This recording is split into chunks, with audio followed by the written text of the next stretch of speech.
Ladies and gentlemen, this is a first time deal. Might do this more often, but it's had to be done. Um, we just want to give you a tribute to a man that opened up the roads to finally having men feel comfortable speaking out in public to try to get people to have a better understanding of some men, some type of men, certain type of men, and try to pave the way for communication between men and women. Because I know some people don't believe it, but we are different. Men speak different, women speak different. Men think different, women think different. We all are different. And his main goal, not, let's put aside as his approach. Let's put aside his approach. Uh, his main goal was to get us to communicate and understand our lanes and our position and communicate. I understand that most people wouldn't understand that because nowadays it's the easiest thing in the world to trigger people. Yeah, it's just I guess just how they are, how they were raised. It's easy to be triggered. People are sensitive nowadays. It is easy to trigger people. It's easy for sensitivity to be splurred all over the world, even if you're telling the truth. Which makes, people insult, put people down, because a lot of people cannot handle the truth. I believe it's insecurity within themselves. But who am I to say? I don't have the years, or I don't have the, I'm just talking. You know what I mean? It is what it is. You know what I mean? Like some say that this man he's not qualified to talk about relationships. Some say he's not qualified to talk about marriages. He's been married twice. He should know. Just because he's not married doesn't mean he doesn't know anything about marriage. But just because he's the way he is, someone's going to insult him and someone's going to put him down because they don't like his approach. Never mind the message. So today, we're having an open panel. Let's see. Today, we're having an open panel. And we're going to give a tribute out to my man, Kevin Samuels, the godfather of YouTube. And they're still responding to me. I told him, go to the show. You want to continue? Come up on the show. I'm just waiting for a couple people to chime in. The ones who wanted to get down on this one. Hold on. But yeah. So I'm having this open panel so we can have a tribute to my man, Kevin Samuels. Hopefully, if there's anybody in the chat, let me know if you can hear me or not.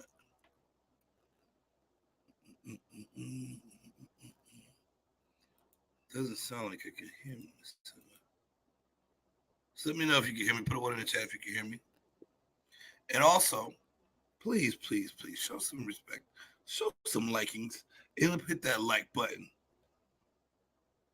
We need to, get through to that YouTube algorithm. So, get more people to thank you, LGC.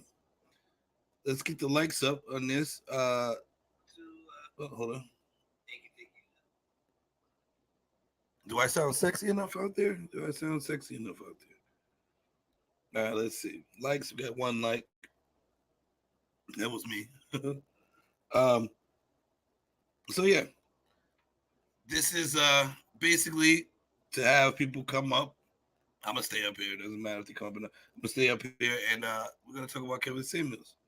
I want everybody to get their likes up, and if you want to come on, the besides the ones I invited personally, if you want to come on, the link is in the chat right under Savage Comedy Entertainment.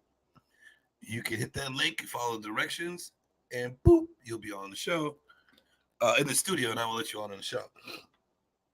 Um, where I'm down to talk about whatever you want to talk about. Let's keep it respectful.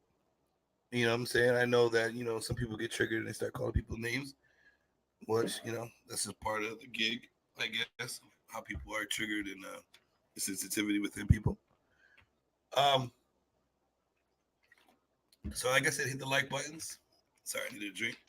Actually, I'm gonna need to take a shot because it's about to go down. Please share this to your page or to whomever you think would like to join this conversation and this tribute to I wouldn't say good friend, but to someone that helped me feel comfortable seeing things differently. How what I took from Kevin Samuels is, I it's hard for some people to look beyond what other people are saying and get something out of anything someone says instead of being triggered and things like that. Um, so what I took out of Kevin Samuels first and foremost is how to dress. That's what that's I know how to dress. I'm just saying like how consistent he is with dressing and how that makes you look as a man, a professional man, being above a certain age. You know what I mean? Let's see. I'm trying to invite some people here, especially the ones who don't like Kevin Samuels. I want them all to be here. No, I'm just playing. But yeah, basically, his dressing, his style, the class that a man has, because the man has class. And just like how consistent he is on being classy. That's every man should strive for that.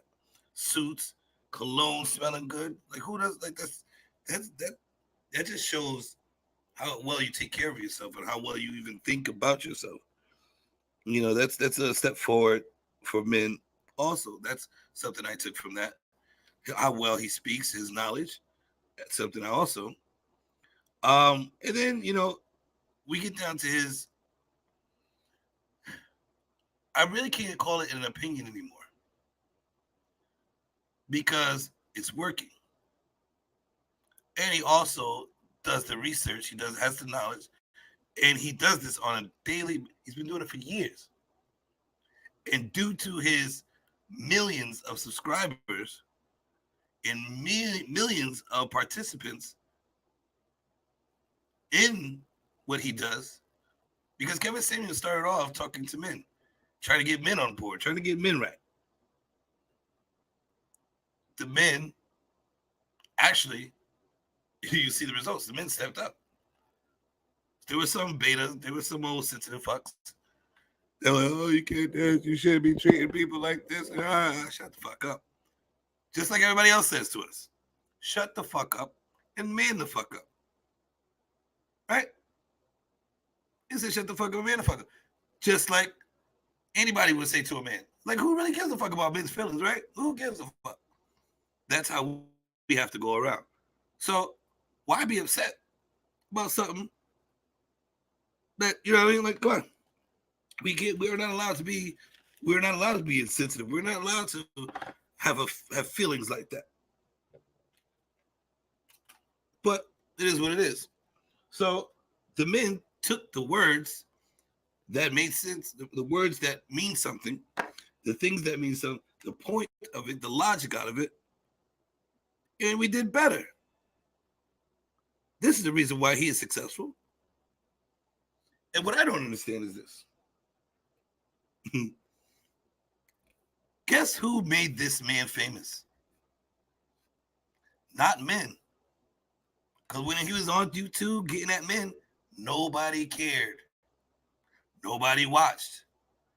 The only ones who cared and the ones who grew from it were men. They did better. They valued themselves more. They were more outspoken. They were shooting for the bag. They were getting better results. Who made this man famous? Women made this man famous. Women who complained about him. Women who hate him. Women who disliked him made his platform huge. What I don't understand is this, the oxymoron in it, is how if you don't like a man, you don't like what he's saying, and if it doesn't apply to you, why are you paying attention? Why are you even bothered? Why are you even bothered to go on his show all the time, say what you say, know the questions are the same, know that he says triggering things? Why? Why was he such a magnet to women? If you didn't like him, why are you on his show? If you didn't like him, why are you tuning in? If you didn't agree or like what he's saying, why are thousands, millions of his subscribers women? If he was wrong about what he said, why are most of his listeners women? Why do y'all call in? You don't agree with him. Scroll on, scroll on. I don't get the oxymoron about it. I really don't get it. Oh, I watch him one time and subscribe to him. I can't stand what he said. Oh, I don't know why he's on, but you're watching him all the time.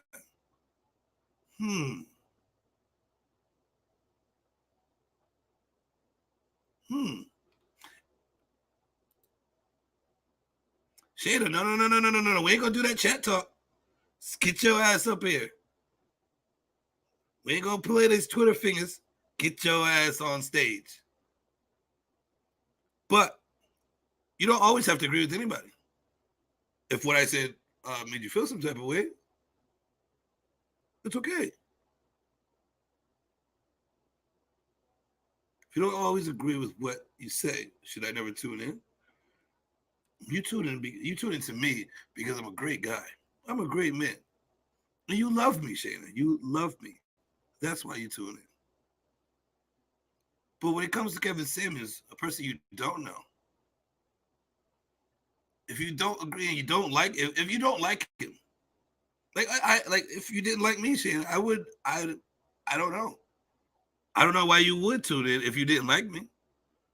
If you disagreed, that's cool, but you do agree with something because you're still tuned in. I know it's my smile. I know it's my dimples. I know it's my chocolatey skin. Because you know you like chocolate, China.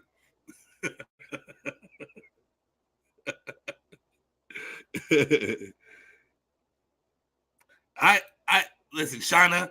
I know how to say your name, but you don't like me saying Shayna, so I'm gonna get on your nerves. Get your Shauna ass on stage before you get plucked. But like I said, I want to hear from everybody. The first thing I do want to hear though is what you like about the men. Because I don't really want to sit here and have people shitting on my man Kevin Samuels.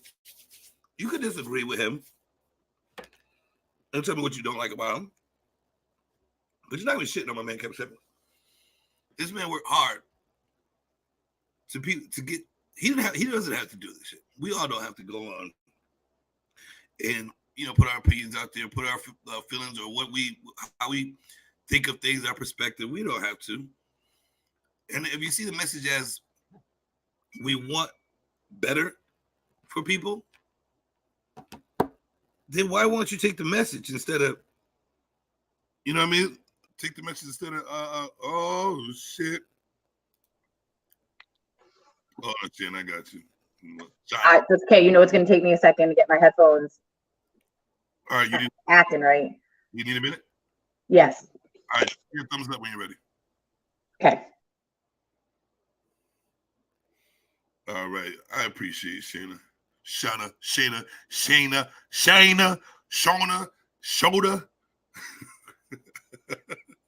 I'm just about to call you Shay. I don't give a fuck. I'm about to call you. I'm about to give you a nickname, to be honest with you, because I'm tired of. What'd you say, girl? For some reason. No, I'll wait till she's ready. All right, let me take this down real quick because we are about to get it in. Hey, how are you doing? As y'all see, I shaved it.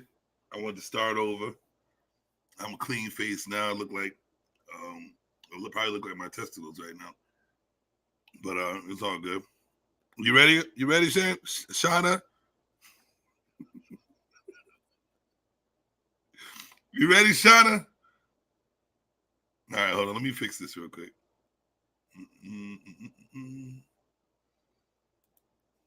right. So, yeah, so I definitely want to hear some good things about Kevin Samuels. And I also want to, you express how you don't like him. So I said I didn't necessarily agree with everything he said. I don't know that man as a person. Wait. Goodness grief. Hold on. Hi, how you doing? Hey. What's going on? What's going on? All right. There's a big light behind you. I know. That when you back up, it's just a big bright. I can't see your face. Turn it off. I can see you better with it off. Really? I don't know. Maybe.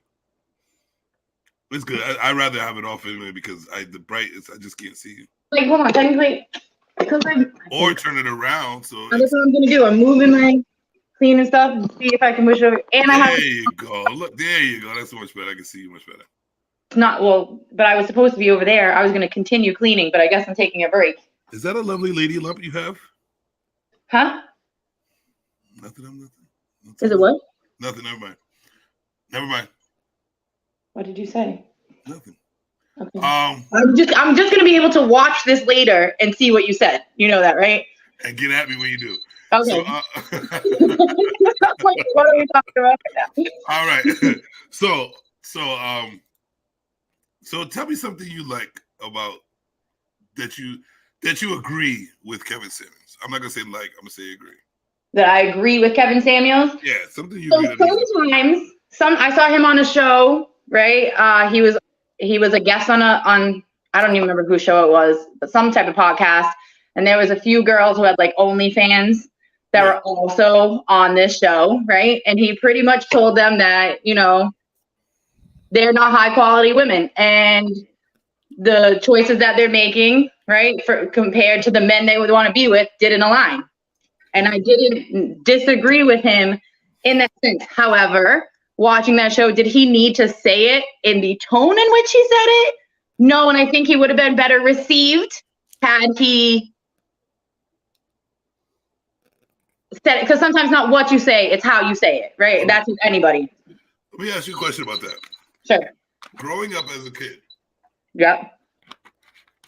Were you allowed to question your mother or father's tone? Absolutely not. Okay. Did you get the point of when they had to raise their tone?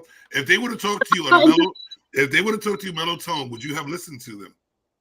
Yeah, because she would have beat my ass no matter what. You want to know when the scariest point was? Aaron was like, "You wait till we get to the house."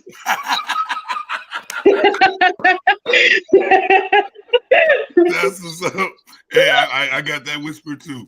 You were like, "Oh my god, that was way scarier." Like, I didn't want nothing to do with that. But all right, so it doesn't matter. You said that's way scary. It doesn't matter if he whispered it or whatever. So let's just be honest here. Let's be honest. Yeah. Nowadays, do people really listen to a soft tone anybody? Do they really get the picture?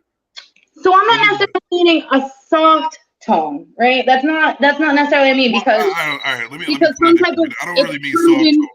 I was like, because a volume, conviction behind what you're saying shows that you believe in what you're saying and you're able to convince other people to believe what you're saying with that.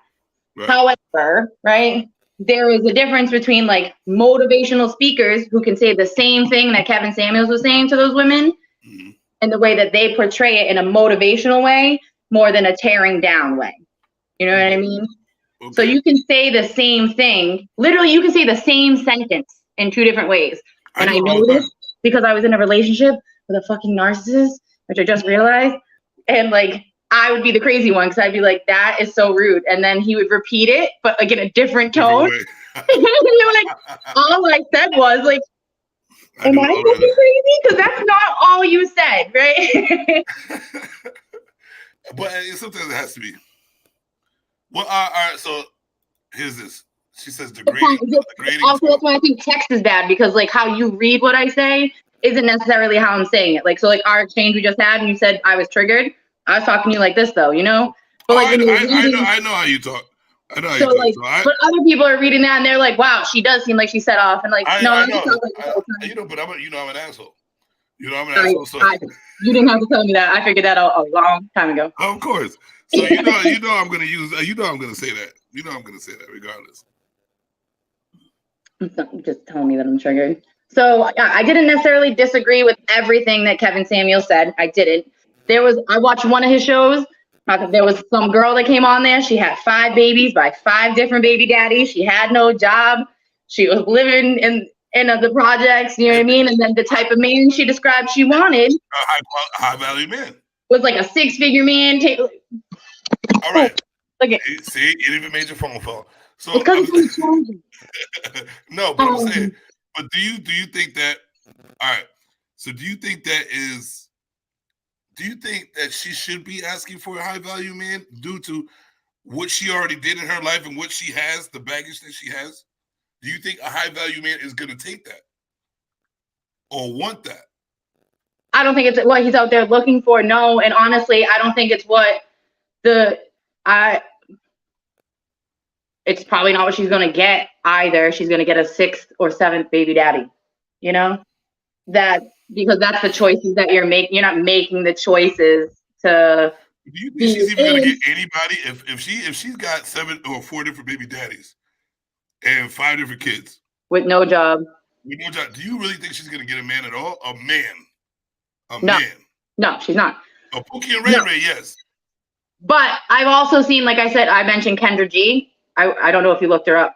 Kendra G. Yeah, I saw that. She's a fine ass woman. That woman's beautiful. She makes 6 figures a year. Right. She's in great shape. She has no children. And he also talked to her in a similar fashion that he talked to that mom of 5 with a bunch of baby daddies. Right. Why should he change? Huh? Why should he change? Because she looks beautiful or something? Say that one.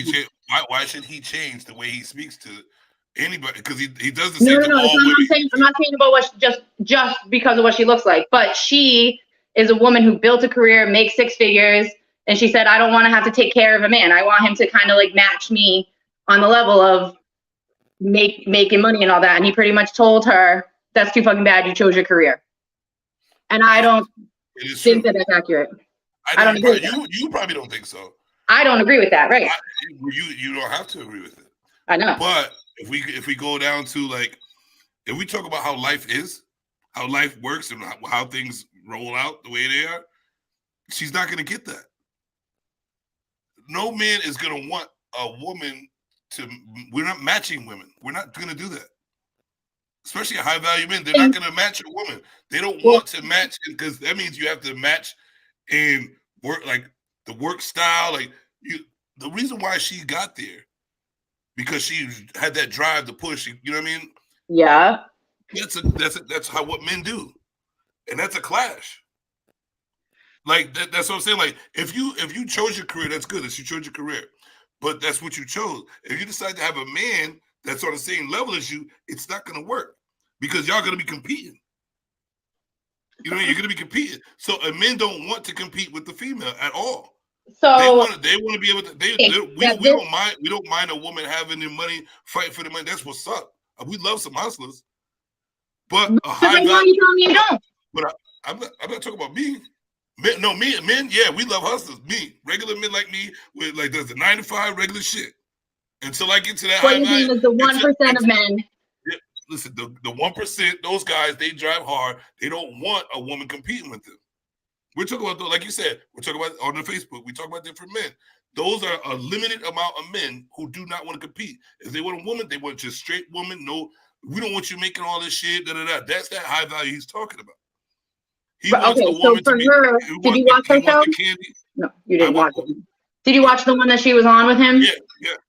Okay, so it was up and down with me with that one. You know what I'm saying? Because like her as a specific woman, I think she didn't really have unrealistic goals for what she wanted in a man. She wasn't specifying on exactly what he needed to look like.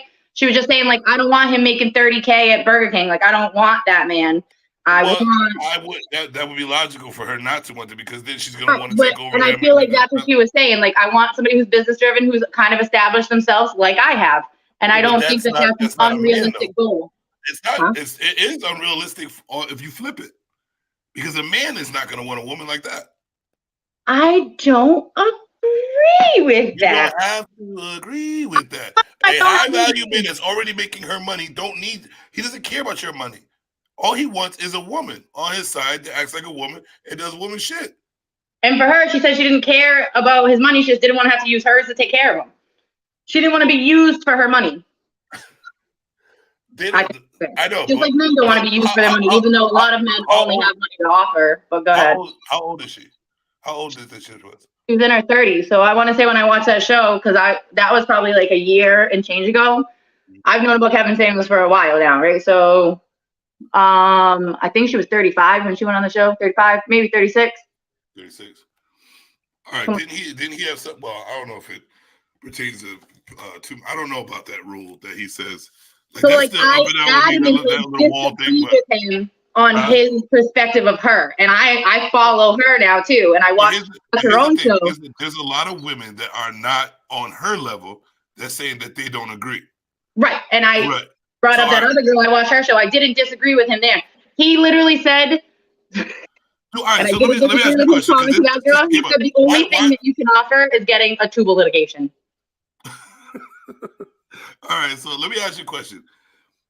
If you take out the money that a man makes, and they all act the same. The man or being a man, they take care of the house, they take care of the bills, however they do, and you don't know how much money they make.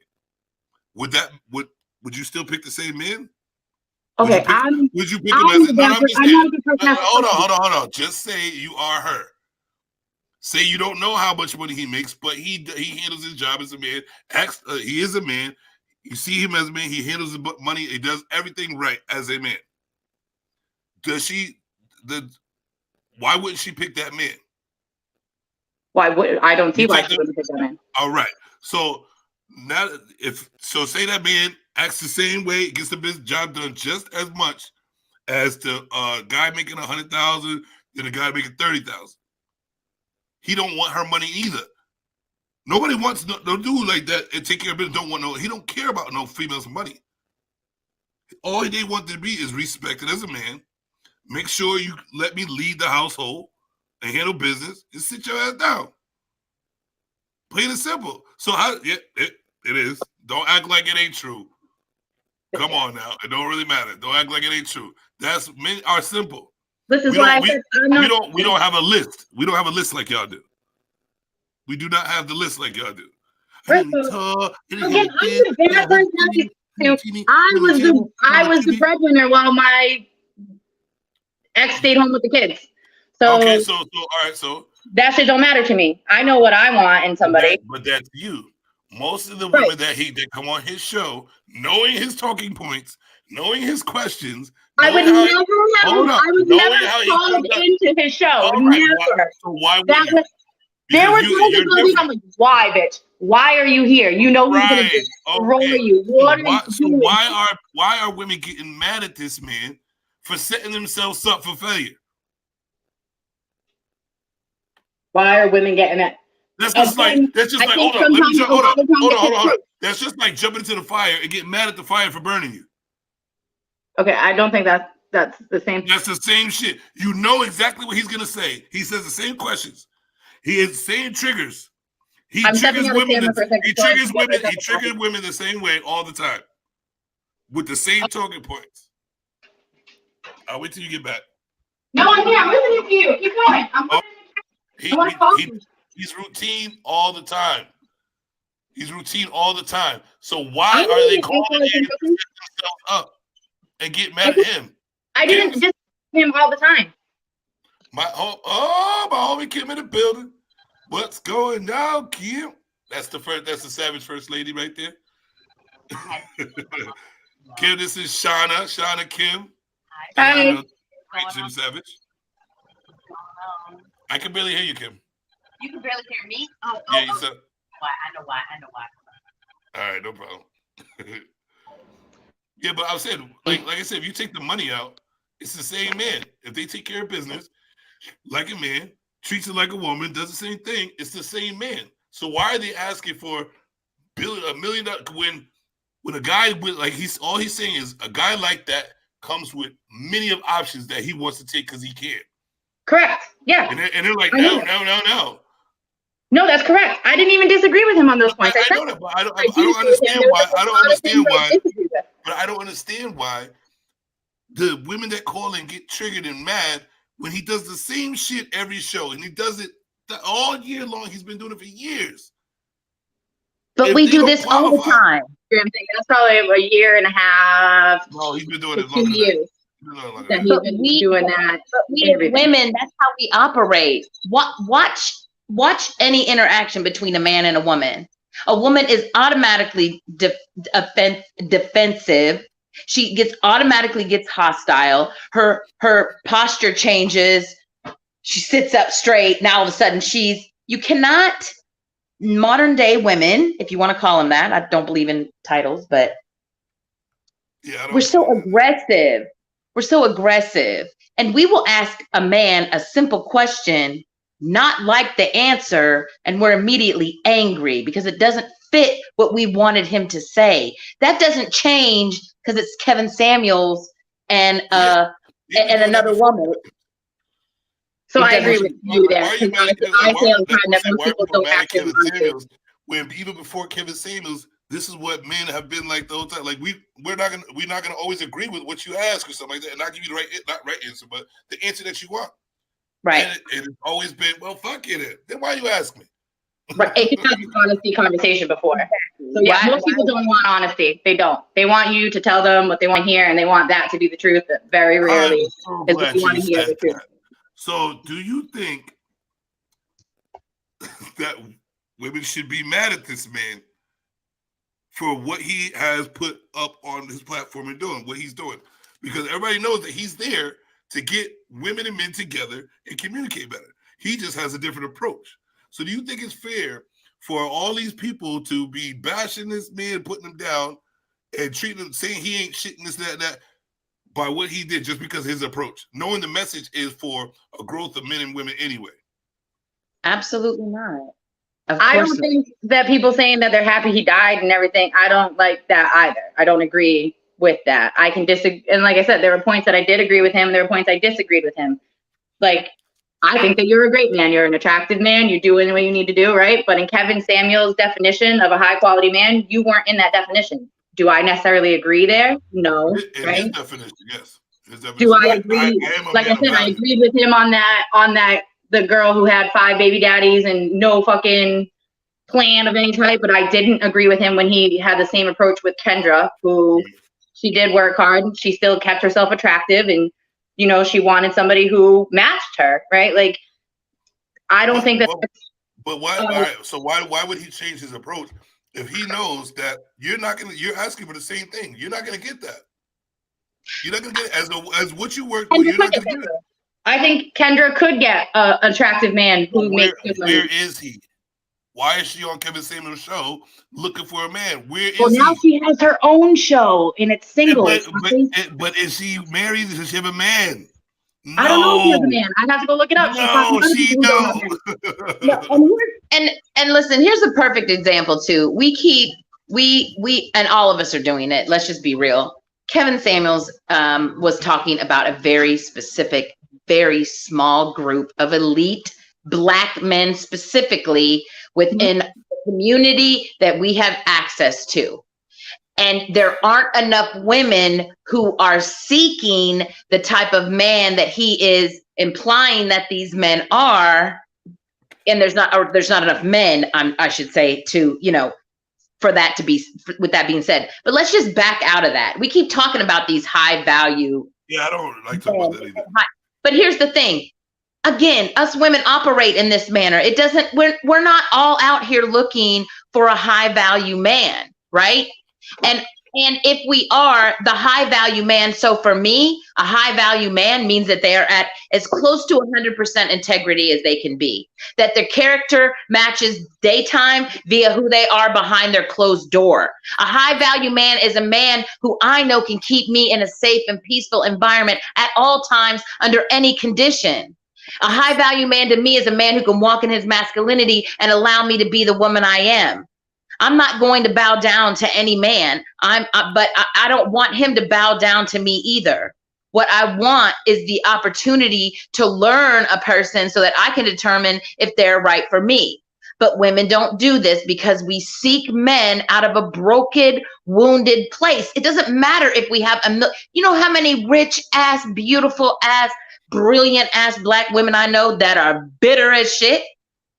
Do you have any idea? I mean, this is across the board. You cannot look and pursue a man when you are bitter and broken.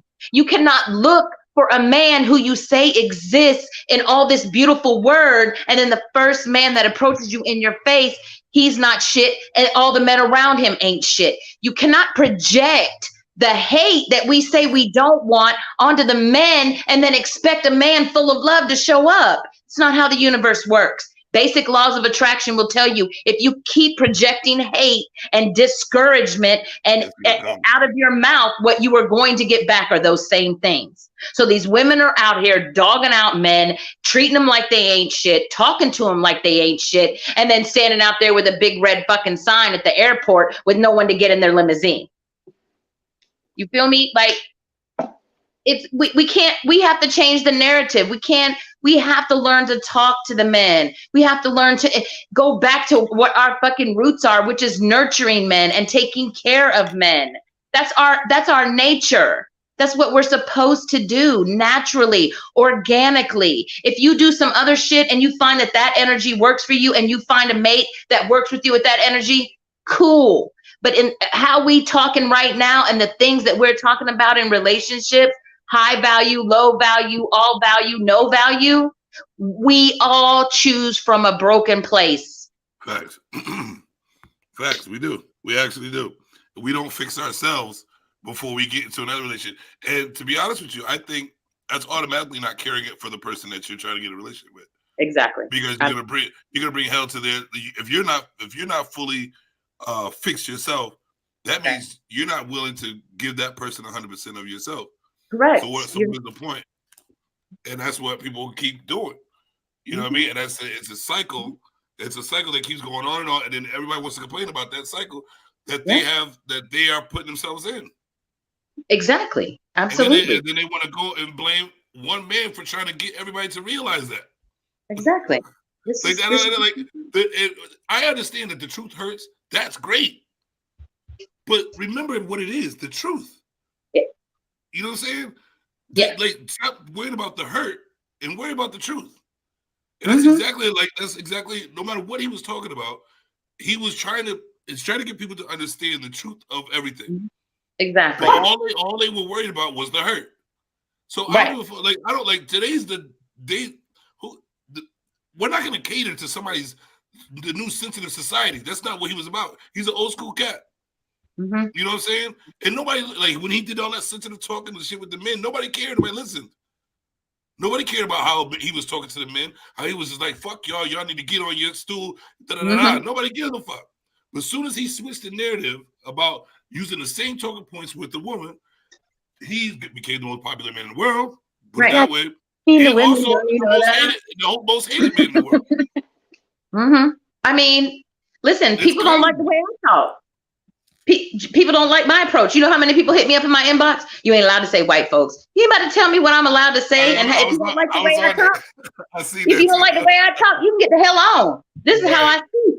You know what I'm saying? That's why you're on Savage Comment Entertainment. I love it. I love it. I love it. Like there's a lot of people that aren't approachable to most people.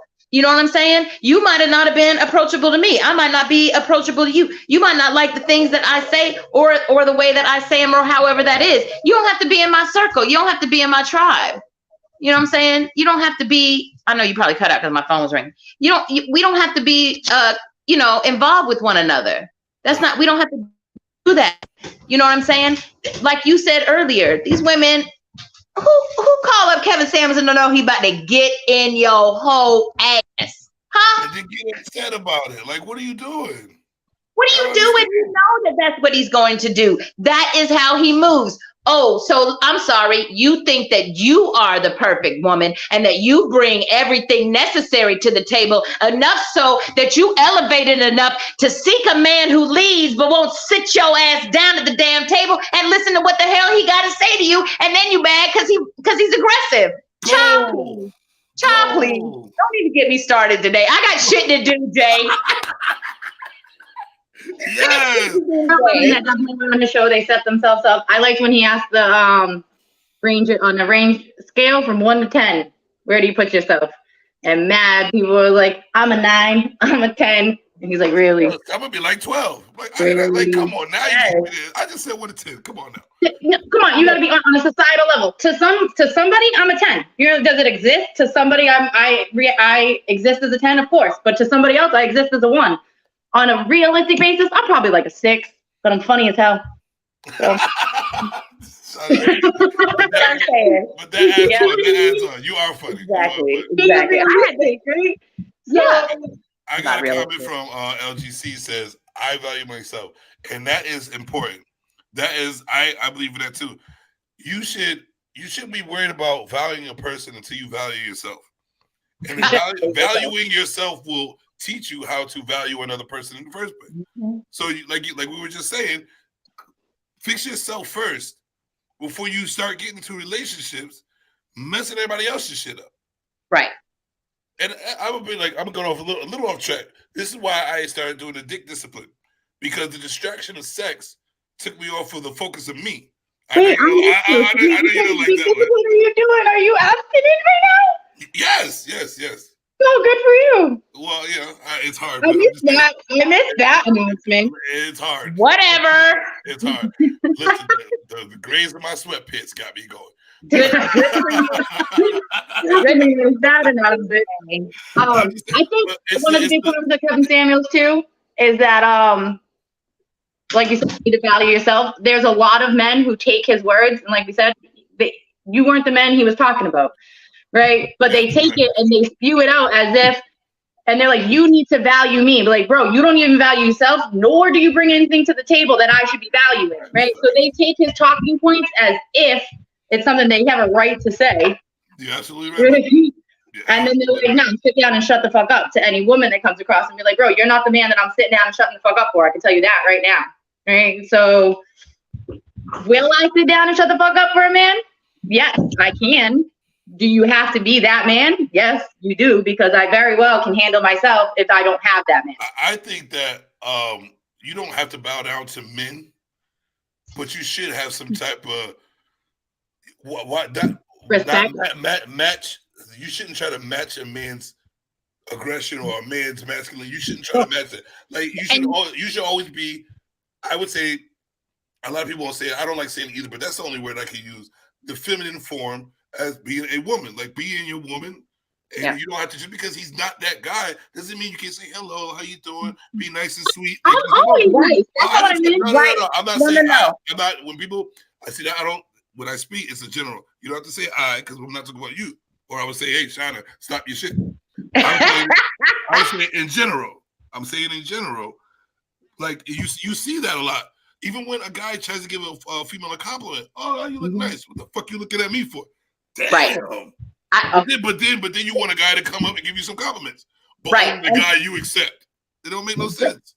And think of it this way too. If you cut your energy short at every man that approaches you, then you're not comfortable in a real man's energy. He doesn't have to be that man, but he has to present himself as a man that you would consider. And then you're able to be in the presence of him in your full feminine state, and you're able to submit the masculine energy that you carry. You're able to swap energy, basically. Here, you take this, let me keep my feminine energy, and then you can move. We have to practice that as women. The man ain't just going to show up and then you're going to submit. Because, listen, I'm learning this shit the fucking way. As submissive as I think I am, the men that are being sent to me and the men that I'm attracting right now are getting in my ass. And I can't say shit because they're right. And I have to say to them, they're right. If I want to be the woman that I'm intended to be for a man, because I don't know about everybody else on your show, and I'm not talking about this, I'm talking about everybody, but my ass was made for a man. I mean, so made for a man. Perfectly made for a man. But if I don't learn from the men that I admire and adore how to engage in that energy, then I am worthless to the man that I really am creating and preparing myself for. I'm worthless at that point. We have to engage with men at a level that, because here at the, let me say this, we are responsible for our own behavior. So even if a non-worthy man steps to you, right? That doesn't mean that you have to fall out of your feminine energy or where you're at to engage with him at the level of your femininity and who you are. Men act up in front of me all the time. I carry my own character. I stay in character. I stay exactly who I am in that moment. I don't alter that and bow up and buck up or do that. I just realize that he's not a man that I can exchange energy with. Thank you. Have a great day and move on. Right? When we're aware. Well, I don't try to exchange energy with them in that sense, but I have definitely come across men that even just when they try to talk to you, they think that, for example, okay, I was working somewhere and I had men above me who literally just thought that people in general, they were also retired cops. And I think that had something to do with it. But besides that, okay, so because any woman in that place, it was pretty much because I said so. But most great men have a great woman behind them with good ideas that help them, right? So we had an issue. We had an issue at work, and I went and nicely talked to my superior male and was like, hey, there's a problem, da-da-da, just like this. And it had already been brought to his attention before, and he was like, I don't care, Shauna. Okay, then it became a bigger problem. Now I brought it back again. Listen, it really is a problem. And he yelled at me in front of all my employees who worked underneath me and in front of customers. It was like, I told you I don't care. You're not the one running the show. Da-da-da-da-da. And at that point, I walked away. I said, okay. And I left. But the next day I sat down with him. I was like, listen, I'm not your wife. I'm not your kid. And you can't talk to me like that. Right? So in that moment, I did have to come on a little aggressively because you're not going to talk to me like that when I am right in the situation. And the only reason you think you're right now is because you have a penis. You're wrong. You're wrong. Everybody in this building knows you're wrong. And you're making us all look stupid because of it. And I'm not going to do that either. Right. Right? There are men out there with that Napoleon complex. You know what I mean? There are plenty of them out there. So I'm very willing to be like, all right, yeah, you can take the lead. But I'm not going to let you do anything stupid either. Well, yeah, that's the thing. We know, like you know the difference between when you should let a man lead and when he's not being a leader at that time. You know what I'm saying? And that's when you didn't. I don't believe you would be all crazy with the people you talk to because I know you, but I know you have a firm, speech in what you say. That's when you have to be like, listen, I know what I'm talking about. This da da da da. You're stepping on the line, blah blah blah blah. And I guarantee you, what I understand. And he probably changed it up, didn't he? Well, no, the guy I talked to, no, that actually became a bigger problem, and I don't work there anymore. Right. But I'm trying not to, because you already know. I know. I'm just trying not to get into because those type of guys those are the ones that have that Napoleon complex. Right. I know those guys. The same people same type of people I've talked to before. They're Napoleons. You know what I'm saying? They need to get off on control. Yeah, you should work on each other's strengths, no matter what kind of relationship that is.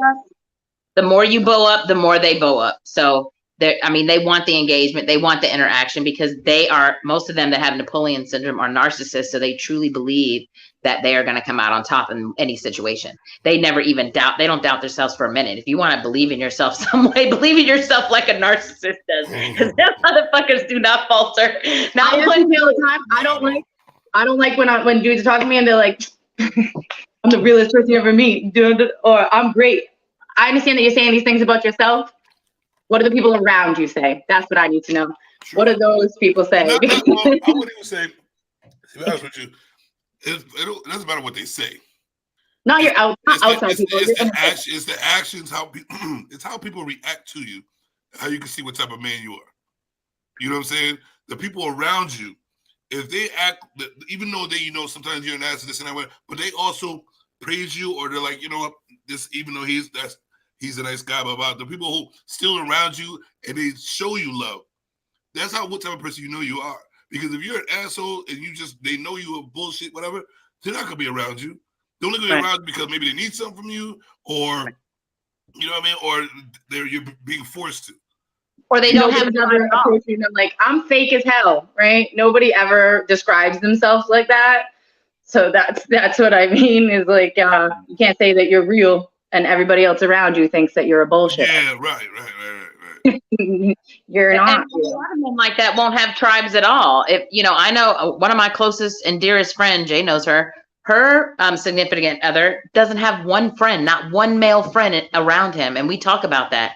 And I said, "What does that look?" I mean, that alone gives you some, to his character and who he is. It gives you some insight, and yeah. I mean, my dad. She's got to come to the tribe. Yeah, we're working on it. My dad used to tell me all the time, I'm babysitting my grand puppy, so it's not working out well because I'm about to, woo. Anyway, my dad used to tell me all the time, you are who you're friends with, right? And he used to, he said that to me because at the time I was hanging out with black folks and he didn't like that shit, but that's not the point. Okay. But he used to tell me that all the time. And even, being grown. And finally, one day I looked at my daddy, I said, Daddy, I hate to be the one to tell you, but I'm the friend. I'm the leader of the pack. I'm not hanging out with people and they doing what I'm doing. You shouldn't judge me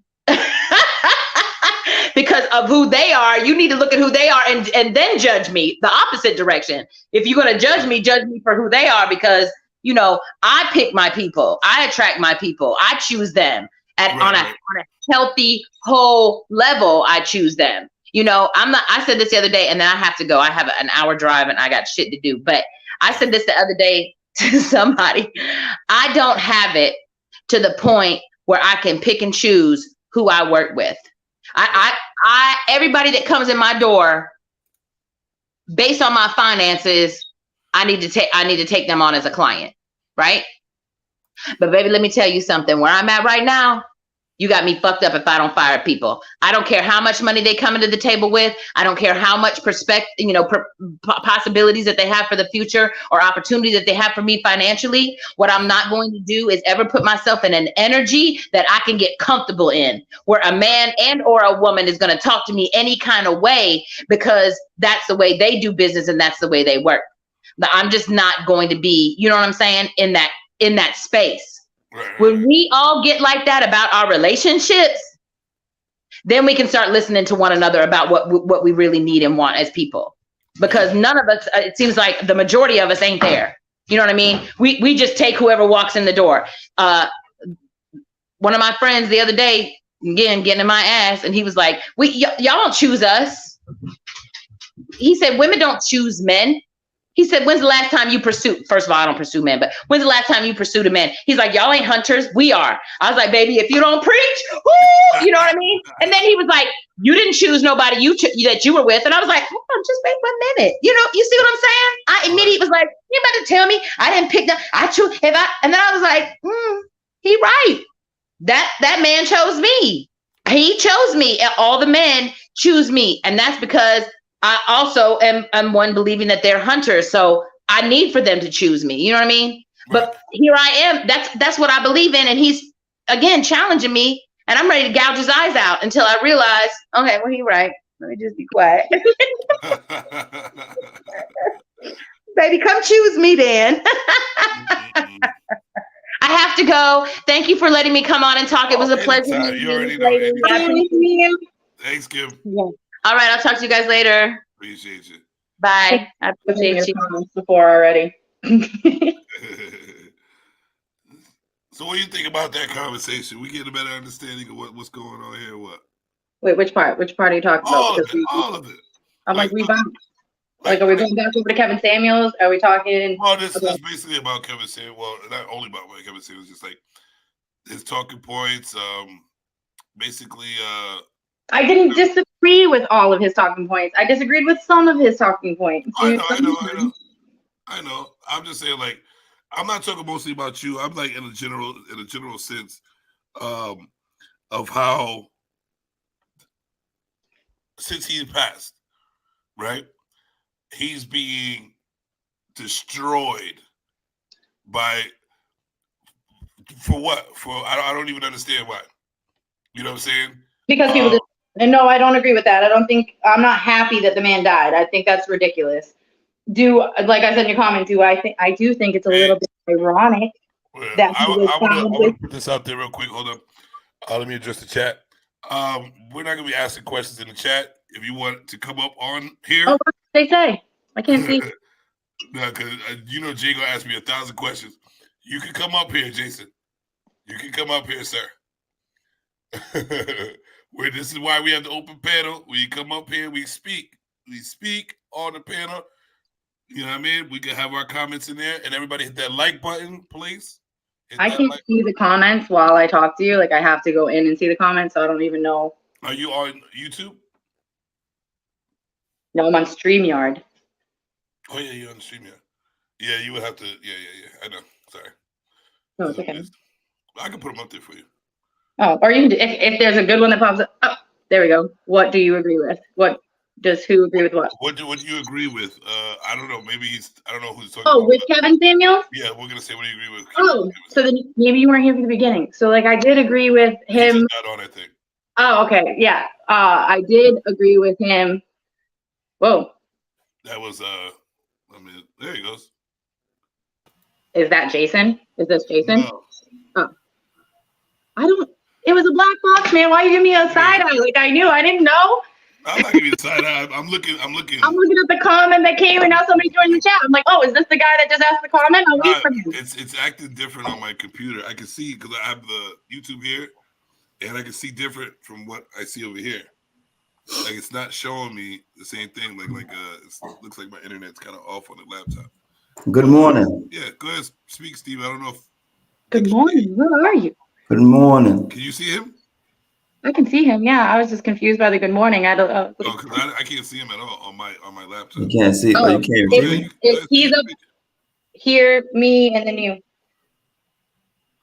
See, I can't hear him. You can't hear me? I can hear him. See, yeah, go ahead then. Hold on, I'll be right back. Y'all go ahead and speak. Steve, take over real quick. All right, what is this? What's going on my internet? What was y'all talking about?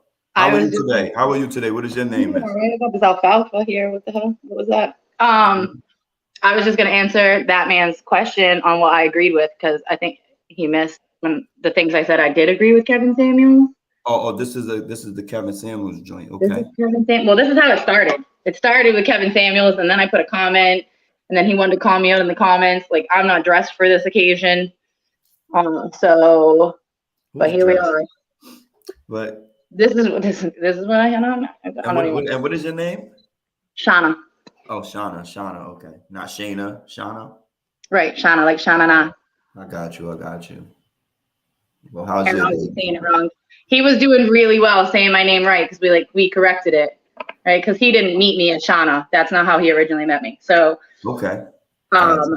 So he was saying it wrong. We corrected him. He was doing a great job. And then all of a sudden I wasn't like talking verbally to him anymore. And he started calling me Shayna again. So every time he would comment, he'd be like, that's right, Shayna. I was like, that's not my fucking name, man. Damn. Well, go ahead. My bad. I didn't mean to interrupt. Go ahead. You can answer Mr. Jason's question. Jason Collins. Yeah, I agree with Mr. Kevin Samuels on things like there are plenty of women who the type of man that they say they want, they don't necessarily deserve. Right? They're not doing those things. I brought up the example of one girl he had on the show. She had like 5 kids by 4 different baby daddies. She had no job. She was living off of Section 8.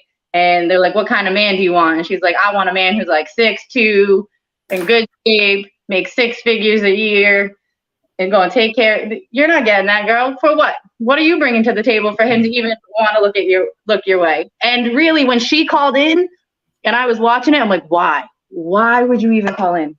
Why? I also agreed with a lot of people aren't realistic. He'd give them the scale. Where do you rate yourself on a scale from 1 to 10? And all these girls are like, I'm a 9.5. I'm a 10. No, you're not. No, you're not. You're not. To Like somebody me. you are. I'm I'm not saying there's somebody out there who looks at you and you're a 10. But there's also somebody out there that looks at you and you're a 1. But on a general basis, where do you really fall? And if you missed my little snippet of that, like me, I'm like a 6. Right? But I'm real funny. So that works in my favor. Okay. But I would never walk around, and even though in my head, so I also walk around like the majority of people that meet me would sleep with me, right? And I still don't think that I'm a 10, right? I would never describe myself like that. Like, I'm a 10. No, I'm not. Now we're just talking about looks. I'm not. Hello, LGC. Good morning. All right. Oh, welcome back. And yes, Yeah. and yes. Where are you? See, I'm at well, look at me. I'm like a big old testicle right now. And just for anybody who ever questions my good morning, I already explained it. I ain't explained it on the show, on any of your shows. I'm Mr. Jimmy Savage. You say, so can you fill me in? Why do you say good morning? I say good morning because to me, morning brings hope of a new day. Okay. And you can change every day, you can change it. You know what I mean? Okay. So at any given time, you could change what you want to do in this life. So well, now it's explained to me, and it makes sense now because you keep making me look at my time, or I'm thinking you're like China. Yeah. So I don't care what time it is. It's good morning. See, good night. Most people say good night, right? They be like, he passed away. Good night. Well, how do we know it's good? Good morning when I wake up. How do we know it's good? Isn't it not? And you true too. You can't put good in. Yeah, we don't know. But I say good morning for that reason. That's why. So it's kind of like aloha, which means like hello and goodbye, right? It's just all positive. It's all positive. I don't like to say goodbye. Later. I say good morning. What? Or later. Oh, like see you later? Yeah, see you later is kind of positive. You know what I mean? You don't ever want to say goodbye. You know what I mean? So if you throw alligator at the end, it makes it fun too. Yeah, if you or and a wild crocodile. You know? Yeah, I don't know about that stuff. So Steve, what do you think about all this shaming and bashing of Kevin Samuels now that he passed away? Number one, I don't even know why they bash and shaming a dead man in the first place. I mean, that's just facts. It's rude, unethical, and maybe I'm not gonna say it, but I say it. Go ahead. This is Savage. I'm saying maybe they should be shot in the knees 3 times. No, you sound like them. Why are you doing that?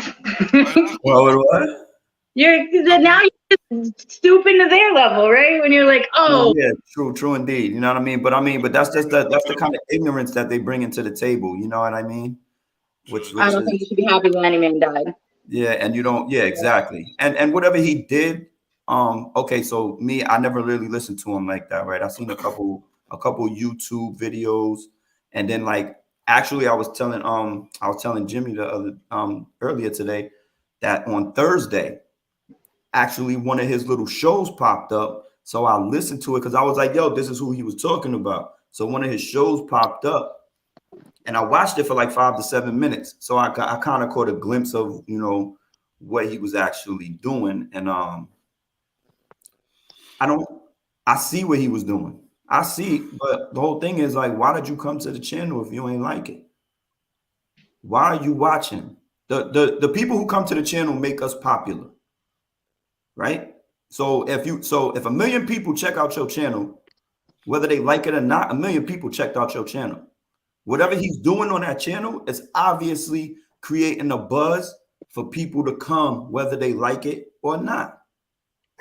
So when you come there and then you start, ish, and you don't agree with it, why'd you go after that? Like, why are you coming back? A lot of people prefer conflict. I read this thing the other day and it made so much sense. It said, if I ever have a question, I go on Reddit, ask the question, then I sign into another account, give myself the completely wrong answer, right? And they're like, but then people come and give me the right answer. When I just ask the question, I'll get no help. People don't want to help people, but they do want to prove somebody wrong. Yeah. And I was like, wow, that's kind of genius, but it's true. More people prefer conflict. They'd rather go to prove somebody else wrong than to actually help somebody who originally posed the question. Exactly. What's going on with you, Amos? Oh yeah. I'm all right, man. Just had to do some exterminating, and so my uncle's an exterminator, so I had him come and do around my house. But yeah, man, I just wanted to touch on the subject I was talking about. I'm getting lunch right now. But yeah, man, the thing that I noticed about him, and the thing that I admired him the most is that he understands the value of a man, and he's trying to get people, he was trying to get men to understand their value so they can be worth something, so they can humbly get that experience that they're supposed to get, the submissive part, you know, the communicative wife and things of that nature. You know what I'm saying? That's what he was trying to do. But it's just so much division, what everybody's trying to do their own thing, that nobody's trying to build a castle. Nobody's trying to build a home. Everybody want to build what they want to build. So I just took it on a level like that he was just trying to help us all recognize how powerful we are and to display it.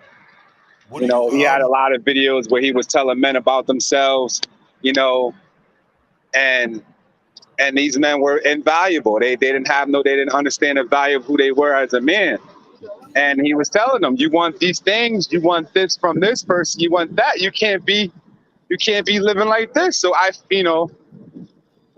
kind of like listened, understood, and put all of his practicality to work. Yeah. See, yeah, and that's exactly what I was saying before. I was like, instead of looking at all the hurt and all this and that, I was taking the message and what he was saying that applied to me and making it work for myself, instead of wanting him to be wrong or wanting him to be this or that, whatever, because everybody has their own approach. Everybody has their own thing. You may not agree with some of the things, but there's a reason why he's there. And there's a reason why he's saying what he's saying, because obviously he sees a problem. You know what I mean? And what I took from it, yes, he made me want to do more as a man and see myself and what I'm valued as. You know what I mean? And I wasn't even thinking about his approach to how he was talking to women or how he was talking to men. He was being fairly. He truly was being unbiased. Like, he's the epitome of unbiased. That he's the epitome of unbiased. He was giving the men the raw, and he was giving the women the raw. The difference is the women were living more in fantasy and a higher expectation than what they were willing to receive, to sacrifice. On the other hand, men were more so listening to what he was saying and changing things about their life when he was telling the truth. So in my eyes, if you really look at it, the reason why they hate him so much is because they couldn't take the truth. The truth was hurting.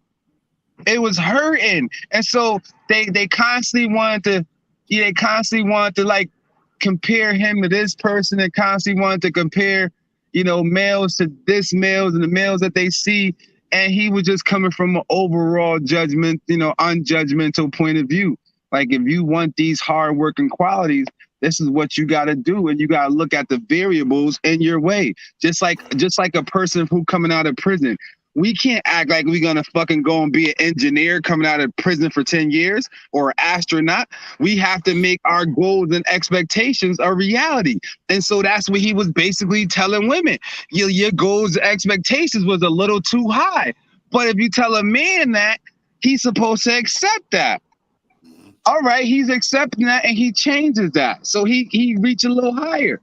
That's just how I looked at it. He just was teaching you how to really adequately find what you want without having these super high expectations. So I look at it. I always look at it like this. Like I said, like I was having this discussion earlier, but I always look at it from both sides of the spectrum, just like you say that he did. Like I said, I didn't watch enough of it to know what actually he was talking about. But I tell Jimmy this shit all the time. I don't care to bash women and or men. I look at both sides.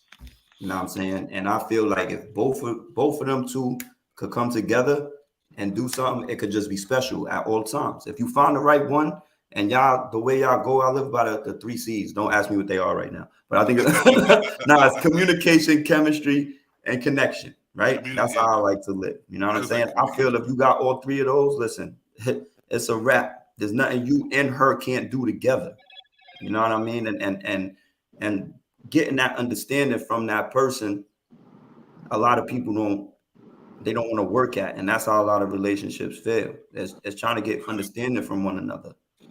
The biggest thing that the biggest mind-boggling thing about me, about him, that he really stuck out there, that I really just was shocked at, is how many women were settling, knowing that the guy was a piece of shit, how they were settled for a baby over marriage.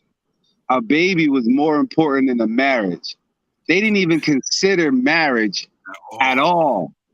And then when you talk about that, that's why it's every 1 in 4 black women are married. That's the reason why. And that's the reason why a black men marry at a higher rate than black women. Like, those numbers are real. You know what I'm saying? Those numbers are real. You know what I'm saying? So like he just put more in perspective to me, even within my marriage. You know what I'm saying? Like, he made me want to do more. You know what I'm saying? Like, just even more. I'm doing SBG glass now. As my own business now, I got that going. So I'm like, I want to do more than that. And I'm trying to do more because I know the more valuable I am, the more I can do, the more I can show, I can help, I can advise, I can make my life better, make my wife's life better, help her with her things going on. It's just elevation. Like, that's what I took out of the whole thing. You elevate yourself, everything else coming with it. But you don't have a problem with getting better every day. No. And that's the thing. Like, some people have to accept you and wanting your growth, wanting you to grow and get better too every day. You know what I'm saying? They got to accept that. Like, if I want to go here, why don't you come with me? Why don't you help me? Like, a lot of people don't want to see that. Like, you can't be in competition with your partner.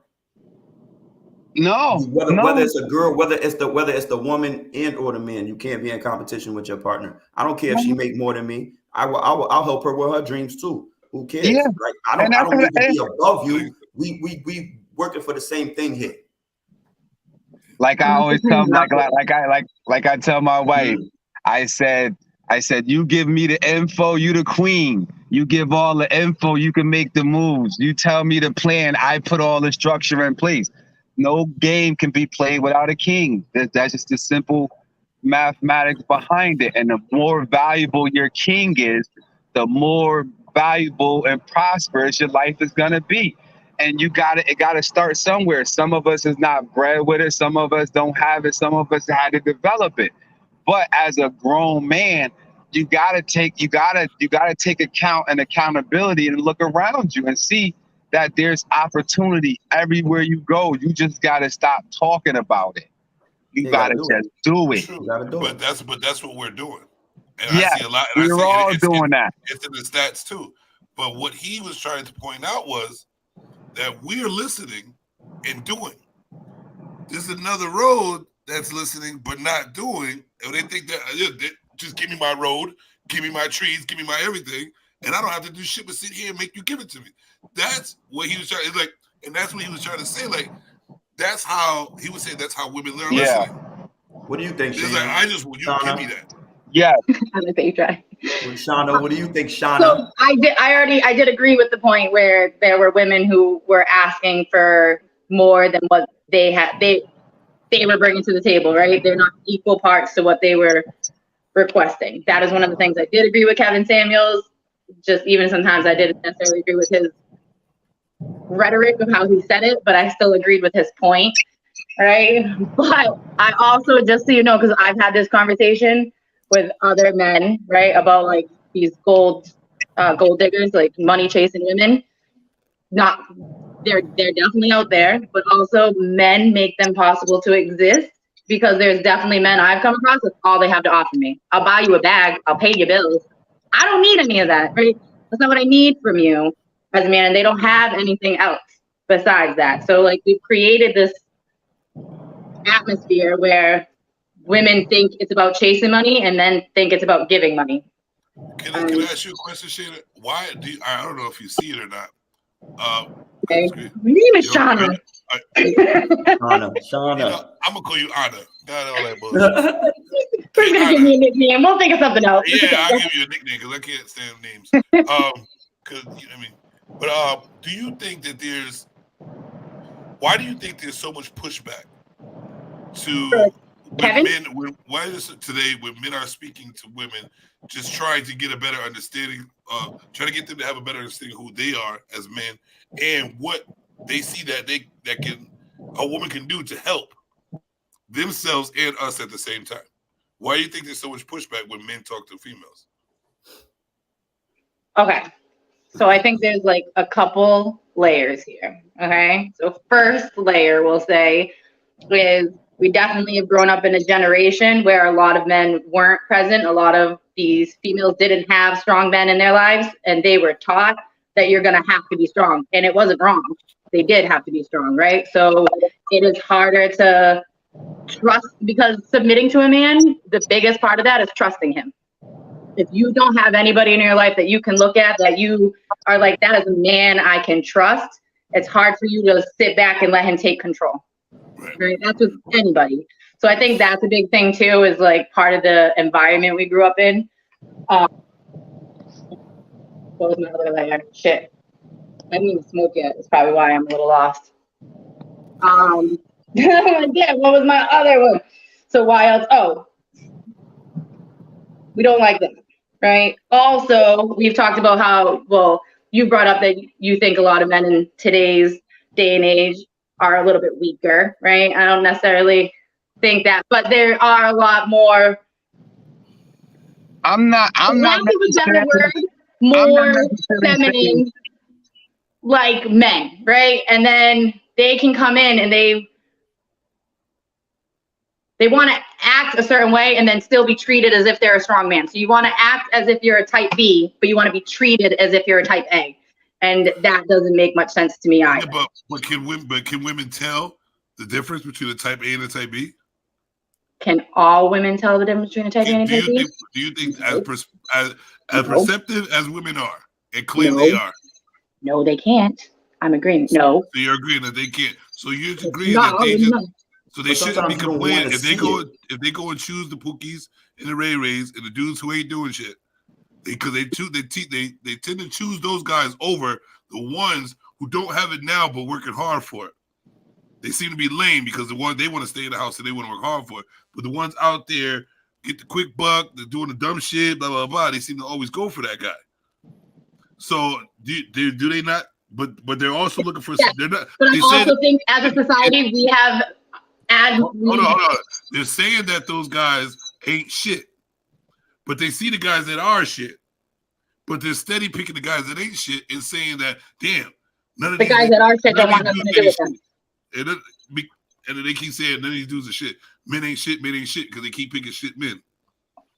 Yes, true. And dudes that are something don't really want anything to do with them. But also part of that lifestyle, I think we have glamorized toxicity in relationships where it is, you think, a lot of people think if you're not arguing, if you don't have that up and down, then it's not real love, right? And like we have, so they choose these dudes who are gonna fucking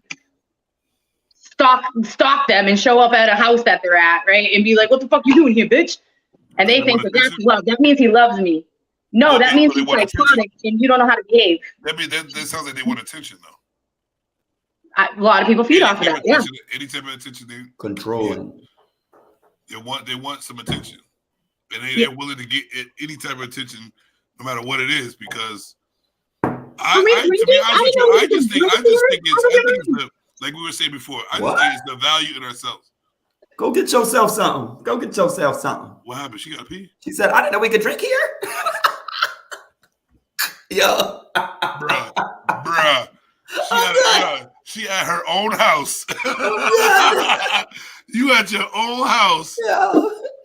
Yeah. Talking about I didn't know we could drink here. It's your house. Yo. But we can drink here. Yeah. That's all we do. Yeah, come on. If you paid attention to our show, Shauna. I do see you guys drinking. First of all, I'm here a lot of the time. You know that. You already know what it is. Listen, when I'm out and about, I can't want to, but when I'm home and you're home, I come home. We used to drink all the time anyway. You remember that shit. So we did. Yeah, I wasn't supposed to be drinking there. You remember? I turned 21 there. And when I went to the bar, I was like, stop incriminating yourself. You good. We all Yeah. we all lived a wild ass. I was serving you. I was like, too late now. You can't take it back. We all lived a wild life back in the day. We worked for a crazy company. But yeah, but I don't know if I got cut out or what. But I was saying, it seems like it's a big ass oxymoron going on where I want this, but I don't want to choose that. I want this, but I don't want to work for. I don't want to see the value of myself and work hard for that person that I want. It seems like it's always like on the woman's side. It's like I just want it and give it to me. I don't want to have to work for nothing. Just give me that man. I agree with you, but I believe that the same as a female in the dating scene, I feel there's men out there as well.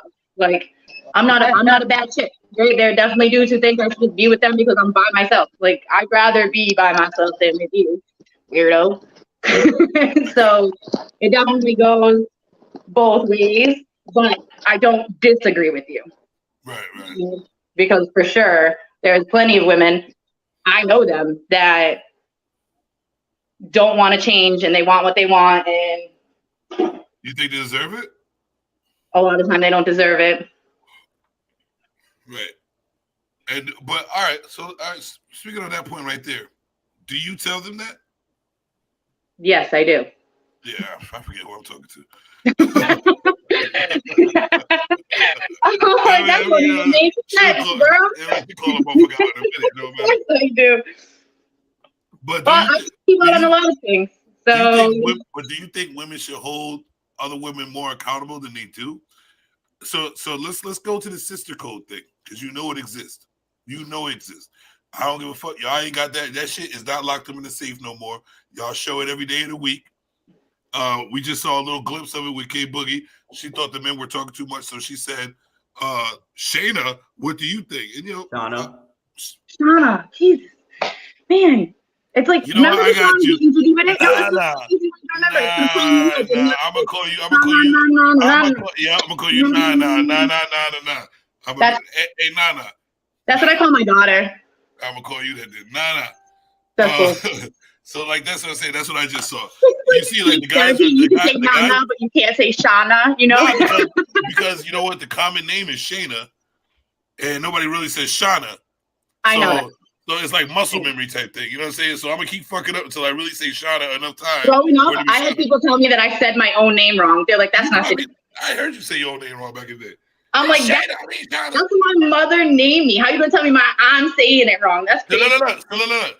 Even just to say, just to know, she even puts, don't tell them everything. We don't care. We don't really care. As I have what it is we don't really care. What it is have your sister code. That's fine. But hold yourself accountable. Don't let that sister code be an oxymoron or a waste of time. Well, here, I believe so. With my friends, this is how we feel, right? And I don't have I don't have a lot of friends in general. I have a lot of acquaintances. I got a lot of people. And around me, I get along with a lot of people. But like, my friends are tight. My girlfriends will tell you the truth, whether you want to hear it or not. Sometimes unsolicited. Like, I didn't even ask you that question, girl. I didn't need your opinion. But yes, part of being a good friend is if you're doing something that's dumb or you sound dumb or anything like that, that's part of my job as a friend, is to tell you that. It is not my job, and this is in any relationship, and I truly believe this. I don't give a shit if it's a sexual relationship, a romantic, a friendship. You defend in public, you correct in private. So it's not my job to embarrass my friend, right? I'll never embarrass my friend in front of you. But after we leave a situation, if that girl was wrong, I'm gonna tell her she was wrong. Well, all right. So just going down the rabbit hole with it. I know we are. You're saying you'll wait. All right, so that's semi-pending situation. Like, depending on the situation, like sometimes you can't stop somebody from doing something stupid, but like say your friend, say your friend's friend, right? Somebody you don't know, you're friends with the girl, but you're not friends with her. She's about to be all up in the guy's face. You know the guy's a terrorist. The guy's about, he's willing to punch any guy or girl in the face. Stop that situation. Would you try to stop that? Yeah, of course I would. And I'm great at de-escalating situations. It's one of my skill sets. I think I taught you that back in the day. Really? I was the best security in the building. Beside me and Mike, it was the best. We know how to de-escalate everything. But I taught you that. Yeah, whatever. No, in that situation, yes, I would stop that female from engaging in that situation. I don't agree with women challenging men in that sense, or thinking that they can stand there. Like, I wouldn't get in your face to fight with you just to try to prove my point. That's probably wrong, right? Or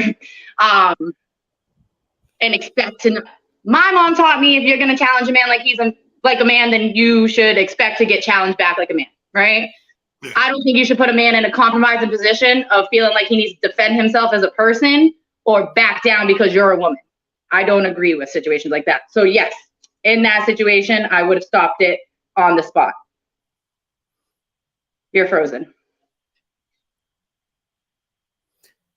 Yeah, he's frozen.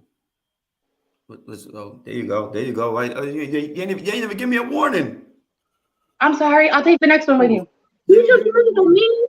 There you go. I can't stand. Wait. Oh, y'all motherfuckers. Hold up. No, you better sit. This was just orange juice. This was my shot. I switched. I just changed. Yeah. I don't actually like drinks. I like shots. Oh, just so you know, if we ever go to the bar. What is that? What is that? What do you mean, just so I know? Yeah. Little shot glass. Oh, what did you pour in it? Oh, Casamigos.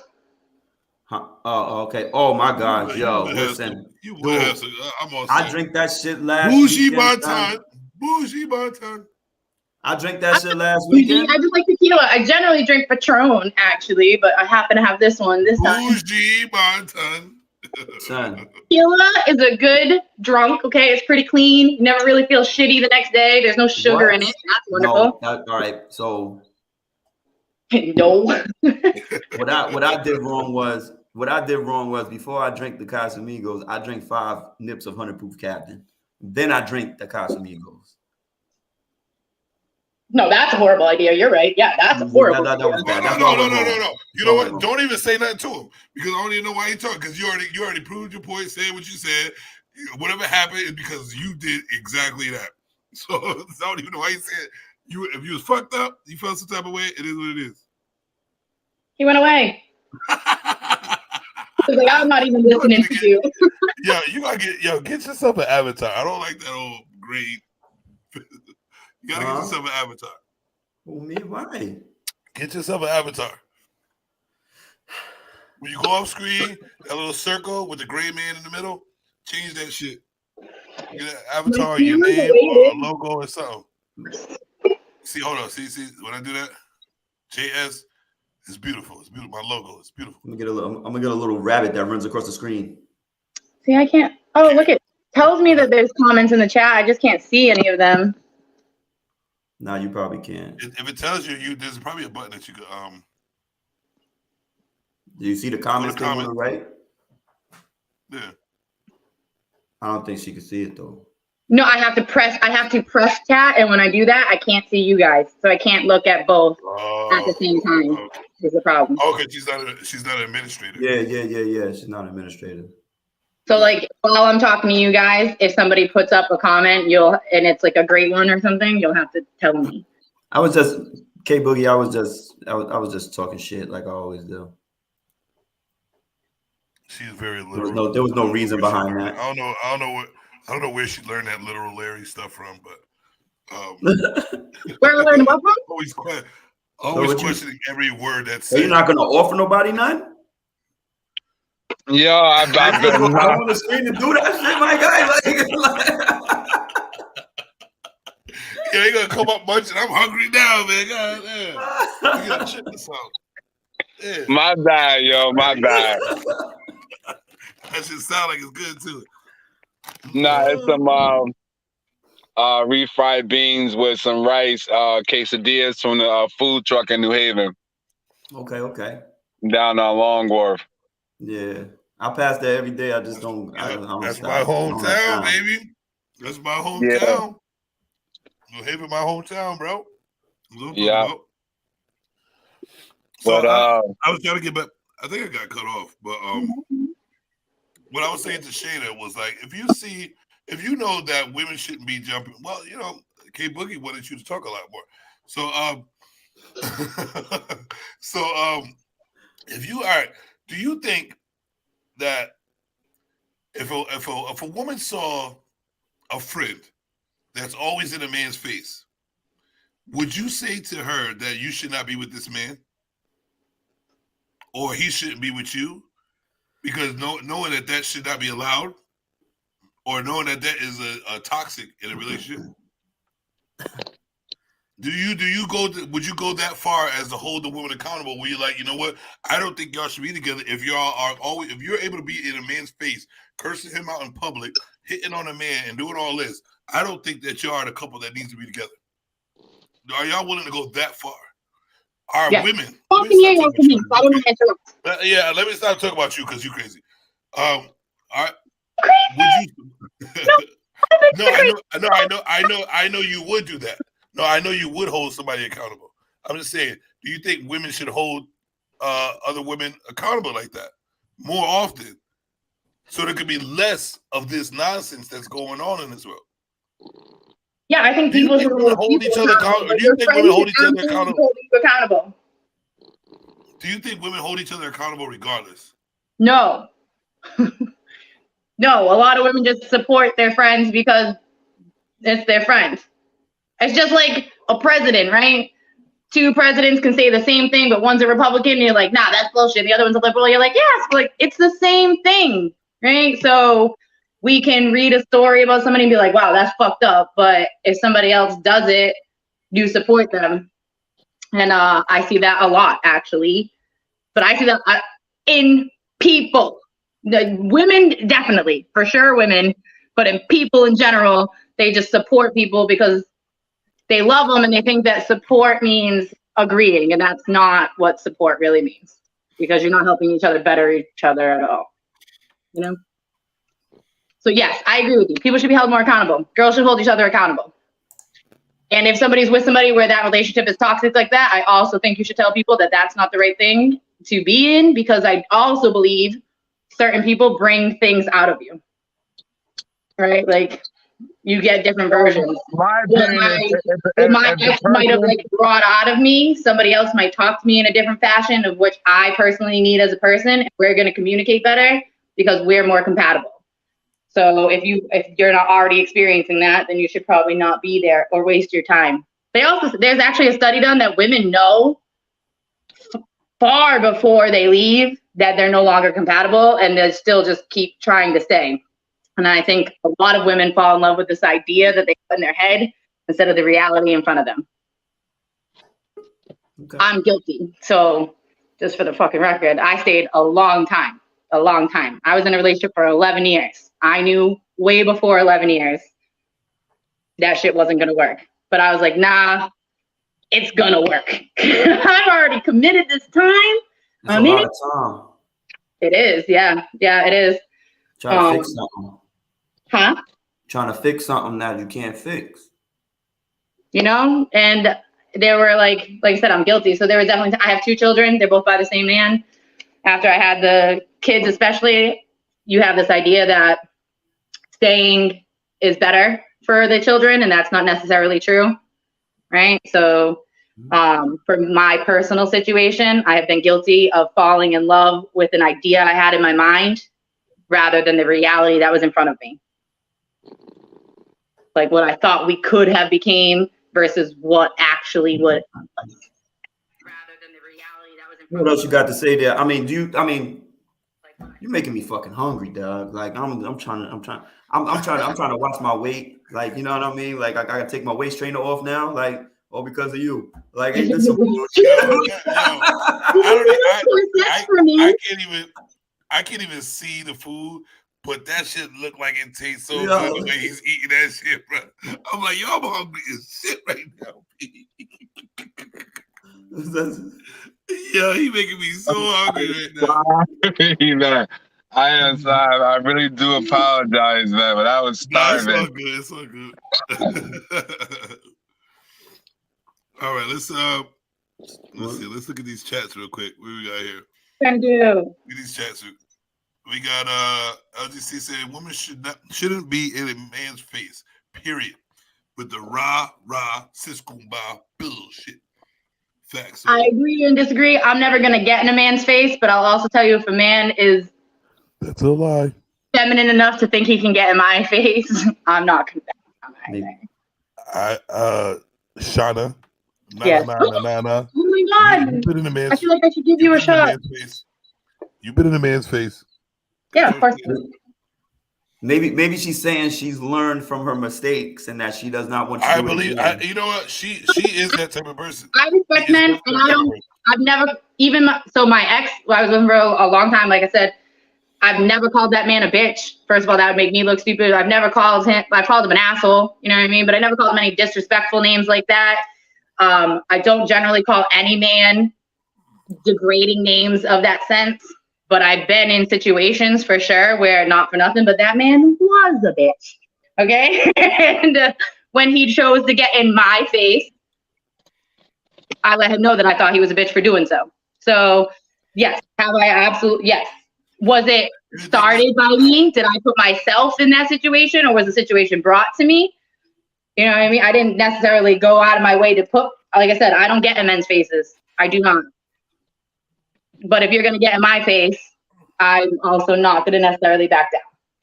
That's anybody. Okay, do you think that's I think it's a defense mechanism. It's survival. What does that prove? Do you think you're thinking at that moment? Do I think I'm what? Thinking logically at that moment. Yeah, I am thinking logically. So do I think I'm stronger than them or anything? Nope. Hold on.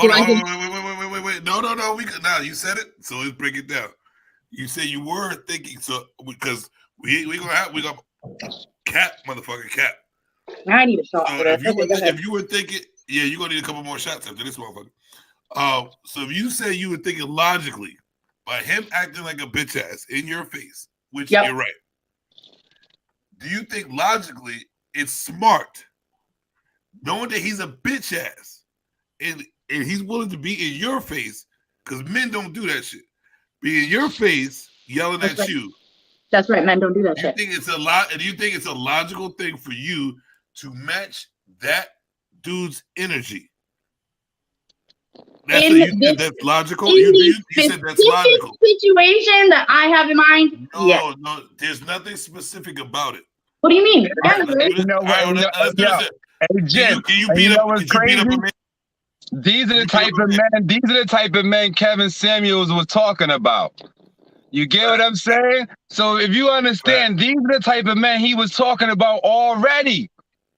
So because you're dealing with these type of men, those are the consequences and all that. Because when you're dealing with a that man. I was not dating that man. I was not dating that man. Not even hold on, a no, little but bit. all right. So that's just like saying, hold on. It doesn't matter if you date that man. So that brings us to the point where it's like, oh, I'm only going to be feminine to the guy that I love being around. I'm only going to act like a woman. That's not accurate either. I'm feminine to a lot of men. No. All right, but yeah, to all men. But are you logically thinking that you could beat up this guy that's acting like a bitch ass in your head? I mean, in front of your face. Okay, Yeah, so that for this really specific example, I could have beat him up. Yes, I could have beat him up. Is that logical? Can I beat you up? that No, logical? but could I beat this dude up? Yes. No. Just because you think that. Even No, a I know short that. man, no, hold on, no, you don't.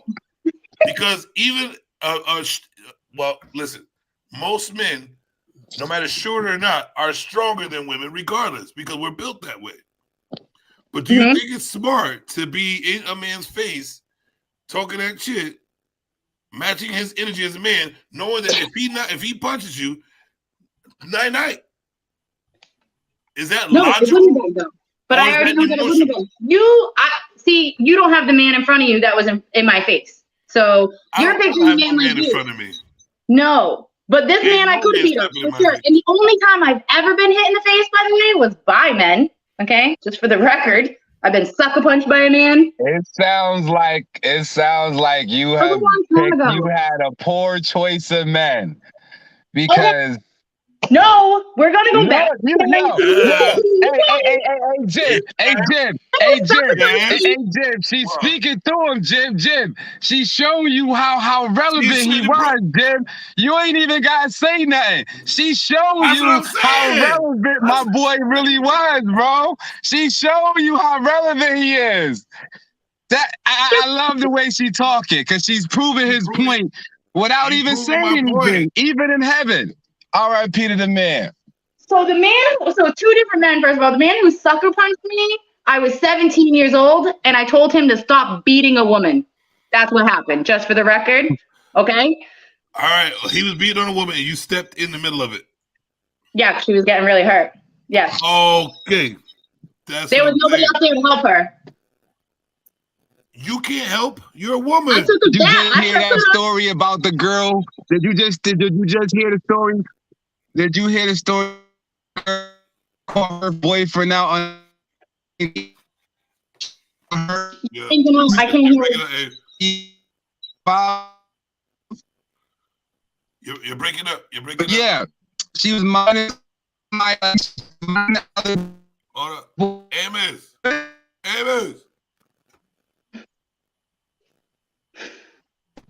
You're breaking up. I'm here. You're like going in and out. Oh. Can y'all hear? I did for a second, and now he's like a robot again. Oh. I think it's like the new Herbie Hancock. Am I going in and out too? No. What'd you say? Am I going in and out too? No, I can hear you. It's fine. You don't want to see my face, Steven? I can see your face. Do you not want to see my face, Steven? Oh, I'm not saying that.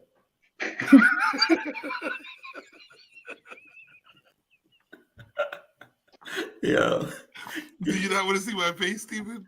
Do you not? No, you're doing the what's the name? Because I shave my beard. You're doing the what's the name? You're doing the thingy. All right. The Jet Li swag. Yeah.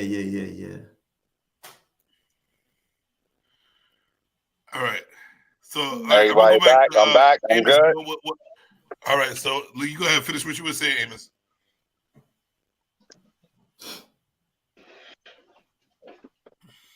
Can you hear me? I can hear you. Can't see you, but I can hear you. Amos. Yeah. Me pull over right back. All right. Yeah, I'm here. Yeah, what I was saying, what I was saying was it was an article. It was an article about this girl who It was an article about this girl who caught her friend at the bowling alley with her man, and called her friend over there to confront them. And instead of shooting the girlfriend, he shot he shot the friend who caught him, who wasn't arguing, who wasn't doing nothing, because he blamed her for the whole situation. What the fuck? Wow. Yeah, blamed her for the whole, so shot her. Nana. Oh, Yeah, now we shot can. her, Listen, this girl. All killed her, right, and I shot her didn't show sister. up with this girl to cause problems. Okay, that's in this specific story we're talking about, and it was again. I was 17, and I'm 33 now, so we're talking 16 years ago. I understand. No, I understand. I'm just saying, even at 16, She because dropped you know what? off There could be stuff for her a child. 17, 18, 19-year-old that's listening. It's still Okay, it's for so us to talk still about. There's also at for the this audience. time though, 16 years later, I would not have sat there and watched this girl get hurt. I wouldn't. I wouldn't What sit would there. you have? What would you have done instead of jumping in the middle of it? Because you said you did. Oh, no, you want? I didn't jump in the middle. So you know what I would have done differently? I went to get back in the car and I turned my back. That's where I learned my lesson. I should have gotten in the car this way. And that's what most people have been doing. And that's what most people have been doing in society, turning their backs on real situations. That's where I learned you don't turn your back on nobody. I didn't think he was going to hit me like that because he was a man, but I obviously was watching him whoop this girl's ass. I should have known better. But at the time I didn't. And that's what it taught me. But they had a relationship of some type, right? So I thought it was just this bitch. No, he don't give a fuck. And I learned my lesson there. You don't turn your back on nobody. It don't matter who it is. So that's what I would have done differently. Pop shit. So I'm asking the men. Have y'all ever seen, walking down the street or whatever like that, or been in a situation, you've seen a woman being abused? What have you done?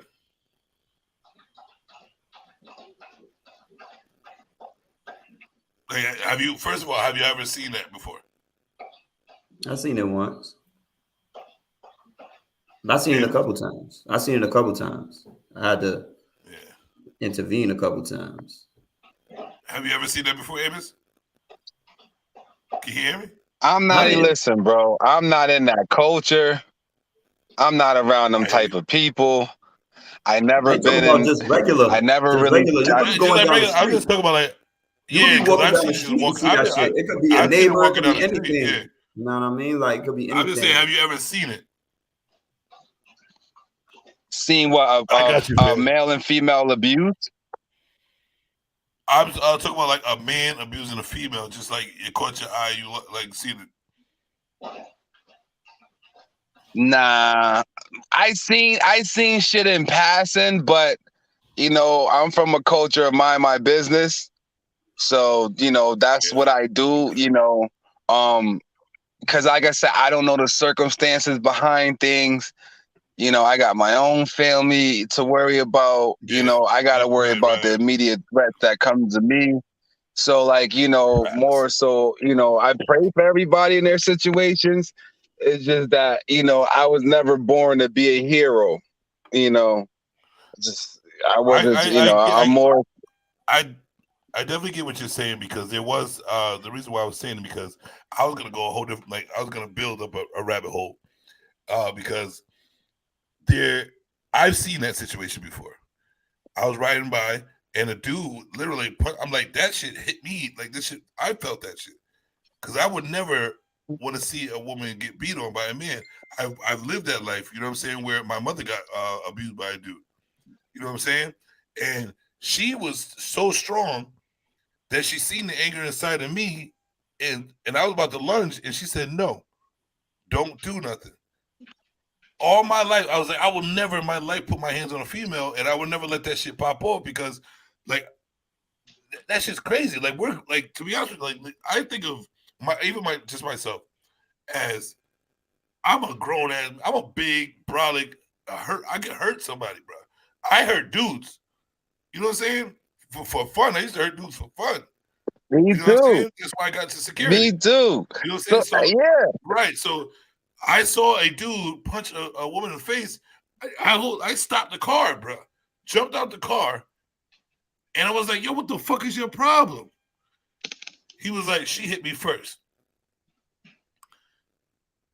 I looked at the situation.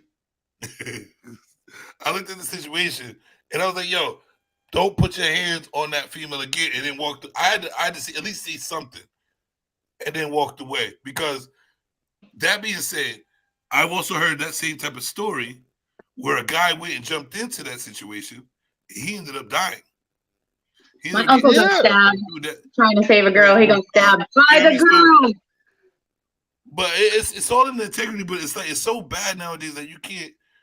There's men out there. There's men out there who are men who will protect y'all. You know what I'm saying? But it's like it gets to the point where like, why? If y'all gonna be like this, y'all gonna choose these pookies and shit that want to punch you in your shit, and y'all gonna keep consistently doing the same dumb shit. Why the fuck are we gonna protect you?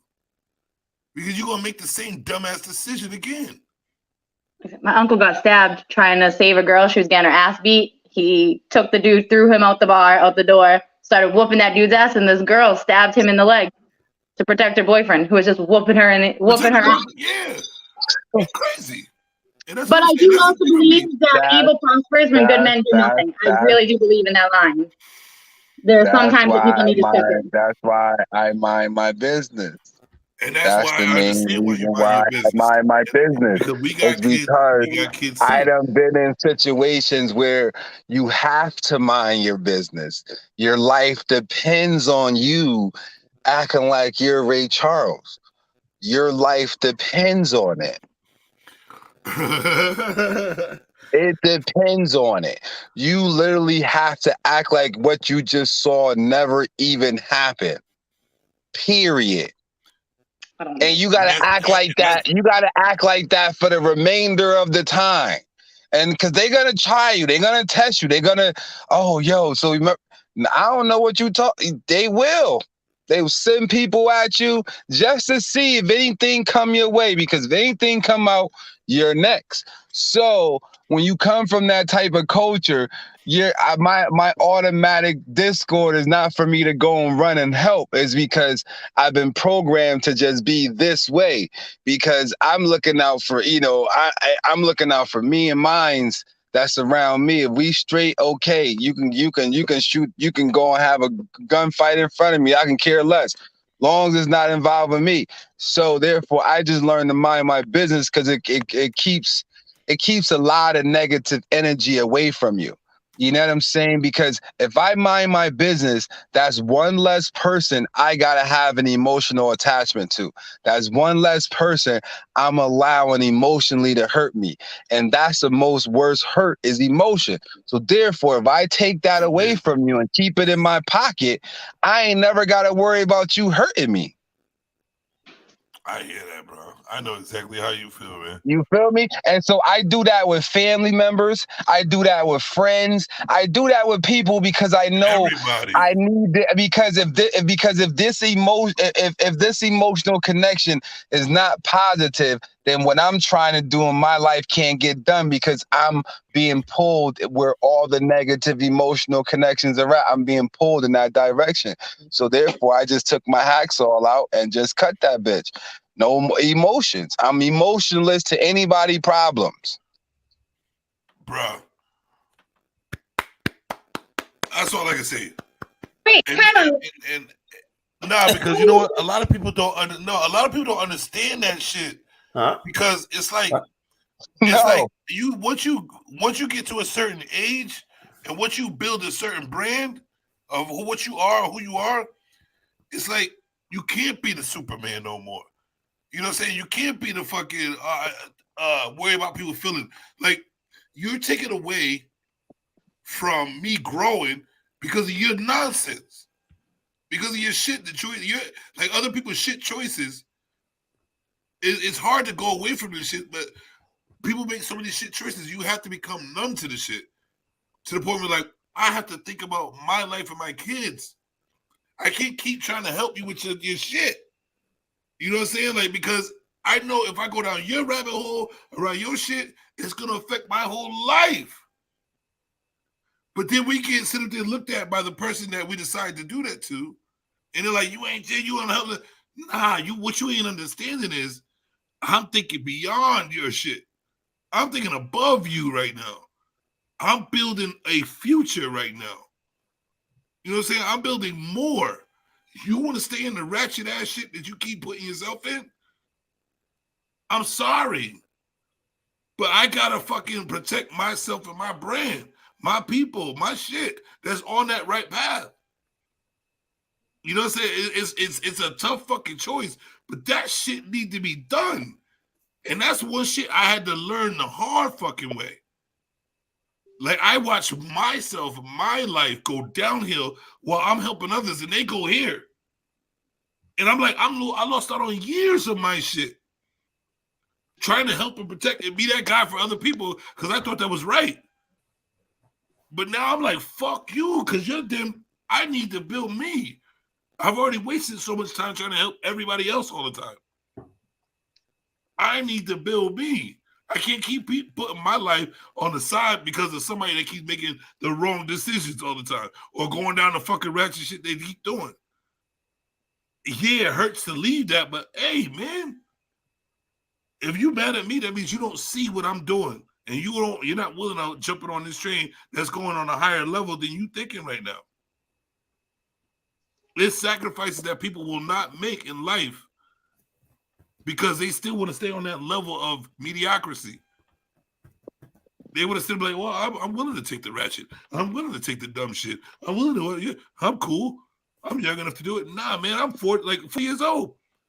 I'm still going through the consequences of my choices years ago, right now. Right now. Mm-hmm. And all I can think about is like, I can only imagine if I didn't go that road. If I didn't go protect that person, if I didn't try to care about that person, or if I didn't want to be around, you know what I mean? I can only imagine if I thought of myself first, instead of thinking of other people, the position I would be in right now. And I'm making up for it right now. It's crazy shit. But I like what he said, like that I felt that because I'm really that's my life right now. Like I'm making up for all the choices I made to help other fucking people, to care that much about other people. I'm making up for it now. I could have been a fucking billionaire right now. And that's dead serious. I always put myself, because that's the way I was raised. Help, give. I always put myself to the side. Always. I'm not doing that shit no more. I'm not letting people, I'm going to dictate every step of my life. I'm not letting people do it. I don't give a fuck about your feelings and emotions about it. You know what I'm saying? Get over your shit. Sorry. Listen, you take the emotional. To be rubbing backs and put Pampers on. We too old for that, especially to adults. You better feel how I feel, adult. Sorry. I'm sorry. It is what it is. That's why I said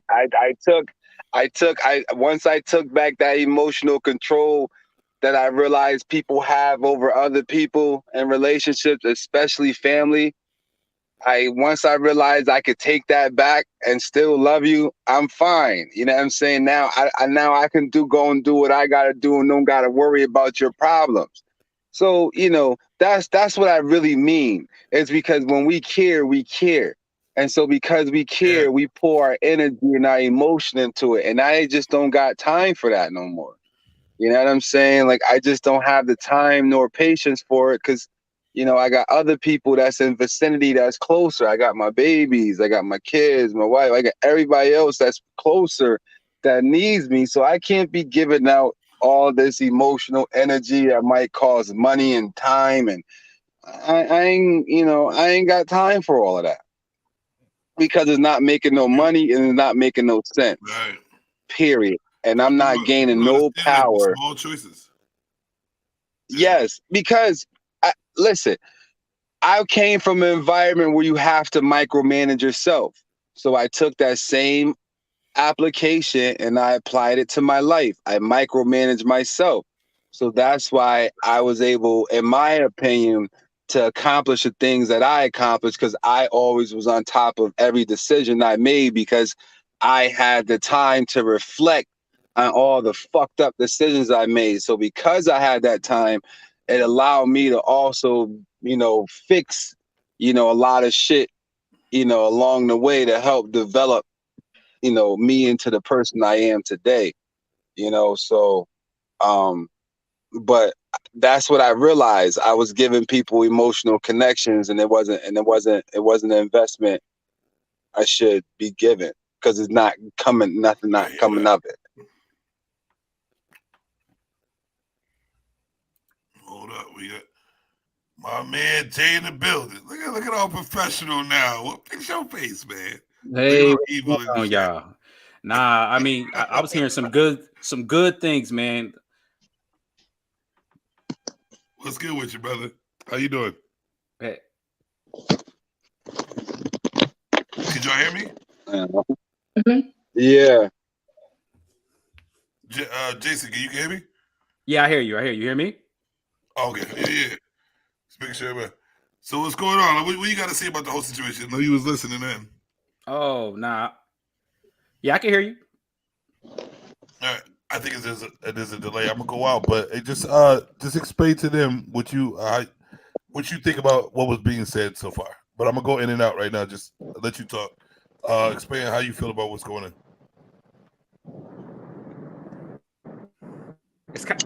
It's repeating over and over again. I keep hearing what we're saying over and over again. Maybe something's up in my joint. Hold up. Can everybody hear me? I can hear you. Good. I think it might be yours then, Jay. Yeah. All right. Let me hold up.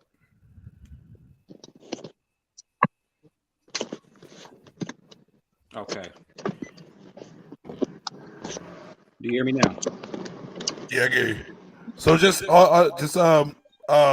yeah, I hear echo too. Like, so, like, do you have YouTube on anywhere else besides now? That might be it. Let's see. Yeah, I think that's it, because it'll definitely cover it.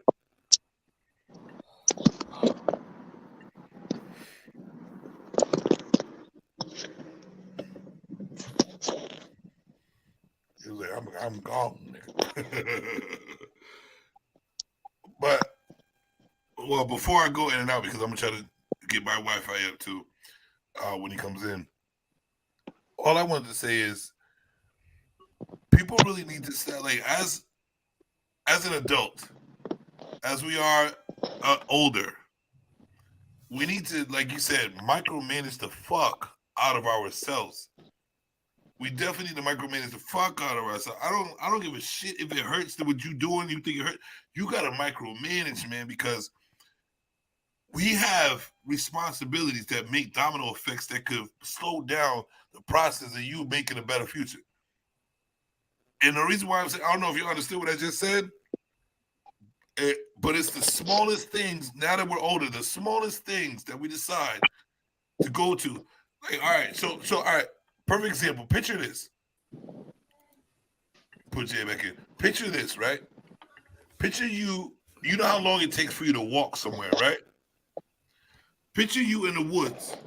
There's two different directions. There's three different directions, right? There's the right way that you don't know about. There's the wrong way that you don't know about. And there's the other way that could be a shortcut, right? Or you don't know what it is. Say you take that shortcut that could lead you to the right way, but it's the longest road ever.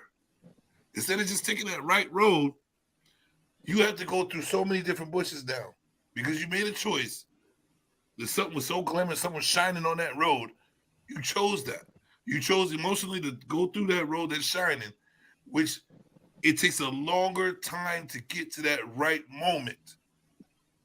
By going to that road, you're going to get there, but it takes a longer time. But you made that decision to see something that attracted you to that, and now you have to go through a massive different shit to get to the right moment and taking you a longer time instead of taking that road, which you could have gone right or you could have gone wrong, but now you got to make up for a whole bunch of shit. If you don't micromanage your life, if you don't pay attention to the shit you do and what effects that you're making on other people's lives, in your life, whatever, you will not, like, it would have taken you so much longer to get where you need to be, and you would have to deal with so much more. You would have to deal with so much more shit. I know. And that means your emotions, your mentals, your physicals, everything could be like put in a different area. And what you understand is that's what builds different forks in the road.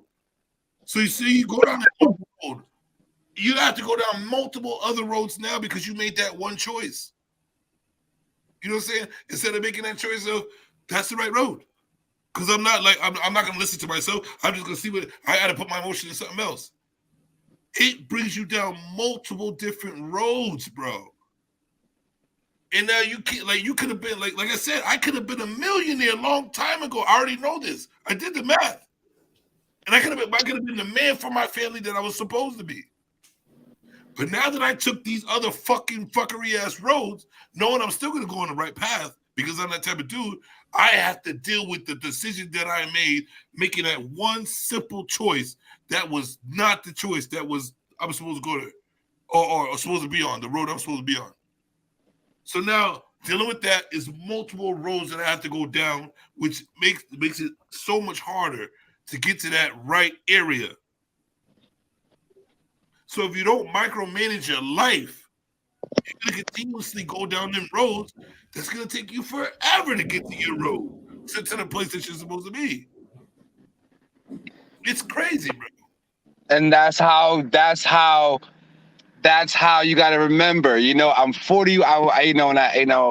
When I came home, I was 33 years old. I spent from 22 to 33 in prison. And so because I had to micromanage my shit through all of the atrocities, I said, let me apply it here. So I applied it here, and everything that I kind of like went through, it just was like, it was kind of like easier. It was like almost like a road, like you already knew the road. It's like you're the driver in the passenger seat knowing the turns of the race. You know, we watch the cars, and then, you know, you got a passenger, you got a driver, one telling the person where to turn, and he just turned the gas on. I had to be both those people, you know? So then I end up finding a partner that was kind of like both those people. So when it was time to start really getting real major things done, you know, consolidating, you know, bringing things together and really starting to make things as one, it just became a lot easier. And so even still through all those periods, whether, you know, when I was working for Safe Light and all them, I still kind of just kept a check, you know, a mental check on what I was doing just to make sure I was progressing the way I felt. So therefore, I would never have to feel inadequate in no relationship, you know? And that's the most thing for me as a man that I think that I like, you know, to expound upon is the fact that when you can empower somebody and that person can empower you, and then that person can empower you, it just becomes a whole, just a domino effect of good empowerment, you know, to have people in the room with, you know, have dope boys in the room with entrepreneurs in the room with corporate in the room, and we're all just learn from each other, you know, because men love to have, we love to do, we love to produce. So if you give a body to or visual to the instructions on how to get there, it gets a little easier. So, you know, whenever I go and start a new venture, when I'm going to do something different, I always go and find forums on people who's doing that.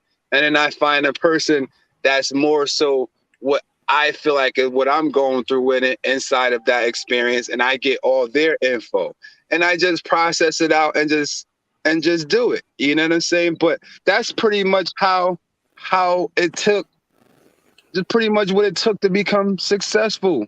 Like, that's what it really took. Me having people around that was doing what I was doing or better.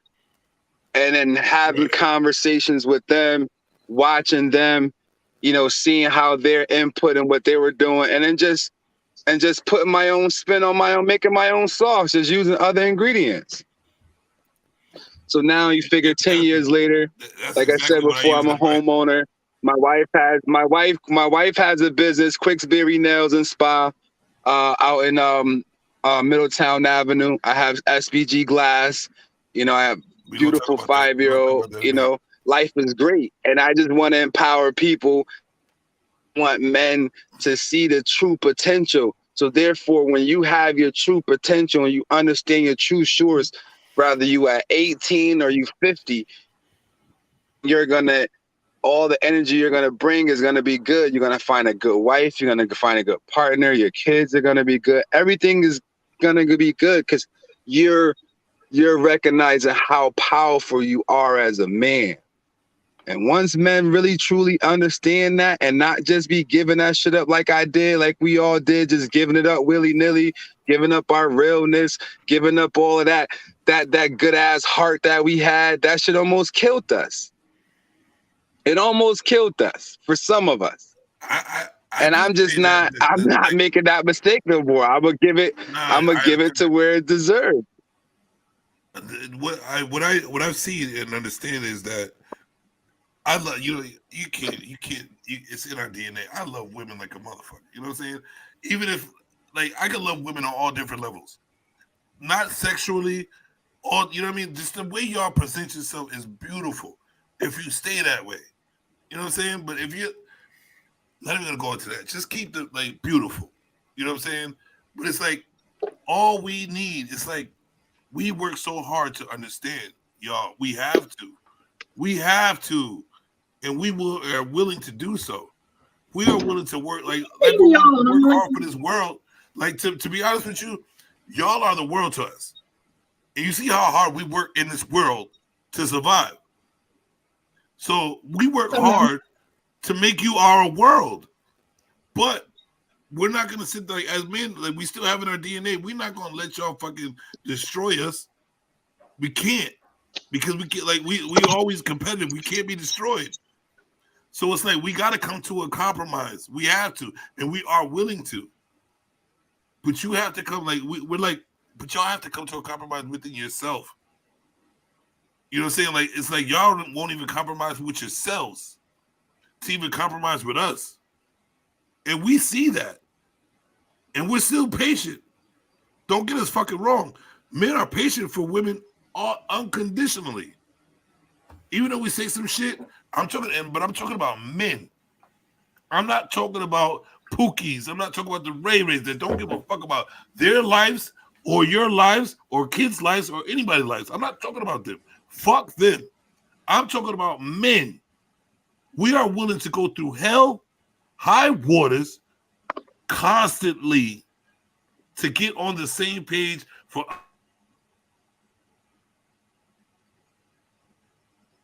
Now you're frozen. Yeah. I thought it was me again. No, it's him this time. It's me. I just paused. Oh, okay. But we're willing to do whatever it takes.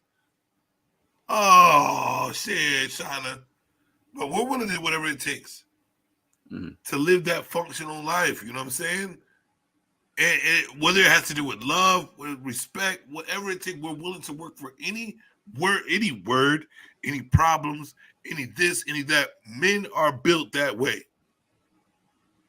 to want to deal with anything, so we can live a prosperous, functional life of growth. Like just grow. It's in our DNA to want to grow. But when we're sitting there attacked on every angle, in our peace, the most peaceful angle of us. The most peaceful angle of us is a woman. That feels the worst to us. We're able to go fight the fucking man that controls this that we have to work for. We're willing to fight anybody. You know what I'm saying? We're willing to fight anybody. But when it comes down to fighting our woman, that's where we lose control. That's where we lose control. That's where we don't know where we should go or what step to take. Because I'm like, y'all supposed to be our peace. And we can't think like y'all do. We're different. We can't be on the level of y'all thought. Y'all can't be on the level of our thought. But we are willing to sit back and fucking go through everything for us to be on that level. We're even willing to be a Kevin Samuels. Let's get this podcast, and we're willing to stay at that same approach. So y'all can feel exactly how we feel. So you can hear our real voice. You know what I'm saying? So y'all can come to the understanding, like, we are men. This is who we are. Whatever road you try to go down, I'm still going to be stern, on 10 toes. This is who I am. That was Kevin Samuels. No matter if you try to be like, oh, I'm this, I'm that, I'm gay, I'm blah, blah, blah. I'm a fucking man. I'm standing on 10 toes, and I want it to be this way. And it's automatically for us, not just me. That was his goal. And that's what he was trying to put forth. It's about us, not me, not you, us. And I wanted to stand on 10 toes for you to understand that. Call me gay. Call me this. Call me anything the fuck you want to. Even let me hang out with a big booty bitch and die that day. We're going to go down that road later. I'm still willing to do that shit to get the point. To get my point across, I'm still willing to do that. Because who we are men. We stick to code. I'm going to say this. Y'all make up a code and don't stick by the rules. I really don't like this y'all thing. I'm the only one here. It's only a y'all because we're trying to get. We're trying to show you who we are. I don't want you names individually. No. See, that's what I'm saying. Don't take it as an attack. Take it as we are trying to tell you something. Can you communicate with Bugs? Wait, I got a little comment. You said don't take it as an attack when you say y'all. But if I were to say all men are, all of you would be like, that's fucked up. You can't put us all in the same group. But you can say y'all. Actually, you know what I'm saying? That's not fair. Actually, to be honest with you, men have always been put in one group. I agree with that. And we take it and we deal with it. Listen, anything, hold on, stop. Anything that anybody has ever given to a man, we take it. We deal with it and we grow from it. We don't have the choice. We don't have it to where complain about it and somebody. No. Obviously something's up, we gotta deal with it. Fuck it. Agree with that either. Always want to do better. Everything men are attacked. About nothing. We can't cry about nothing. We can't call it an attack. We can't call it nothing. I don't agree with that though. Man, let's take it. It don't matter what you agree with. It's what it is. So men don't you saying you want to make things different? If you listen, men have to hold the world on their backs for everybody. That's what it is. And that's what we're willing to do. And all we're asking for from a woman, because we don't ask for much. See, you keep talking. You are willing to do. We don't ask for much. All we're asking for is communication. Understand what we're saying without getting an attitude about it. Just listen to us and step back so you can hear what we're saying. If you got a problem with it, we're willing to deal with it and work it out. But don't keep fucking dragging the fucking drama with us because we don't want to deal with it. We want to live. That's it. We don't ask for nothing. We don't ask for much.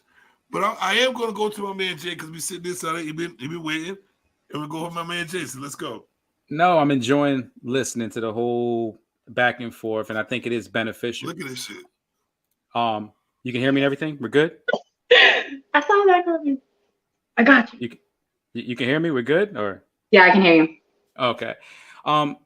Yeah, so I really did love listening to the back and forth between you two.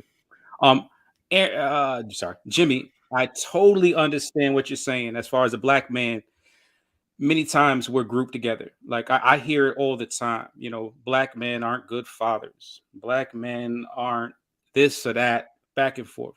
I've actually flipped that bad boy around and used it as my superpower. Oh, you saying that? Well, here I am. I'm an example of a person that's with my kids every single day. I'm a good husband. I do what I got to do. You could overgeneralize us all day. I'm not going to get offended by that. I'm actually going to go ahead and throw it back in your face and show you what time it is. That to be the best father I know how to be for a man that didn't grow up with the father. I'm curious. I would love to paint the picture of what the compromise looks like. Like you said something, Jimmy. Compromise. If we could just compromise. I want to know that space that we can meet in the middle and understand each other a lot better. And please let me explain. You know this. I'm just gonna let everyone else know this. Yeah, I've been married for almost 15 years now. I got 2 sons, 2 beautiful black boys. One's a teenager driving me nuts. Actually, he just went to his friend's house, and I keep looking at my watch. He there, everything. I hear you, bro. Father, that's just me. So, but generally speaking, and a lot of this stuff is general. I know it's tough to hear. It's like you women, you men, but it's just trying to get the outliers in. We're trying to get everybody to work together. Right. Now, some of this stuff might not affect you, but we all want the same thing, I think, and that's positive households, loving families, and structure. So back to what I was saying before, Jimmy, what does that compromise look like? What for you? All right, because we're not going to overgeneralize, because my compromise might be different, but what's yours? To be honest with you, what the craziest part about it is, I don't know what it looks like from a man and a woman. But when 2 men talk, I see compromise. I see sit back. Let me hear what you're saying. Let me understand what you're saying. Let me not get triggered. I hear that between 2 men talking. But when it comes to a man, it'll be the same talking points. But I hear too much emotion and trigger when it comes to a man and woman talking. The compromise, I just want to see no argument, and I want to see understanding. I don't ever hear, there's a big difference between a man that was going to be like, hey, women, shut the fuck up, you got to listen to a man. Get the fuck off my panel with that shit. You know what I'm saying? Because I love what a woman says. I want to take a woman's advice because you know what? With your emotion, you can see deeper into things than I can because I want to get it done. When you have a woman on your side that is on the same level as you are, you're willing to listen to everything she says without that emotional bullshit and be like, you are absolutely right. You know what? I'm going to take this route, but I have to take it my way because in the world that we live in, you're not able, with your idea is great, but when you want to go into a world of men, it has to be a man's way. You know what I'm saying? Your idea will always work. Probably not always work, but most time it would work because you see different shit that I don't. But matter of fact, I did see it, but I see it differently than you do. You see the deeper emotion about it. Oh, da. So let me get your advice about this, but let me lead this fucking shit because we're living in a man's world. I don't care what y'all trying to take over, what y'all trying to do. It's a man's world. Your opinion, your voice, your emotion, your body, everything matters from a woman, especially when you get that right woman on your side. It matters. The thing about it is don't try to be me. Don't try to be the king of the jungle. Be the queen that you are and find a king that can lead the fucking society, the community that we need to build together. It's all we got. We're not humans as fucking dogs and cats to build a community. The only thing we got is a man and a woman. And if we can't come to a compromise and we can't come together, the world is not going to exist our way, no matter what. So if we continuously battle each other, we have no world. We have no community. We have nothing. There are gender roles, bro. And that's what people don't understand. There are gender roles. It doesn't make you less or above anyone. It means you're a gender with a role. You're a gender with a role. That's it. I mean, that's like asking a question. That's like asking the question, what's more important, the brain or the heart? They're different roles. It works together, bro. You can't work. But they need to both exist. The heart don't work without the brain. Like, you know what I'm saying? Listen, all I was saying was you're saying I was saying a little defense was you're saying y'all, but I'm the only woman that you get to exchange with right now, is what I was saying. And I don't sit here and say all men are crap. I'm not that woman. And we just talked I about know how we that, do but not we know like this that too. women say all men are trash when we're talking about it's really not all men, it's the men that you choose, bitch. Those are the men that are trash. So when you're sitting here saying y'all women, it's not all women, it's obviously the women you deal with. You know, that's not fair. Facts, We're holding each other accountable, remember? And like I said, welcome to the panel, Hollywood. But all I'm saying is this: like, I'm always speaking in general, and me, I know the difference. If I'm talking directly to you, I will say your name. I may not say it right, but I will say your name and confront you. I will confront you. I will confront you. But when I speak, this is a panel of this is what we do. This is not a panel just because we need to speak. It's also a panel to reach out to other people. So obviously we have to speak in general. So let's take like and I'm like this we're whole trying to thing make is the showing general you. population better. No, but what I'm saying is when someone is on a panel on a YouTube, you have to go down this domino effect. A panel, YouTube. Obviously, we're trying to reach out to a bigger community. So when people on this shit talk, it's not specified to one person or what you're doing, which people do a lot. They're like, "Oh, I didn't do it. I understand you don't," but we're talking to a general few. So let's talk generally.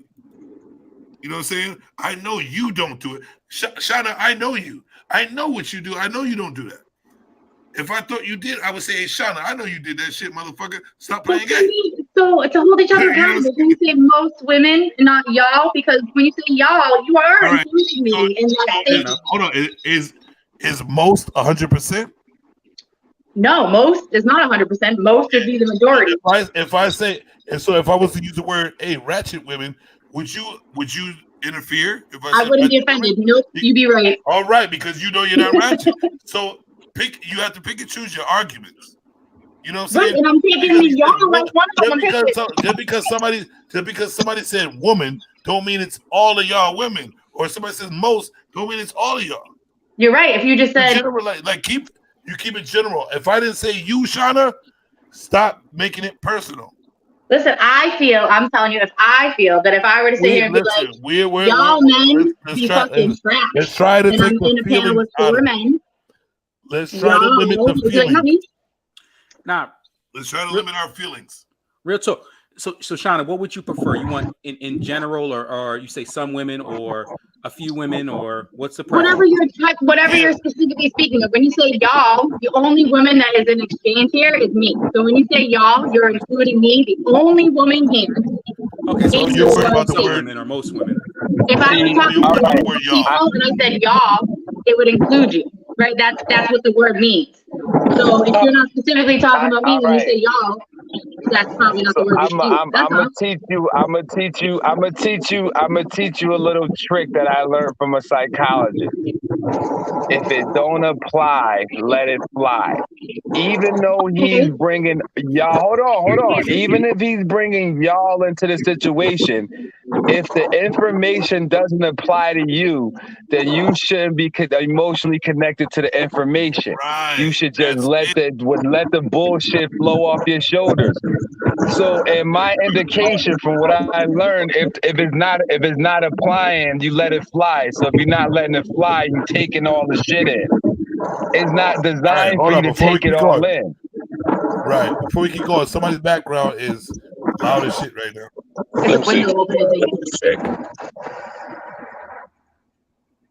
All right. It was you, Amos. So, and I do understand what you're saying. You're on a personal. Am I not going to be able to sleep tonight because he said y'all? No, I understand that it does not affect me. Right. But again, like I said, I am the only woman here right now. Hey, what's up? That's 1. And 2, I wouldn't generalize you guys. And 3, I want this man to be successful, not for nothing. When you start generalizing everybody, people start tuning you out. Here's the thing. I don't even want to listen to what you're saying. Shauna, you proving my point. You're proving my point. Because we are not allowed to even continue with a conversation. Nobody's even want to listen no more because we're using our emotions and feelings way too much. And knowing that, like, even though what we just said, you're still willing to use your emotions. How am I using my emotion? I'm using my brain. I'm letting you know how to talk to because people. you're saying because you're using one simple word, knowing what we said we're doing. You're using one simple word to change the whole narrative of our conversation. I'm not. You're using y'all. If You're you using use y'all. your, are you done? Not Okay. yet. But go ahead.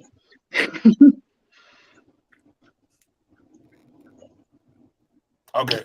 So for you to use the word y'all in your narrative of shutting down your conversation because you think we're talking about you, saying that we're keeping it general destroys the whole point of talking. So we're not able to get our point across or anybody get their point across because one person is willing to use the word y'all to make it personal when we just said we're talking in general. You understand what I'm trying to say? Can I say something real quick? Yes. Go ahead, Hollywood. Hollywood, go ahead. Sometimes I think that, especially now, we're really sensitive. But if someone says, if a female told me most guys cheat, I'm a dude, to be honest, I know it's probably true. So I can't get defensive because I know I'm not included, but I know that's the truth. I think that when we start getting to the truth, that's when people kind of skip the seat to get uncomfortable because they feel that heat. You can't say that it's not a point on the women's side. The women can have a point too, but it is what it is. It is what it is. And so I don't think that person should get mad, and it might not include you because it can't be every person. There's no such thing as 100%. Even when it say LETSTALk killed 99.9%, there's always a little short percent or what percentage it is that doesn't apply to. But I think that when people get defensive, it's like we having an uncomfortable conversation. When they get defensive, I feel like you're sort of stepping on toes. But that's just me. So, and I don't mean to come off as defensive. No, well, if it depends. I think if you think they're telling the truth, then no. If it doesn't apply to you, then no. So even though I may not take it personally, like I said, I'm now there's 6 of us, I'm the only woman here. So when you're talking to a group of people and you say, y'all women, you are now including me in that group. I can't even say a sentence that now agrees with you because I'm linking myself in that group and I just have to sit here and listen to you. And I'd rather be able to agree with you. But this is what we're trying to tell you as men.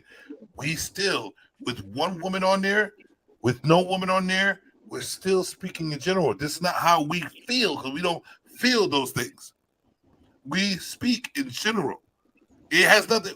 Our talk really has nothing to do with feelings. It's generally talking.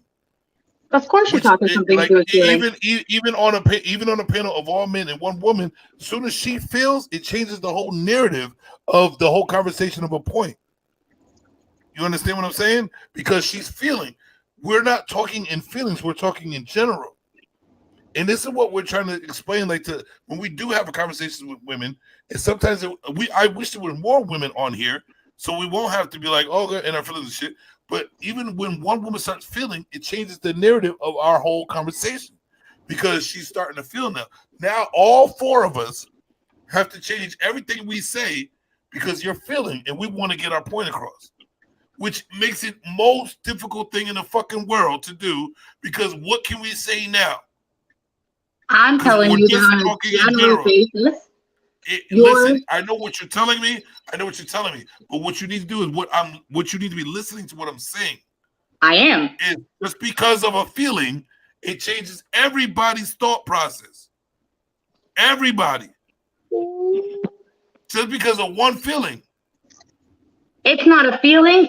I'm really good with words, and I write good papers, and I know how to talk to a crowd.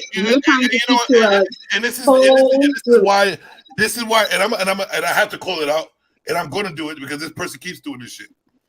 This is exactly why we cannot grow, because of shit like this. Now y'all concerned about feelings. No, we consider her not thinking about feelings and keeping it general. That's what it is. So if you was fucking listening, you would understand. See, so like you're using your feelings. That's why you're swearing at people. No, I am using my feelings because I am, and I'm admitting to it. I am using my feelings because it gets annoying to the point where you have to use your feelings. Like, what are you not understanding? We're trying to have a conversation. That's it. We're not trying to feel too much. We're just trying to get to an understanding. And I'm telling you that everything changes. I don't necessarily disagree with your point, but I can't on my end in this setting, right? This is something that people can watch forever, right? So I can be like, you know what? You're right. Purely because you chose to use the word y'all and you've included me in this group. And I can't back you up on that because I'm not like this, right? Where if you were like ratchet women, cool, I'm so sorry. Ratchet women are like this. I could be like, you know what? You absolutely right. You are right. But I want to be able to support you in some of the things you say. But in doing so, I make myself look bad, and I'm not going to fucking take a bullet for you that I don't deserve either. Right? Like, so what I'm saying is I want you to be a successful person here. And I'm telling you, as being a part of this group right now, y'all. I get it. I'm like, man, I know you can do better than that. I know you can. So, and we were just. I get you because I know you. You know what I'm saying? But just for it to be a simple y'all. I get what you're saying. I understand, and I agree with you. But for it to be just that simple as a y'all, when we can't think above that, like, you know, I know he's not really talking about us, and I know we're on a panel of them not talking about us. Why would I hold up? But why would I stop? If you know these things, that's what I'm saying. If you know these things, and you know you're on a panel of, and we just, like I said, we just explained to you, even though we're not using the word y'all, we're talking in general. You're still using y'all as to go against. You know we're not talking about you generally. You right, but I'm able to support you, and I can't back you up in that statement because I throw myself into it. I understand. What you're not understanding is this. You know what we're talking about. If you already have the code, the key, the code of it, why would you dwell on that knowing that we're not talking about y'all, meaning you? Because I know that you can do better and explain exactly what you're talking about versus using y'all.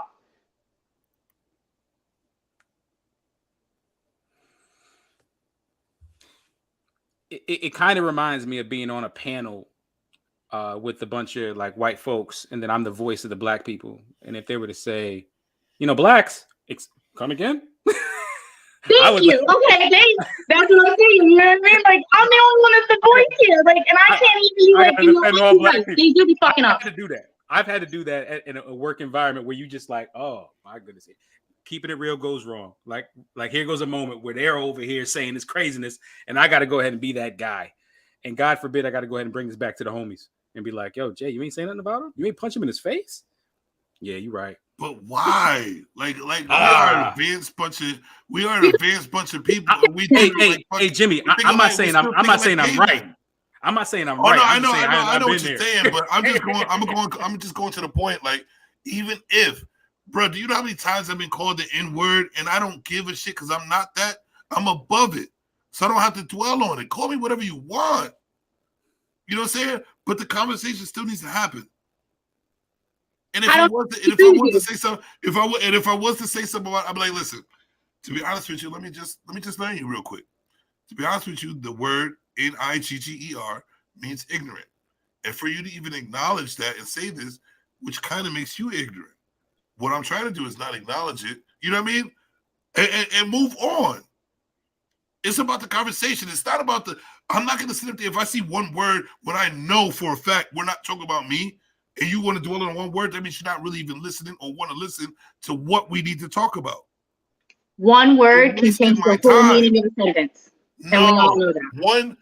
No, if you are a human being that has thought and you're willing to advance and not stay stagnant, one word don't mean nothing.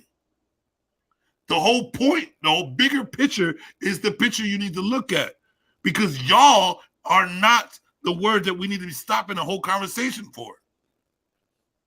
Because I already know that these guys up here know that we're not speaking specifically to me, so I don't need to stop the conversation for y'all. Let's continue, because I'm advanced as a human being. That's what I'm trying to say. We stay, and that's what I've been saying my whole fucking life. We stay stagnant, even on simple words. We stay stagnant and make it don't feel shit. Nothing. It's nothing. If you're an advanced human being, it don't mean nothing. It doesn't. I spent years and years as a coach, right? I coached the youth. I coached 8-year-olds in football, basketball, baseball, soccer. I've coached adults in life, in goals and happiness. And what I think is important that we recognize is it's really important to know your audience, who you're speaking to, because ultimately the goal is to be the most effective speaker. So how do I get my point across? If I have to speak in Spanish, then I'll speak in Spanish because that person understands Spanish. If it doesn't even matter, like I could sit there and argue and say, well, you should learn English. Or I could say, you know what? I want this person to learn or understand so bad that I'm going to speak in the language that you want me to speak. Or I'm going to go ahead and express myself in that way. So listen, to each his own. Everyone has their skill.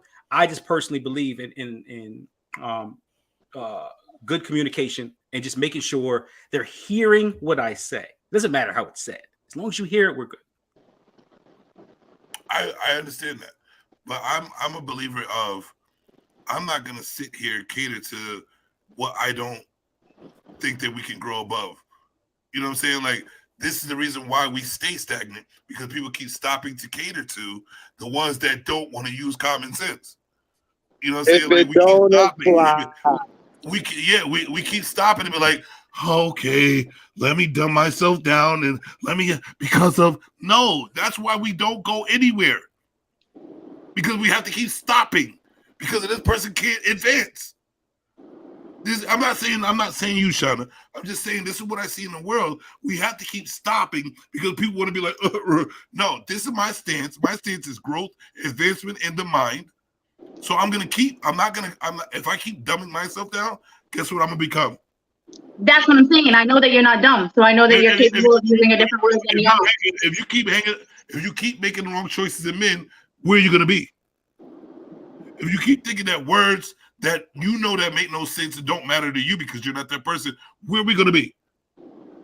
You know what I'm saying? If you're gonna keep dwelling on the less, you're gonna be less. If you want to show power, advance. So earlier we talked about how women say. Earlier we talked about how women say, all these men are trash, and really it's that they choose these men, right? And that's accurate. And I agree with you. I agree with you 100% on that. So that's why I don't think that women should generalize all men as being trash. And I know that, and I want your platform to be successful. And I'm saying when you say y'all, that's what society has been doing to black men. But I don't. Right now, aren't we saying that we're trying to be better than that? I thought that's what we were saying from the beginning. So if we're trying to be better than that, then why aren't we doing that? That's what I'm saying. Right, and that's exactly what I'm saying. But guess what? Emotions are running unnecessarily. No, I'm not mad about it. No, they're not. No, they're not. A great audience, and if you want people to listen to you, when you say y'all, people start generalizations make people tune you out, and that's accurate. That's how you have to put a direct. I only take that to be true when what it's saying applies to them subconsciously. I don't. Well, no, because I'm not like that as a woman. There's a lot of things that women do that I don't do. Because for that theory to be true, we literally wouldn't have freedom of speech. If that was the true theory, we wouldn't have because we will unknowingly everybody generalized. That's why they tell you if it don't apply, let it fly. If you're attaching emotions to it, then it has some merit to it. It has some connect. You're putting a link to it.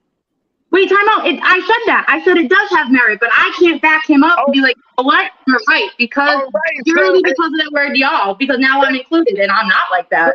So if it has, if what we're saying has merit, then, and if it's applying, at that point, you're supposed to intake the information to help better your situation. Because that's what advice is for. But I personally don't need. I'm really appreciative. I don't need his advice to make my situation better. I would never say. Everybody needs something in their life. Everybody needs something. You are not perfect. Everybody needs some advice. No, I'm absolutely not perfect. I know that. For you to say that, there's not gonna be no growth because you feel like you were at the pinnacle of your growth. That's what you're saying when you're saying that, though. That's what you're No, I didn't. saying. You're at No, I didn't. you get no, so nothing else new is coming in. You're blinking out. I didn't hear the last part you said. I said you're putting a limit on your growth because you're saying that this is where I'm at. So that's as far as the information that we're sort of applies to you. You intake to help better what's going on. You say that you don't need to fix nothing. Everybody needs to be. Everybody's fixed. Everybody needs something better in their life. Everybody wants something more. I didn't say I didn't need to fix nothing. No. I said that the specific information he's speaking of right now, I don't need that to better my life because I am not like that. Okay, but I would like to be able to support him. So right there, that's where my theory from what my psychologist told me. If it don't apply, let it fly. And on a personal level, I'm still going to sleep tonight, but I want to be able to support him. But if you can sleep when you're making y'all matter, that means like that makes no sense. Like what? You're comfortable going to sleep, but then you want to make a problem with y'all. No. If you're comfortable going to sleep, that it doesn't bother you, then don't make y'all bother you. You should know that you aren't that one. So if it don't apply, let it fly. Got it. You know so we're not talking about you because nobody said Shauna, guess what you are? That's right. When you take it personal because you said my name and this is directed towards me. Yes. But when we're talking on a panel, sometimes words could be like blah, but you should know that we're on a panel of people just talking in general, which we already explained. So y'all should not matter in someone's sentence unless they say, hey, Shauna, this is what you do. Okay. So who do you know named y'all? You know somebody named y'all? You know what y'all means? It means you all. That's exactly what y'all means. It's literally the breakdown of it. So I don't understand what you're talking about. It's saying you all. But you know what? Y'all need to advance. How about that? And I'm saying we were just talking about holding each other accountable, and I would like to see you personally advance. So that means that people that say I want to identify as this and I want to identify as that. No, y'all should like come on. They want to identify. So that means the reason why we're talking about y'all is because we're identifying women. Right. And I would like to be able to support you in your statements. You could have a woman backing you up right now. But when you still can back us up because we're not saying Shauna. We're not saying Shauna. It's literally the definition of the word. Definition. Do you understand what we're talking about and what the bigger picture is on this whole panel? Yes, and I would like to agree with you, and you're making it difficult for me because I can't without making myself look trash. 35. Listen, we just told you we speak in general, and we should have had another conversation from there. You just made a 35-minute conversation about y'all. This is what I'm trying to say. When we could have been growing, we're still talking about how to make up for y'all because you felt some type of way about y'all. You address my point is proven. My point is proven. I don't think it is. 35 minutes on I guarantee I know why.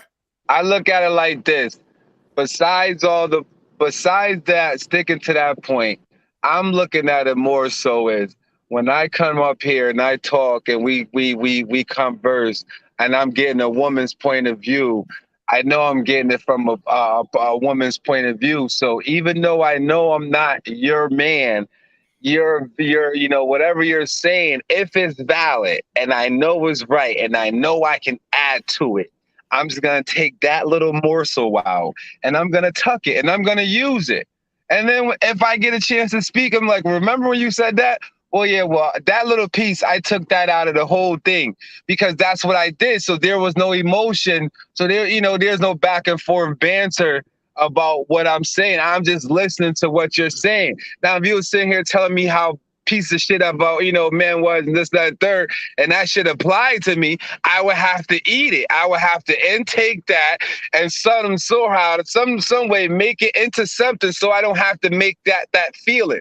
But if you feel that way, you have to do something to change it. So then when we speak on general and y'all, it won't matter because you already know you already know that if it don't apply, let it fly. So that way we can keep going. 45 minutes. That's what I'm saying. What you gotta say, Jay? Sound like you want to say something. Yeah, I got so much to say, but I was kind of hanging back. I know. So maybe this would be more effective if Shauna was to tell us a little bit about herself, because we say that this and this don't apply to I'm sorry, am I saying your name wrong? Shauna, you're the only one saying it right, babe. Oh, no, Shauna. So if we knew more about her, right. If we knew more about her, maybe we wouldn't have the feeling of like if all women or we're speaking to her included in that whole all women statement. If she that honest to hold herself that accountable on this platform with all of us, that is a motherfucking nuclear bomb. but we would know ultimately if she was willing, to share how she feels, what she is, where she's at, and what she wants. Then we would all know if does it apply to her or not. Well, I'm gonna say it this way. I know Shauna. I've known her for a long, long time. That's why I'm able to talk to her this way. And this is why I am talking to her this way, because I know she's able to advance. She is advanced. She is that type of person that can grow. She can learn from anything. She always has. She always done it. So that's why I'm like, I'm gonna stand on 10 toes about what I just said about the y'all. Because okay, so that's different. So yeah, that's different. That's different. Yeah. She knows, but she wants to be right. And I'm not gonna let her sit there and fuck up the show because you want to be right. Being right is overrated. Being right about what though? What is the be right about, y'all? About something that we know that shouldn't be brought up, which we could grow from. We already grew from because we're human. We're humans. Rabbit hole. We're going down the rabbit hole. Like that's just all right. So all right. So if we was to worry about, all right, y'all ain't nothing, right? Let's talk about the N-word. If we was to treat the N-word like she's treating y'all, I can't hear you. How many times? How would we be in trouble as humans? As Black people, how much trouble would we be in if we always worried about the N-word? We'll be extinct. We'll be extinct. There you go. Right. We grow from the shit. We know that we are ignorant. So we go above it and beyond and we keep moving. He says we know we're ignorant. When we say we are speaking in general. So when you say y'all, it's not that we're speaking in general. And we try to move on, and you still trying to put y'all as an important word. That's not growing. So what's the point? Because even if you said women, I feel less included than y'all, is what I'm trying to tell you. And I want to be able to back you up. Grabbing his head. And half your shit blinked out because my shit went blink. I was trying to time out. I couldn't hear you. Yo, this is exactly why we cannot grow as two different. This is exactly why we don't grow. You so worried about one word instead of us just keep going with the bigger picture. Can say y'all, go ahead. When you what I'm saying. I won't be able to back you up in your statement. I'm gonna have to sit here quietly and listen. You should back us up because we know you should know we got your back regardless because we said we're speaking in general. But we're not talking about you. So that should mean we should have moved on 45 minutes ago. But we're still trying to explain the word y'all.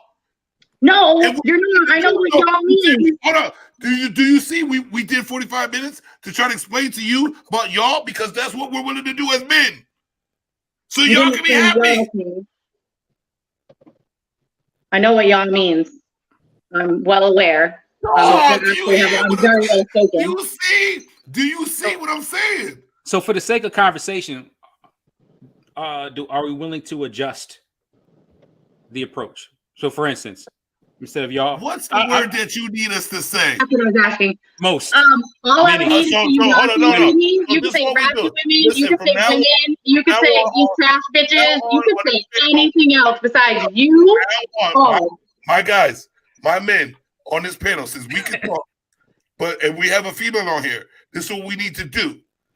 We need to acknowledge them and say, hey, whoever's on there, hey, Shauna, we're about to say something, but we're not talking about you. So let's continue. We'll make sure we specify your name out so we know it doesn't have nothing to do with you.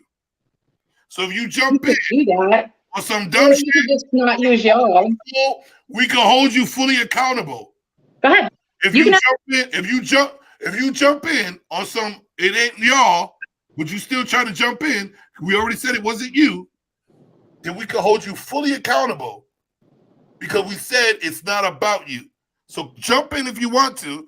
We could definitely take 45 minutes to get on your ass because we didn't say your name. I don't even understand what you're trying to say there. I'm sorry. I know. Now continue, please. Like that's what I'm saying. Like what the fuck? Like what the? Well, listen. Just listen. Every time it's not what you want, we get this. Now it's patronizing someone. No, we're trying to get you that we need to think above the bullshit that we've been doing this whole time, which is not working. What are y'all not trying to understand? We're trying to advance as human beings, dog, at on a communicative level. And I'm telling We're you, not trying to take the small. We're not trying to take the small communication. shit. We're not trying to take the small shit and make it a huge thing for no reason. We're trying to continue the conversation so we can communicate. We're not talking directly at you. We're trying to talk the best way we know how. And it's about the bigger picture. God damn. No, I totally understand, but at the same time, isn't it important that we adjust, just as humans, just to be effective communicators? Like, for instance, boxing. All right, boxing is just something that comes to me. You know, I like to hit the punching bag. Right, a boxer comes out and he's boxing a southpaw. Like, do we just go ahead and take the jab in the face, or do we learn to adjust to it? So the fact that we're dealing, you learn to adjust. So it's important. I can't control women. I really can't. I've tried. I've tried. It doesn't work. Trust me, nobody can. It's not possible. But at the same time, what I can do is adjust myself and say, how do I approach this properly to come across that they understand me better? And then vice versa. Hopefully, me as the man can set that off. That's the goal. Yeah, but in boxing, is he going to tell hold on one second. In boxing, is he going to tell you that he's switching from southpaw to northpaw? Like, is he going to tell you where he's switching to, or is he going to switch to get his way or to win the fight? He's going to switch to get to win his fight. All right, so we can't really know about the salt. We have to adapt, but we have to figure out how to grow from it. We change it up. So my change up is, nah, I'm not gonna cater to your shit. Your change up is that you're not gonna no, because that's why you see niggas in shorts with flannels on the shit. That's why you see bedazzled dudes running around here, because we keep stopping to cater to women shit. We become our woman after that. That's what happens. If we keep backing down, like, this is how we talk. We're trying to get our message across, and it's about us growing regardless, because that's what we explain. But if we got to keep dumbing down our voice and dumbing down what we're saying, because they're going to keep making us dumb it down regardless. What I'm telling you is y'all makes you sound dumber and using more better vocabulary that I know that you're fully capable of, because you're an intelligent person. You know this. And if you know this, why are we still talking about y'all? Because we're talking on a platform that anybody could watch. Anybody. It's really important, though, I think. Let's. Yeah, it is a good conversation, but we are talking. But if we show them that y'all don't matter, they'll be like, y'all really don't matter. We can grow from that. But if they see that we're dwelling on y'all, maybe y'all matters to people. Now they want y'all to. You're frozen.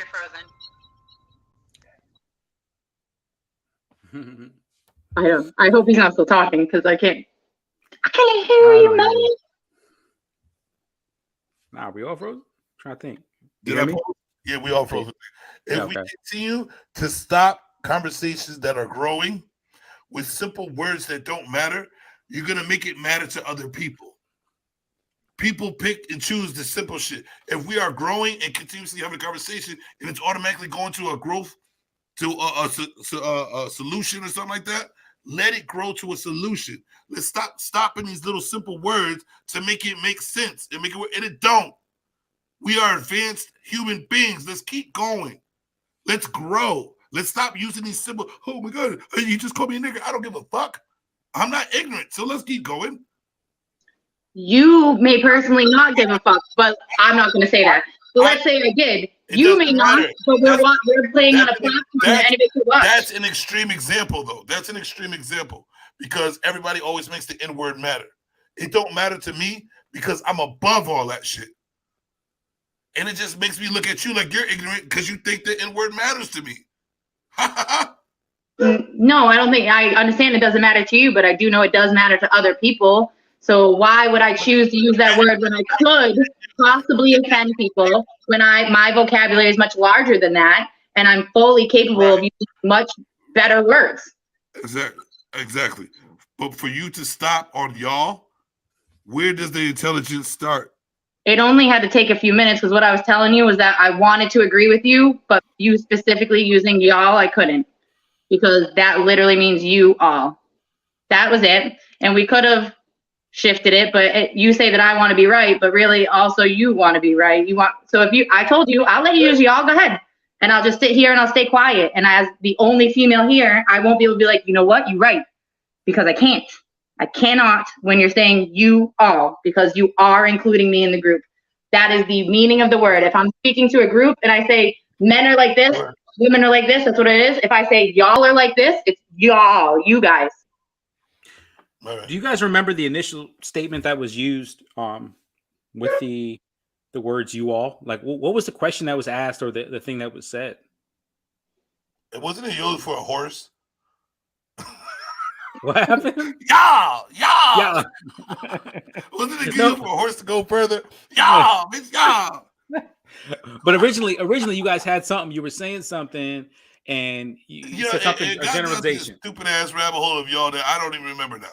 That's what I'm saying. It distracts what is for growth. That's what I'm saying. Like, pick and choose your arguments. Yes.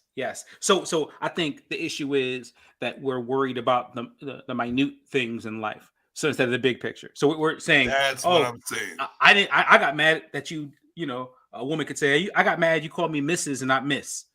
All right, we're gonna spend they do that 20 shit. hours on that. It's like, okay. So I understand that. But man, it almost feels like a dance. Like listen, if somebody hits you with something, we got to adjust. I mean, I believe we got to adjust and move forward because I want to get my point across. I always want to share how I feel, what I'm thinking. I don't know. There's no reason for us to slide off in a tangent about the term you all. If you want me to call you or call all the other women cats, all right, so be it. I'm going to get my point across, though. I need to share that. You know, listen, what I was saying is I want to be able to agree with your point. So the specific verbiage you used did in the, what's the word I'm looking for? In the definition of the word, it does include me. So now if I'm like, you know what, you're right. We are like that. That's what it's saying. And it's not we, because I don't include myself in that genre you're talking about. And I'd like to be able to support you. So that's why I didn't mean for it to be a 45-minute thing. I just meant to say, I want to be able to agree with you because you're not wrong. But when you say you all, which is y'all, right? And I'm the only woman here, I don't understand how else I should take it. Where if I said y'all, I wouldn't be necessarily be talking about you men, but I wouldn't use that verbiage because I'm not talking about y'all. But what if you were to? What if Jimmy said you all in reference to a whole bunch of women, you women are like this, and then you said, yeah, you women are like this. Does that change the dynamic at all? I mean, obviously you're not talking about yourself. You're referencing other women besides yourself. Well, I wouldn't say you women because the only you I'm talking to are you men, right? There's no other woman here.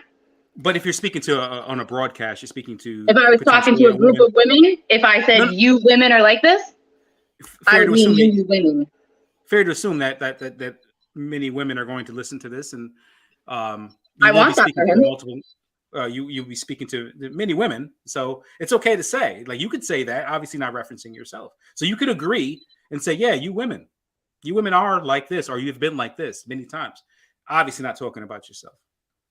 If there were other women included in this panel and I said you women, I feel like I'd be directly speaking to them, right? If I'm saying I wouldn't use the verbiage you women because there's no women I'm directly speaking to right now. I could say women in general, but the minute that you put you in it in the English language and the definition of it, you are speaking directly to the people you are hearing your words. No, that's wrong. That's wrong. Yeah, that's wrong. That's wrong. That's wrong. You're wrong. See, the only way that applies is if the information we're talking about when we're being general sticks to your ass. That's when it matters. So obviously something must have stuck for us to be still talking about y'all. Y'all. So it didn't need to be this long of a conversation. It didn't. And okay. That's fine. If you hold me responsible for that, I really don't even care that much. But as I had already said, and I will restate, is that I do want to see you be successful. And I'd like to agree with some of the points you're making. And I'm letting you know that as a woman on your panel right now, when you say y'all, you're saying you all, which is the definition, and you're going to lose a lot of listeners that way because now all of a sudden I feel like I need to defend myself. That's not true.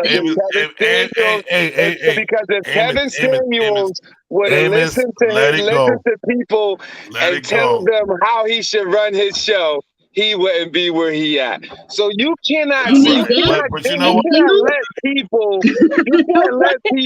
can't let people critique Kevin Samuels in what you're doing. Because Kevin Samuels said a lot of right things. He said a lot of wrong things. And that man died in a situation that he frowned upon other people having. Just so you know. That's a lie. He was with a woman that he said. Time out. One at a time. I would love to hear this. No, that's wrong.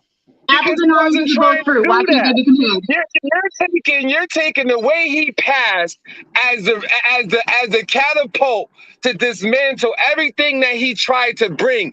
He tried to bring low-level women up to their low-level mentality instead of them having high mentality with low-level abilities. If you want to be real, he just was real, and you can't take it. That's why you're telling him, Jim, this is what you should do to be successful. And if everybody listens to what everybody do, yes, I'm entitled to listen to your critique, but I don't have to take it. And that's what this is about. Letting shit fly away.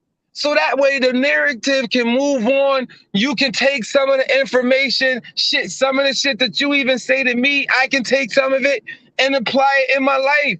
But if it really don't matter, like you just said, if you don't give a fuck, why try to make the point if you don't care? What is the end goal? Is it to tell your friend how to run his podcast? Is that the end? Because that's what the end goal is sounding like right now. Well, I apologize if it sounds that way. It has nothing to do with the narrative. So if you're telling him what he's trying to do, that's just not right. Because we're trying to be real and honest and general amongst across the board. Because like you said, 1 in 4 Black women are not married. You're married? Nope, nor do I ever plan on getting married. I don't want to. Okay. Have you ever been married? I was in a relationship for 11 years. It's one of the major reasons why I don't want to get married. That was a wasted time. 11 years and what a waste of time. The end goal is happiness, not to have a long period of time with someone and say, yo, well, all right, so now what you're going to do is you're going to take those 11 years and apply it to whatever relationship you get in. No, well, I mean, any relationship you get in, you learn nothing. So yes, in a way. I'm gonna give you an example. If I know if I know going into a prison setting, and running my mouth, I'm gonna get my ass whooped. I know the odds are high. If I go in here and run my mouth, I'm gonna get my ass whooped. What's the best thing to do? Keep my mouth closed, right? So if you look at that analogy and you look at what I'm trying to say, it's gonna apply. Because marriage and not dying alone is the best part about life. It's having people come and speak at your eulogy of how good of a person and how big of an impact. If you ain't married, then you know what is your legacy you're leaving?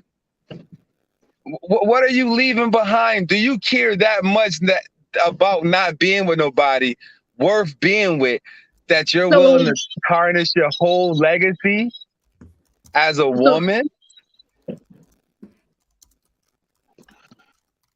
My 11 years, I don't feel were wasted. I learned a lot from them, and I have 2 children.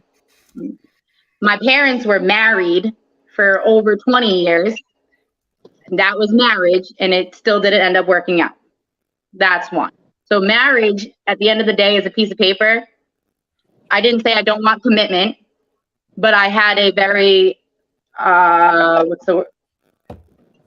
wild breakup where I literally was stopped. And if I were to have gotten married, I would have never got divorced. You know what I'm saying? He would have never signed the papers. So I see how dangerous that can be. It's not that I don't want commitment. I think you can commit to somebody without a piece of paper. And I totally support people who want to get married. My sister's getting married next month, and I'm her maid of honor. I'm pumped for her. Pumped. Like he said, the narrative is to show you how to get there, how to now listen to men and find the perfect man.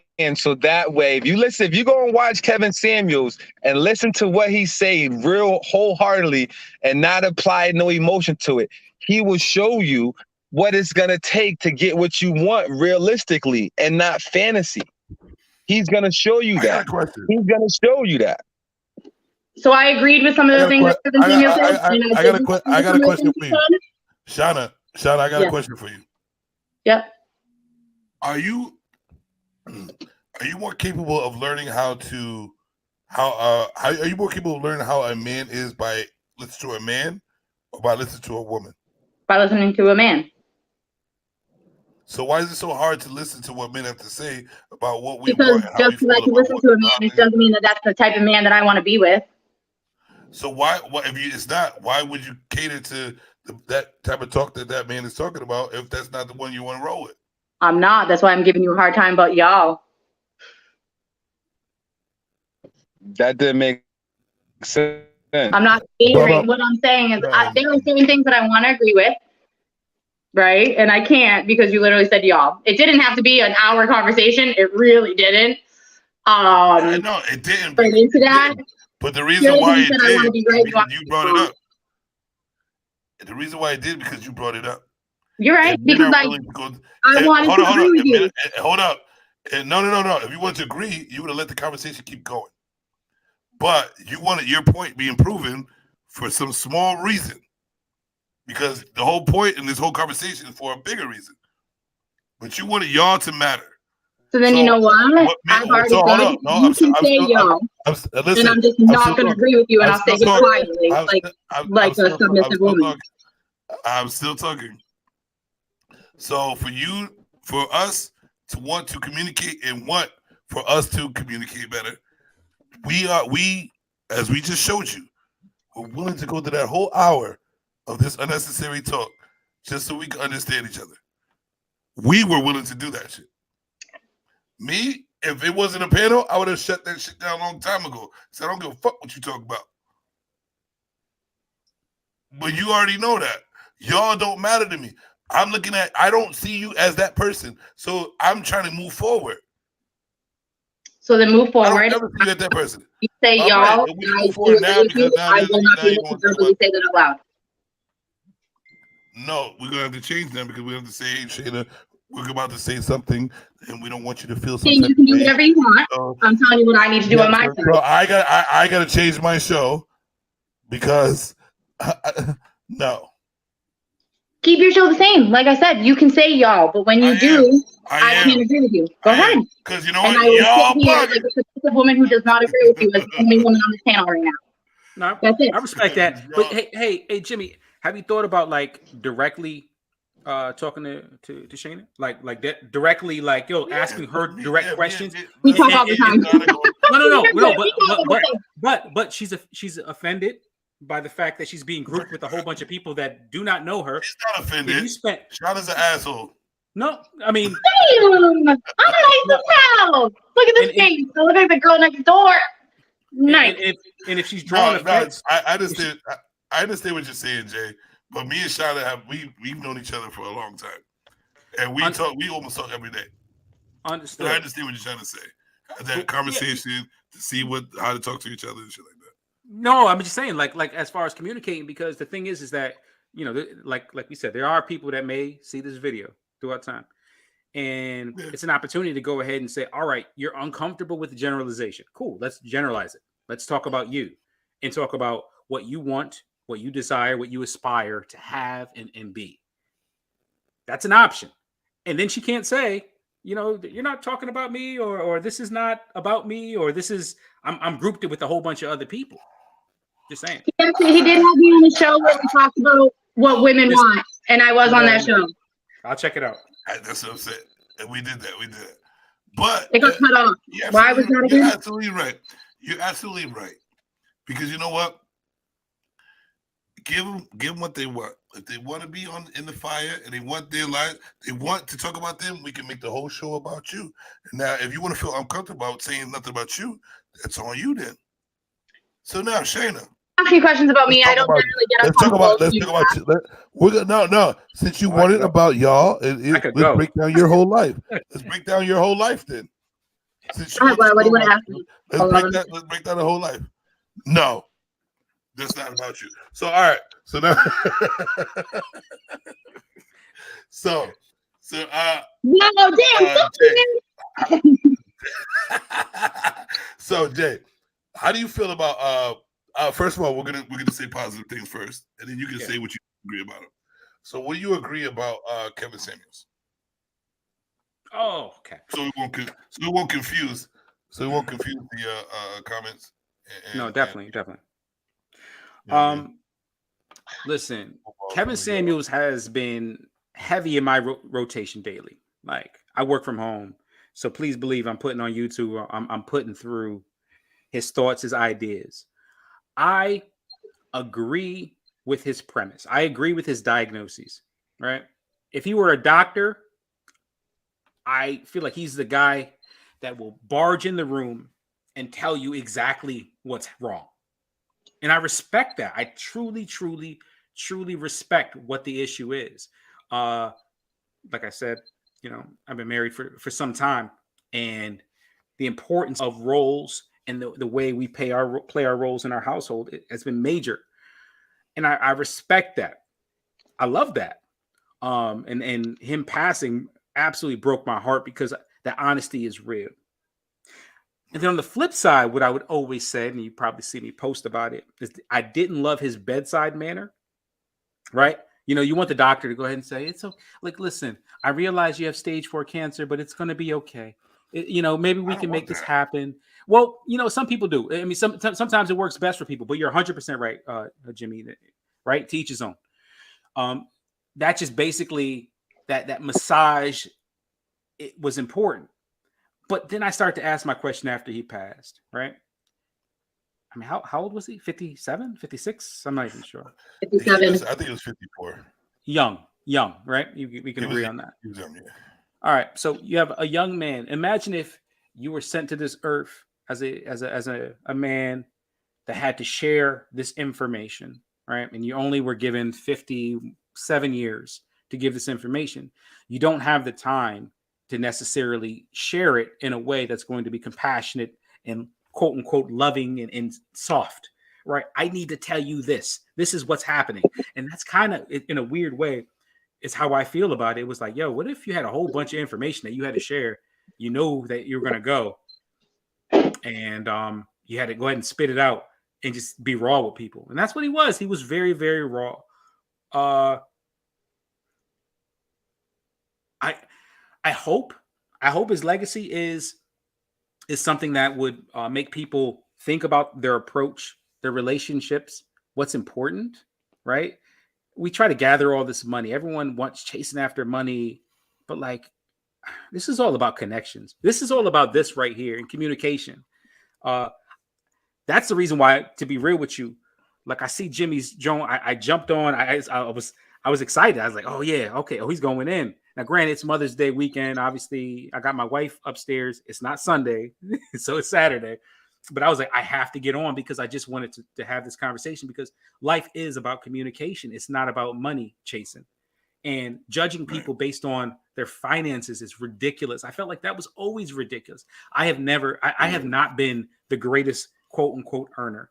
I'm entering a season in my life where earnings going well, the best that I've ever experienced. But that doesn't define me. And listening to him, I didn't feel as if that was the most important thing. Like me and my ability to protect my home, to love my wife, to love my kids, to be a good, honest guy went a long way. And I don't want to sound corny, but I just felt as if he made me feel as if, like, yo, listen, you're okay. Like what you are, what you're doing, you're a good dude, man. It's okay. You're not, listen, you're not an NBA player. You're not an NFL player. And that's okay. You're still a good father, a good husband, a good person, and just keep doing that. So can I ask you a question? Sure. Being on that topic. Yeah. Before we started hearing his message, and before we started like listening and changing, because I know we all changed once we started listening to him. How did you question yourself?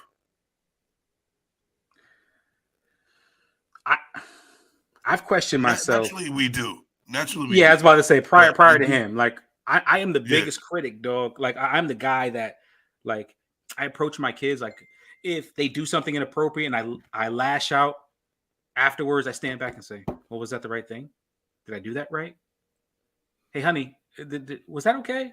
You know, so it's a constant. You know, that's not a Kevin Samuels thing. That's a life thing. Like we got to be better. Like every single day.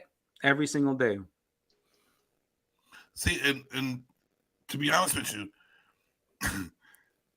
I've thought about this all the time. The having my show, the podcast, and shit like that. That is that man right there was the reason why I'm continuously trying to grow and continuously pushing my page and continuously staying on my 10 toes the way I am. Because there can be a lot of people in the chat like, oh, you need to be softer. You need to be this. As long as I know my message is for us to be together regardless, I don't give two fucks what the chat say or what other people say, because my main goal is for us regardless. So if you're against that, fuck you. You know what I'm saying? My main goal is for us to work regardless. But I'm not going to change who I am and what I do because you're sensitive, because you can't take it. Because the main goal is for us to work regardless. You know what I'm saying? We need to learn, like, even though it's harsh, like, how can you sit up there, the person that pays you at your job, you allow them to talk to you any type of way because he's paying you.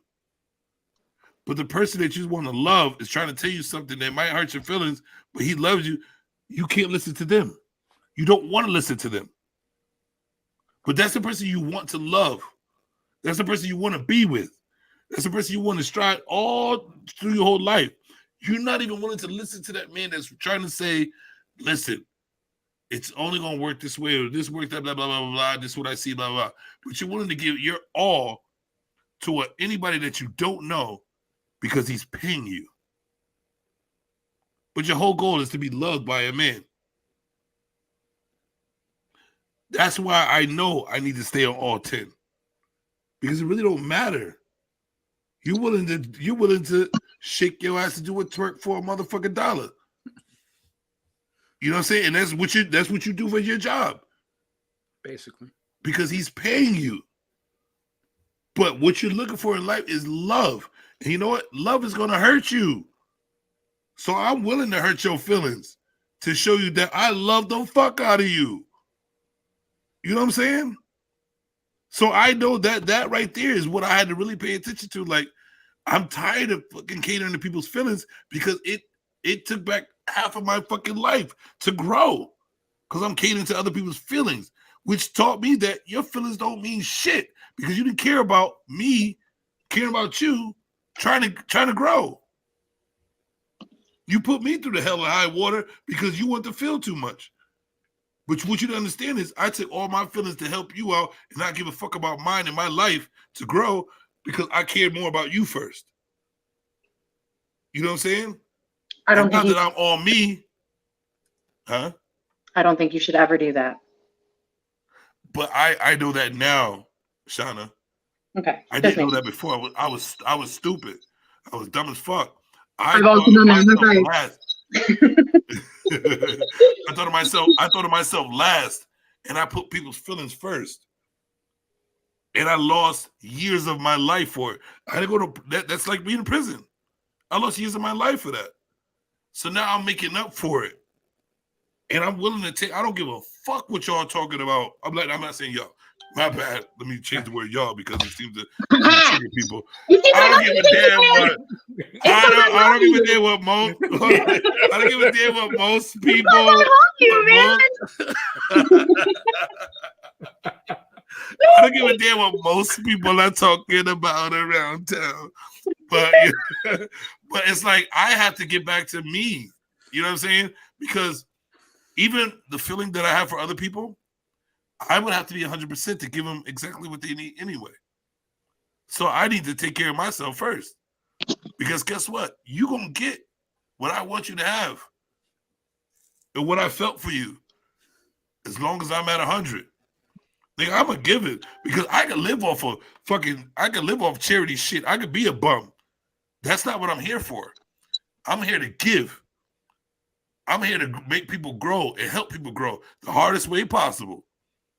And now that I have kids, I'm even going harder, bro. Like, even being like 1 millisecond of the day away from them is pain. And I'm away from them a lot. So imagine how much pain I'm in. You know what I'm saying? So I'm working my ass off for them. No matter if people think I'm not, I don't give a fuck what they talk about. This is what I want to do. This is what I have to do. And the decisions that I make, talking shit to people or putting people under the pressure, whatever, motherfucker, deal with it. Because I got to deal with pain every fucking day just to get where I need to be. Are you willing to go through that too? Pain is part of life. And as long as we keep sitting around with that sensitive attitude and somebody's supposed to give me something, we can't work for nothing else. Nah, that's how you're going to fail. I'm not living that life. You know what? You want to be part of me? That's what the life I'm going to give you too. Pain, so you can feel as much pleasure as possible when it's time for it to come. One thing you said that was really dope. You said something really dope earlier. Man, what time is it? Probably about 45 minutes to an hour ago, but I could recall. It was kind of dope. Was it about y'all? No, it was beyond. It was earlier than y'all. That's what made me it made me have to jump on, because you were talking about the roads and different paths that we all. 1 second, I have to pee. I'm so sorry. Oh, no worries. Got it. All right, so you have what's it called? Multiple paths, right? You can go this way, that way. You can go left, right. You can go up, down. A bunch of different paths, and I commend you for traveling a path, even if it is the wrong path.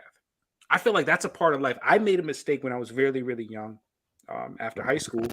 Is like I stood basically in the middle of the road with my hands up and like, I don't know where to go, and I was afraid to step right or left or up or down. So that's a strong thing to do, is say, yo, I decided to go right, and guess what? It was the wrong direction. All right, at least you know that now, and you can move on with your life, and now you're experiencing all the fruits of the labor. So I don't want you personally, as a friend, to ever feel as if like, yo, man, it went bad back then. Like, nah, you needed that. It was really, really important for you to be where you're at now with the mindset you're at now. And we need to celebrate that now. And God bless the fact that you went that route, because you could still be wandering around. Right. Aimlessly, like doing that. Hey, Shana, No. But yeah, but that's the thing. Like, I don't think anybody should take anything they've ever gone through and sit there dwell on it as a negative thing. Yeah. You know what I'm saying? I'm gonna say your friend told me my 11-year relationship was a waste of time. Okay, rude. No, it's a learning Let's talk experience. about that. Let's talk about Thank that. you. Yeah. Oh, see, I was peeing. I missed the conversation. I'm sorry. No. we're talking about that. You want your words to matter, like y'all. So let's talk about that. You brought it up. So let's talk We're about never that. gonna You know let what this I mean? go. Huh? Okay. I know nothing about the 11 years. All right. 11 Me neither. years. I don't know. Well, you know a little bit. He was here in the beginning. But I'm just saying, like, everything people go through, whether it be traumatizing, life-changing, anything. We don't even know why we're here. We don't even know why we're put on this earth. So why not try to appreciate something? You know what I'm saying? Anything. So if you went through some hell and you're still alive and you know people that have not survived from that, you know what I'm saying? You're still living and you're still able to make a choice. I don't understand how people could ever be in misery if they wake up tomorrow.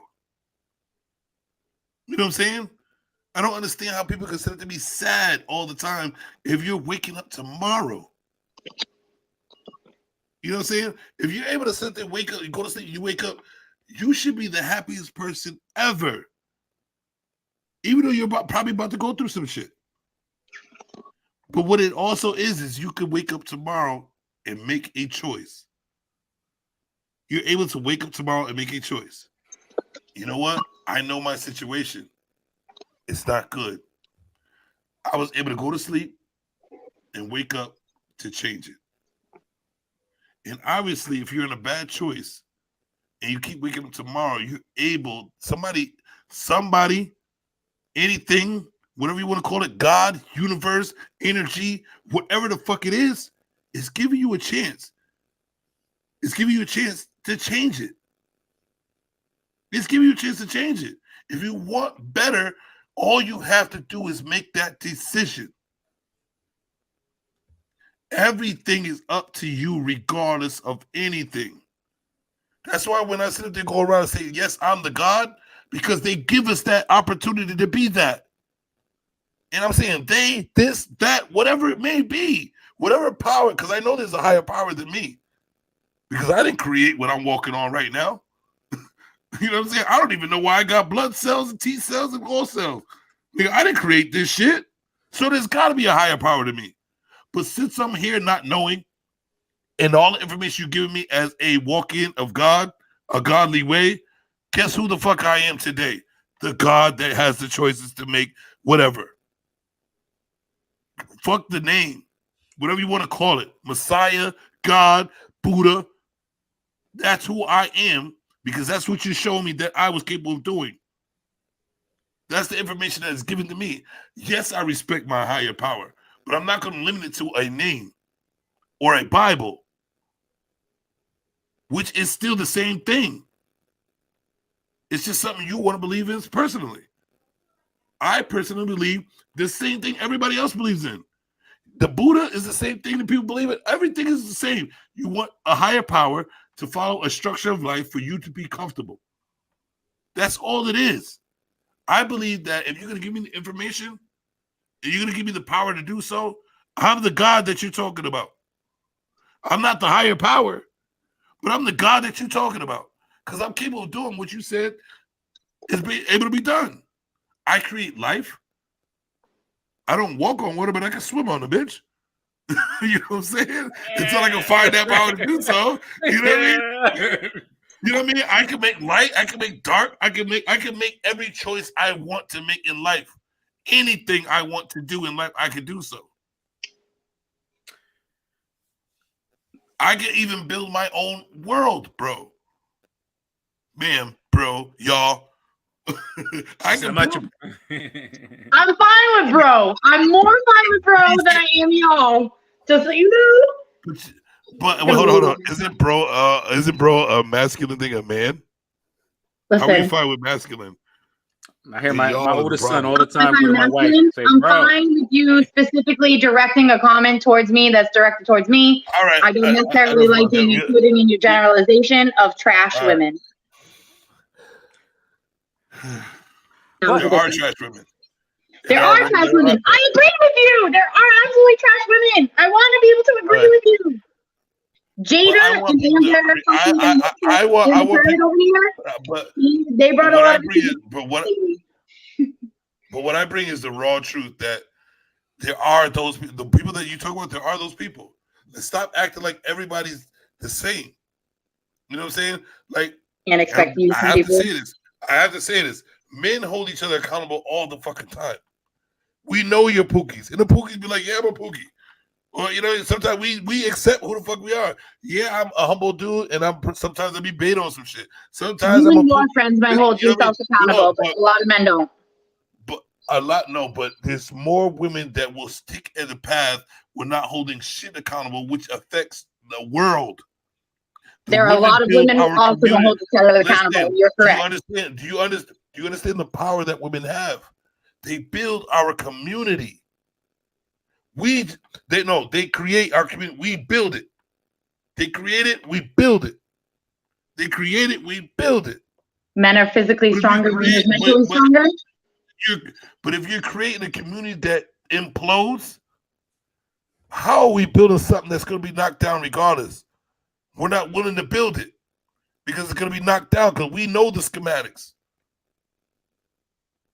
Y'all just put the details in it. But if the detail don't hold that structure up, we cannot build that community. Y'all fucking up the schematics. And you're not willing to hold each other accountable for doing so. That's all we're trying to do, as simple as possible. We do nothing but work for women regardless. Do you understand that? Men work for women regardless. Time out. An hour ago, you said this is a man's world. And then now we're saying we work for women. Because you know what? If we die, y'all ain't surviving. If we die, y'all can't survive. Who you talking about? I'm gonna survive no matter what. I hope this world fucking turns the fuck upside down. I'd probably fucking be better in that world than I am in this one. No, I don't really want the world to turn upside down. I'm taking that back. I recant that statement. I don't actually want that. You just say pause. No, you know what? I don't actually want that. That was a joke. So hold on. Man. Jay, Please, you know what we should do? You know what they should I'm have? lying. You know what they should have? You know how they have the simulation of like when you try to be a pilot and shit like that, and they put you in the simulation of that so you can learn how to pilot. They should have that for women. Imagine a world with no men and put them in that and see if they survive. It'd be short-lived because we need you to reproduce. Short-lived. It'd be a good 60 years. Short-lived. 60 years long. And all women don't want short lives. They want to live. I like men. None. But just FYI, like, let me tell you how they all played out. So Jimmy said some things as far as his references to God, belief, and yada yada yada. I did not chime in at all. Why? I respect him. I can disagree, and we can go and deal with that on another format. But the ability to go ahead and sometimes just listen and say, "Oh, that's how you feel." Okay, and that's a power that we need to have. That not the we don't need to always correct or always redirect. It's just sometimes just to sit there and listen and say, "Oh, this person's saying how they feel." That's okay. I'm okay with how you feel. I can just that's not how I feel, but I'm just here sitting there. Okay, that is important. I'm sorry. You're correct. But that's important for us to in general, just to listen, to sometimes listen and not always chime in and just, I hear you out. Cool. So go ahead. I'm sorry. I kind of took that left. No. You that's perfect. I'm glad you said that because that's what that's the smallest thing we've been trying to fight for because we could do everything else. But that's the smallest thing we've been fighting for the longest fucking time. Just don't talk. Just let us talk. Like, just listen to what we have to say. just so you can see if you can, just to see if you can understand what we're saying.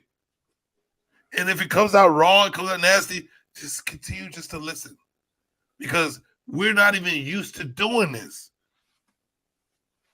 Ain't no man, I didn't put that in there. Ain't no man, like in this small period of time, used to being able to be outspoken with real feelings, because we're not allowed to. I agree. We get cut off, or we get put down, we get belittled. It doesn't matter. Like we are supposed to be. They don't want us to say we're gods, but we're supposed to be gods, right? We gotta fuck good. We gotta treat you good. We gotta support. We gotta do every single thing in the fucking world, which is a godly figure for y'all.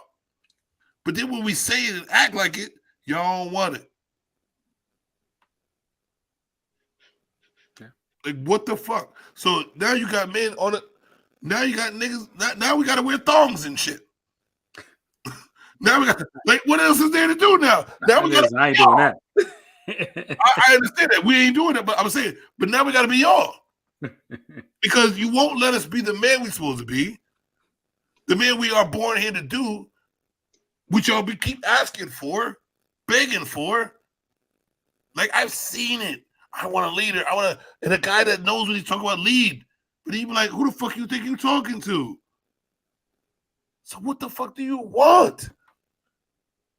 Are you asking me what I want, or are you talking about the y'all? Because I told you I didn't say. I'm sorry. I didn't use the word y'all. Did I use y'all? Yeah, a whole bunch of times. My bad. It may have slid in there. Like I said, I use y'all. My bad. So, but if you ask me directly, I'll answer you. That's a good question. Please answer. With your definition, what do y'all really want? If we're fought at every angle of what y'all want, what do y'all really want? Are you specifically talking to me or to women in general? Now I'm talking to you right now. Okay. Hold on. If we're fought by being men, leader, do this and that, and then we're fought when we don't want to be, we're fought at every angle of what y'all want us to be. Everything y'all spread out what we want to be, and we're fought at every angle when we try to do so. What the hell do y'all really want from us? Time out. I still need to clarify. Are you speaking of me or women? I'm talking to you, woman. I'm talking to you. Yeah, I'm a woman, but I'm a great woman, and not most are. Okay, so what do you want? Okay. So I'm asking you specifically, or what did I see in a general purpose? That's all I'm asking. You tell me general or you, and I'll give you my answer. I would like to hear from you. For me personally, what I personally want, I would like somebody who understands me, and I would like to build with somebody where we use each other's strengths. I had somebody ask me if I'm dominant or submissive. I can very well be submissive, but come a situation where, like, say we're in a public setting, I'm really good at talking to strangers. If you're not, I'll take the lead. I'll talk to those strangers, and I will get us through the crowd. You know what I mean? So personally, I want somebody who understands me, that I can be a weak woman with. I would like to come home and not have to be this, like, woman that has to survive. And I would like to be able to do that and come home and not feel like it's going to be used against me as if I actually am weak, just because I want to be weak with you. Define weak. What does a weak woman look like? So I feel like weak. I'm sorry. So I feel like weak in general, not necessarily defined as women, but people.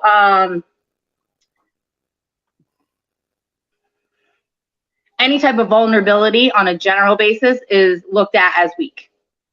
I would like to be able to be vulnerable with my man and know that it's not going to be used against me in the general world, which I have not personally experienced. Vulnerability. Are you in your man's relationship?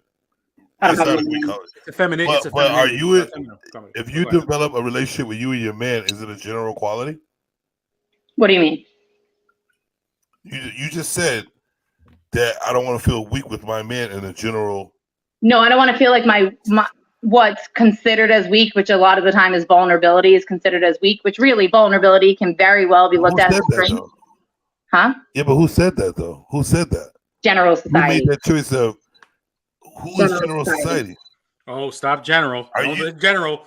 You can't do general. But, Remember, here's the thing. Saying But y'all, here's the thing. you guys But didn't. no. But wait. You You said general society. So you said general society. Do you know the definition of vulnerability? Before the general society, vulnerability, is it a bad thing? Before society, is it a bad thing? with that. All right. So you know this personally. Yep. That vulnerability is not, but you're willing to let society dictate how you live your life? We live in society. I'm not letting them dictate my life, No, but we live however I can in move through the society. streets. We live in society. Correct. Society don't live in us. But you live in society. You live in society. Society don't live in us. Okay, so I like to get my toes sucked in bed, but I'm not going to do it in fucking public. That's because you don't want it done in public. Actually, You that's have the not. choice. I've gone to places where people watch me. That's not true. Right. Consenting I did people. the same thing. You know what I mean? Oh my God, you can't do that at the fucking that's what I'm picnic, is what I'm But saying. that's what I'm saying. Like, the world is yours, but if you're willing to let society dictate what you're doing, that's you. That's you changing your lifestyle. You have every choice to make you who you are. If you know that vulnerability isn't a bad thing, but you let it affect your relationship because society said it is, that's you. So That's you fucking up your relationship. That's you fucking up your own relationship because you let society dictate who you are. So separate from You know that, and that's it. And that's no, and that's exactly what I was trying to say. That you know that we said, generally speaking, which has nothing to do specifically to you, but you decided to use the word y'all. You use the That's word what y'all. I'm saying. Okay. You are right, but it doesn't matter what I use. You knew that we said before y'all that we're doing generally speaking. Okay, So and I have already said, if you say y'all, I I'm mean, saying hold up. y'all. Stop. See, that's what I'm saying. Stop trying to respond to compete. I'm not competing with you, Yes. Aaron. What the fuck? Every time you've talked over me, I've shut up. I've let you do so, and I haven't tried to talk over you. I'm not trying to compete with you by any means. You and your friend both talked over me and told me, let me finish, and I did, even when I was talking already in halfway through a sentence. Coach J. I very well can sit back and listen. When you guys did say y'all, I specifically asked the question, you mean me or women in general? And I will answer that question. Do I think women in general are like me? No, I don't. I don't. Yeah, that's an open thing, like to say someone's like no one's like anyone. To be honest with you, if you think about it, Everybody has a different, yada yada yada. But go further, like okay, so you said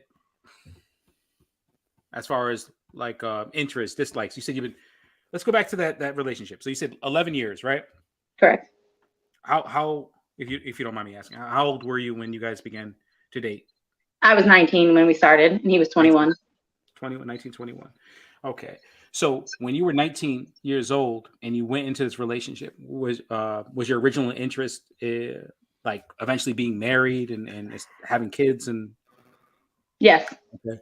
So at that stage at 19, what was your goal? Like, did you feel like marriage was going to happen after a certain amount of years? What was usually I feel like it's a ticking time bomb for a lot of women. I could be wrong, but like after 5 years, if he doesn't marry me, then he's out. Was it similar to you or? I know a lot of women like that. No, not necessarily. I didn't really put a time limit on it. I think I had that normal little girl dream that I assumed that I would be married someday. And I looked at marriage as commitment. And I don't necessarily agree with that now. I don't think marriage is equivalent to commitment. I know plenty of married people who are not actually committed to each other by any means. Whether that be faithful or communication wise, I think marriage it's the state. It's not necessarily the actual commitment. And if for me personally, because I went through that breakup was rough on a personal level. If somebody wants to be with me, I want them to want to be there. I don't want you to feel stuck. That's how I personally feel. And again, I support anybody who does choose marriage. I'll be a maid of honor for the first time next month. Just choose not to. Do you feel that renters and owners, meaning households, right? People that rent property and own property, treat their property the same? On a general basis, no. Okay, right. Would you say that a owner treats their property a little better or worse? Better. Okay. So me, this is me just sliding in. All right, Jason, Coach J. Okay. Hey, Coach J. I'm here to tell you that honestly, long-term dating and marriage is not the same. It's very different. I will fix an argument differently with my wife than I did with anyone I've ever dated. I will go ahead and battle and understand that, because that is my, let me work that. It's not my property. This relationship is my property. This is me. Okay. If there's a hole in the wall, I'm not gonna say, well, the landlord's going to fix it. I got to figure it out. We got to get this together. If the furnace goes, oh, here we are. Guess I got to take out a loan to fix the furnace. This is what I do, because that is my home. They are different. So the question I need you, one more, I'm sorry, just please, one more. What I need you to do is realize, are you interested in renting for life or owning and being stable? So just to give you a little bit of back, because we said specifically talking about me, just to give you a little bit of background about myself, right? So I had that 11-year experience, which I did know before 11 years, I'm not going to lie to you. But when I left that situation, it was a crazy situation. Okay. So I realized how hard it would have been for me to leave if I were married. That's one. And then two, I love my dad. He's a great man. Okay. So I just wanted to preface that, but he is about to be divorced for the third time. Okay. So for me, I've seen marriage as not necessarily a strong commitment. And my dad actually at one point asked me, when are you going to get married? And I looked at him and said, when are you going to stop? You know what I mean? Yeah, really. So, and I was like, you're the shining example of marriage. So maybe I meet a man who changes my mind about the specific term of marriage, but I believe that marriage itself is the commitment that you put in it, right? So you are committed to making it work with your wife. Yeah. So that piece of paper doesn't necessarily make that any different than you would have been if you hadn't actually had that ceremony. That's I made it a point to tell my wife very, very early, and she brought it up recently, which is really cool. I said, listen, I'm not into makeups and breakups. We're not breaking up. If we break up, then that's that. We're not doing the iffy. Either we're going to fight through this or not. That's that. So she really ran that gambit of like, listen, we get in an argument. Come on now. We're, at one point we were young. Now I'm a little older, I'm 40 now, but we were young and we had arguments and we'll have back and forth, and we grew from those situations. But it was so important to understand that this person is going to be here no matter what, like a weird sibling. Like, listen, how many times, I don't know if you have any brothers or sisters, but like, how many times have you argued with family members and you're fuming and like, I'm never drive me crazy. And then I have that going on right now. Thanksgiving rolls around, you see that person, next thing you know, our graduation, you're hugging that person because deep down you love them. And that's all marriages would like to be, is that feeling of, listen, I realize we could get divorced. That's a lot. That's not I what love I you. want. That's not what I want. I'm here for you. I'm going to be here for you. So let's do this dance together and keep dancing until it ends. Now, it's sad when divorces happen, right? We don't want divorces to happen. I don't know what happened or why your relationship ended or how that came to there. Were there any signs that led 11 to your... years. It's a long time. It's a lot of weird stuff, I'm sure. 11 years. That's a long time. Oh, my goodness. To be My wife was with me. I don't even me think for 11 years. if you lasted 11 years, I don't even think you should get a divorce unless it was the hugest thing ever. Yes. So it had to be a big arguing thing. to a lot of people about my not marriage choice, right? Is that if me and this man, you know his name, but we won't name him online. If me and this man would have gotten married after 5 years, people have been like, obviously they've been together long enough. Why would they not get married? And then, but the actual breakup, was there signs? Yeah, there were definitely signs. When I was 19, the like dumb jealous stuff was like, it's cute because he loves me, because we have idolized toxicity, I think, right? And as I got older, and it got worse. And honestly, I do think that he could benefit from help, possibly even medication. And when it came to his mid-20s, it increased. Because I met him when I was 21. When he was 21, I was 19. A lot of mental illness doesn't really show much until you're in your mid-20s. So I think I started seeing more signs as we went along. So I think it is purely the, and again, we bring these past things into our life, is purely the hell I went through in the breakup, where that I have such a distaste for marriage. If I meet a man someday that may change my mind, that'd be great, right? But right now, I don't foresee that, because I've seen horrible things happen with marriage, and I've seen people who were together for 30 something years and never had that certificate. And honestly, their relationships look like they mean more to me than the ones I've had with the definition of marriage attached to it. So that's how I feel about it. So do I think that the word marriage should mean more? Absolutely.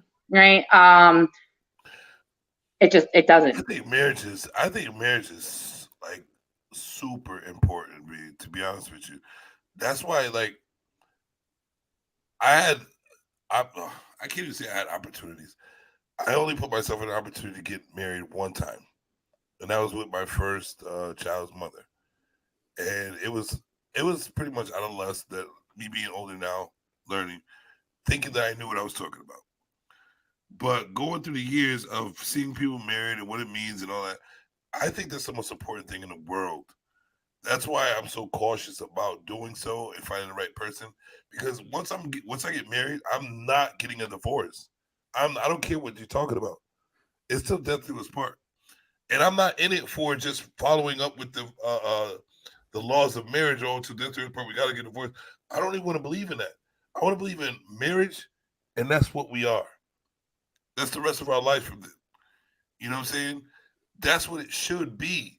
Nobody appreciates marriage anymore, and that's what I see. Nobody's willing to even put in the work for it. Me, I've done it in regular relationships, put in work as a marriage type shit. You know what I'm saying? So I can only imagine what I would go through just for a marriage. I'm that strong. I'm strong enough to do so. I've showed it in regular relationships. So I'm to the point where I am definitely down for getting married. Definitely down for it. I just want to know that that person is going to fight as hard as I fight. With their flaws, with my flaws, with anything that goes wrong, we're able to fight. I don't want her first choice to be, fuck this, I'm out of here. I'm going to cheat, or I'm going to go. Even if it's a cheat, I don't want you to be like, well, I'm done with your ass, because blah, blah, blah. You know what I mean? Like, that's a waste of fucking time. And that's not what marriage should be. You know what I'm saying? Like, you're, as they say, in the eyes of God, the eyes of the universe, the eyes of your family, you put everybody through what they consider you to be a lifelong commitment. Why go against that? You know what I'm saying? So if I get married, that's the law right there. That's my new law now, is marriage. If I only had the example of my grandparents of marriage, I would probably be on the same page of being married someday. Okay? They were my grandmother's. That's what you should use as a guideline of what they had. That is what I use as a guideline for commitment. It is. So where you guys say marriage, commitment means just as much to me, right? It's the power you give that word, right? If you want to get married, I think that you should talk to them a lot more, or if you can or not, I don't know, but you should talk to them. How can I succeed with that? And what am I gonna go through that is gonna be that it might seem detrimental to me, that I might make that choice if I don't want to, because nobody's really gonna tell you unless you ask. Nobody's really gonna tell you what you got to go through with this fucking commitment. Even if you watch, you really don't even know the level And that's what I see because I'm nosy motherfucker. I don't give a fuck. I try to do details. I'll talk to people about anything. And I even hear the levels of shit that people go through. And I even try to put myself into a small level to see if I'm able to do so. I'm able to go through hell to be married. But I want somebody to be able to walk on the fucking coals of hell with me to be married. Not just be like, oh, we're married. Oh, no, now we're not. Nah, that shit ain't gonna work for me because I'm gonna kill you. Because the last one is death to us part. Yep. I'm gonna kill you. I made this commitment. I'm gonna kill you. Either you gonna kill me, I'm gonna kill you. Those are in our vows. Till death do us part. And we ain't breaking up on some, oh, we did this. No, we're gonna work shit out. Nope. I'm strong enough to work everything out. I dealt with somebody for 17 years and dealt with every bit of their shit. And we're not even married. I'm willing to work shit out. Well, I mean, I find somebody who's willing to deal with my shit for fucking 20 years, you know? Yeah, but you gotta willing to listen to the shit that you need to change, though. So it won't continue to be like the shit I need to deal with. Because nobody wants to continue to deal with people's shit. Growth. You have to have a compromise and to grow from it. You're a pretty awesome person. Thank you. Oh, that's so sweet of you. But actually, I am really open to listening to people's changes that they'd like about me. I'm not a bad partner. I do know that about myself. I'm actually more enabling than I am anything else. I'm willing to make your life as easy as fucking possible. And that's what I want. Yeah, my life is to make your life better, to make your life easier, to make your life peaceful. I don't want to argue with you. I don't call you out of name. Like, I do these things. Am I a perfect person? No. Do I absolutely have broken pieces of me? Absolutely. I've been through some shit. We all have. I address it very much. I'm the first person to tell you the things that are wrong with me. If you don't mind me asking, why did you guys break up? That relationship that you're referencing? Yeah, I want to know that also. If you don't mind me asking, if it's not for, okay. I'm gonna take the rest of this shot first. Okay, go ahead. Do what you got to do. Let's go in. Because there's certain relationships in my life where I've been like, nah. All I'm gonna say is this. All I'm gonna say is this because I'm very intrigued. Jay, you ain't going nowhere without us coming up with a show together. Because I'm like the bad cop and you like the good cop. Listen, yo, on the real, I'm sitting there like this, like that. I like what he's doing because I'll put it out there like rah, and then he'll be like, "Well, this is the reason why." And it's like this. I also like that he disagrees with you. It's weird. No, but it's love, man. It's love. It's all love. He doesn't really disagree. I love this man. No, listen, he don't really disagree. He sees it in a different light. Like me, I'm aggressive, but he's willing to be like, listen, you can't be so aggressive with people sometimes. He'll show you the softer side, which is still the side that's supposed to happen. Hey, you call me soft. I like that. I'm saying you got way more patience. No, I'm saying you got way more patience than I do. No, he's great. He's a fucking awesome dude. Yo, I love he has more patience than I do. He has way more patience than I do. So I'm willing to do bad cop, good cop on the show if you want to, bro. No, I'm with it. Let's go. I'm down for it too. I'm trying to keep it going, man. I love this. I love what you got going on. So that's dope. Definitely. I appreciate you chiming in too, bro. Nah, definitely, of course, man. Yo, that's listen, we all want the same thing. That's it. We want the same thing. We want growth. We want just something better for everybody, man. Happiness, growth, good relationships, good people. That's all love. You savage. I'm just a savage. So this podcast is showing my drinking tolerance because I've just been taking shots. Shots of what? What you got?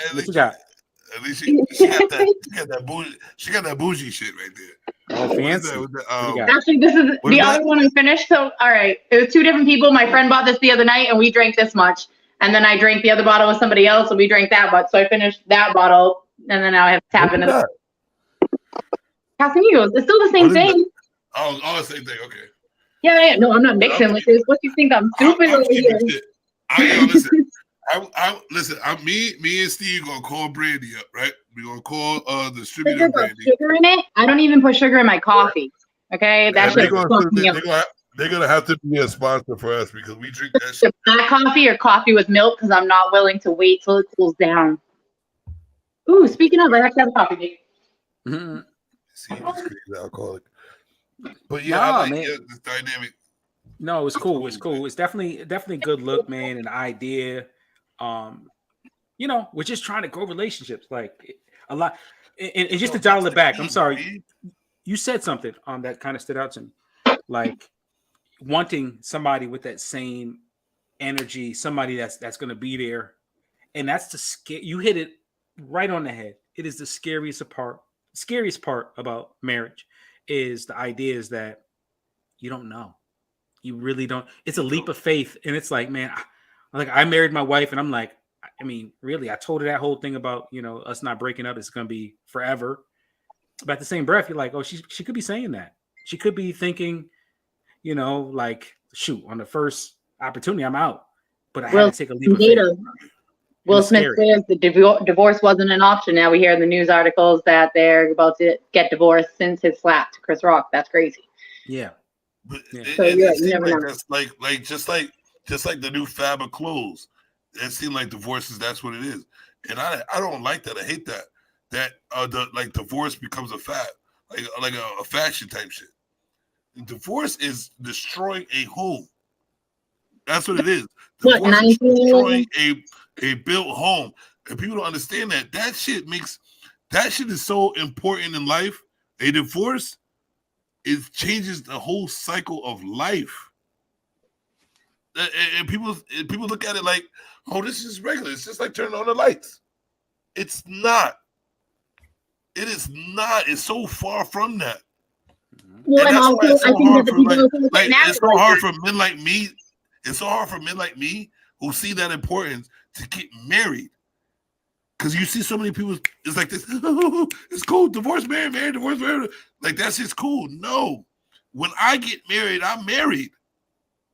You go through mine, I'm going through yours. That's it. And I want to say this. This is how important it is. That's it, bitch. Because you're mine now.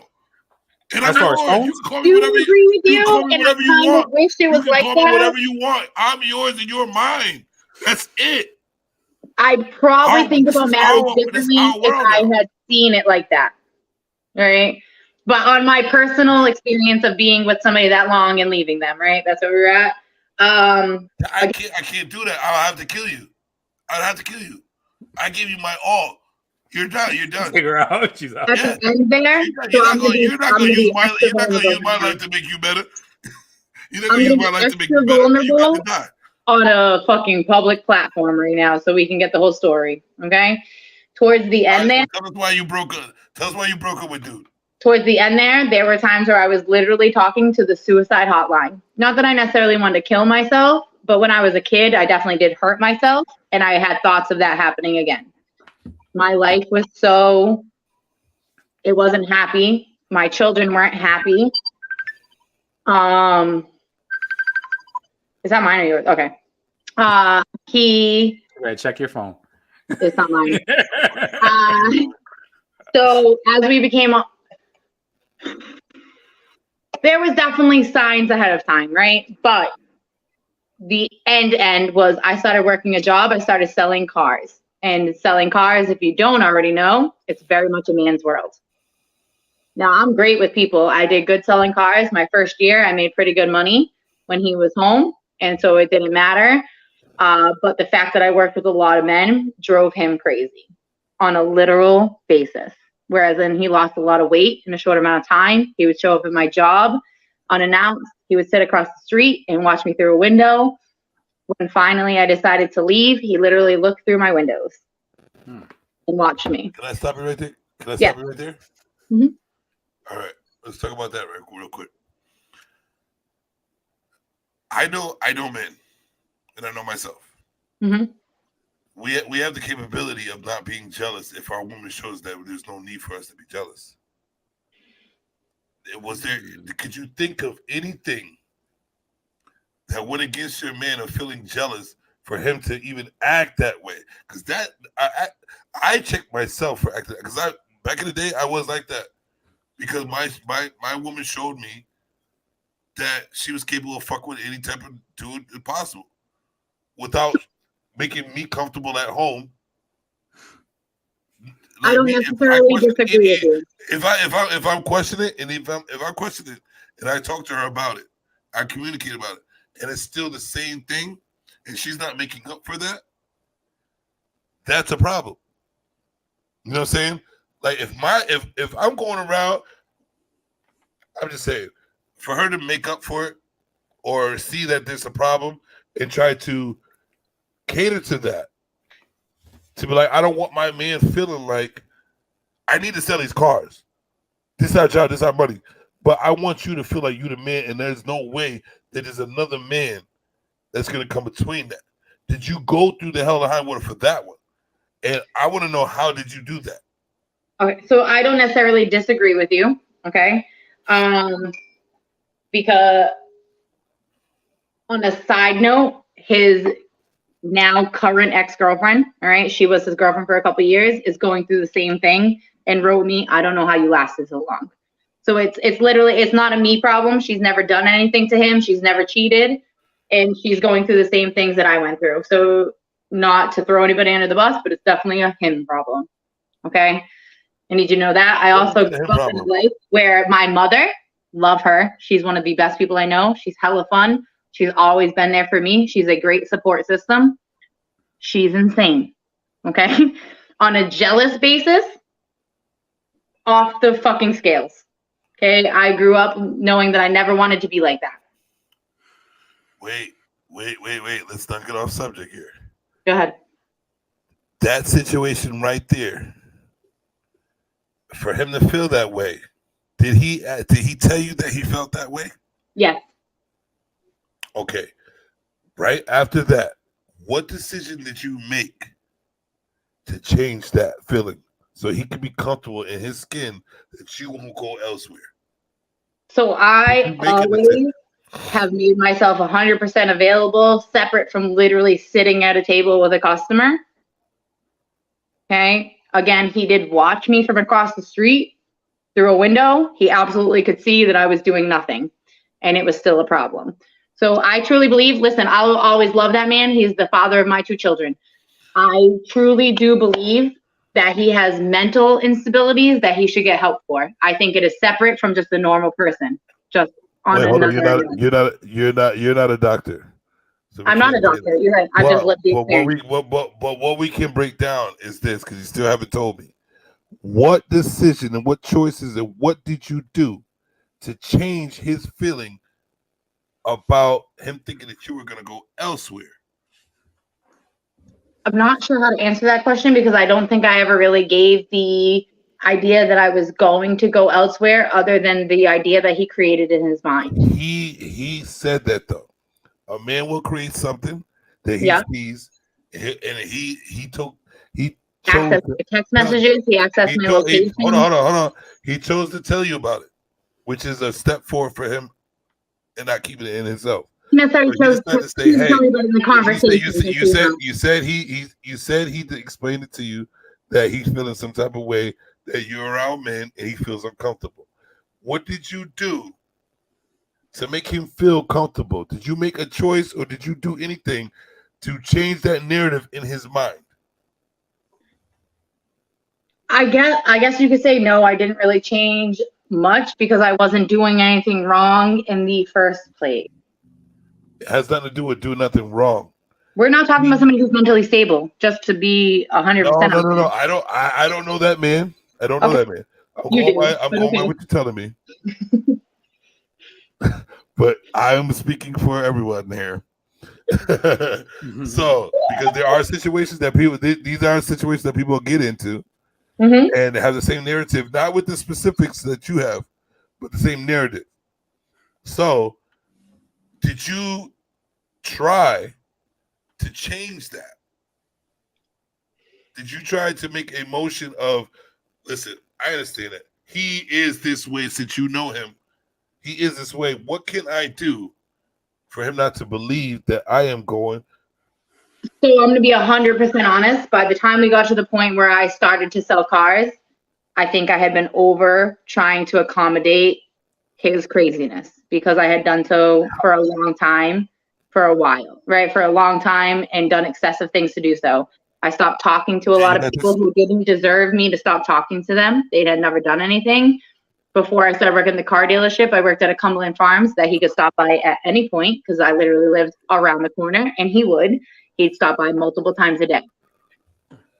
He could see that I wasn't talking to anybody, and still we'd get into arguments about how a customer might have looked at me funny. He was the type of man who, if somebody checked me out, I was responsible for that. I might not have even noticed that person checking me out. Jay, could you chime in on this? With the I apologize. I just got a little Kentucky Derby update, so please excuse me. You're fine. You're fine. No. So I'll be right back. Okay. So I think the question is do you feel like it's a male or female's responsibility to assure a person that they're not cheating? So I think that's a 50-50 question, honestly, because like I said, my father's going through his third divorce, right? This last one, she went away for the Army. She was gone for a few weeks in Washington, D.C. He had some questions, apparently. So growing up, I thought my dad was normal. But really, it's just because my mother was so excessively crazy, he appeared normal. He's not. Okay? Okay, fair enough. So he does have some jealous streaks in him that I didn't notice growing up, which is whatever. It's fine. People have them. She started doing things that would make a normal person go crazy. Never mind a jealous person. Okay? So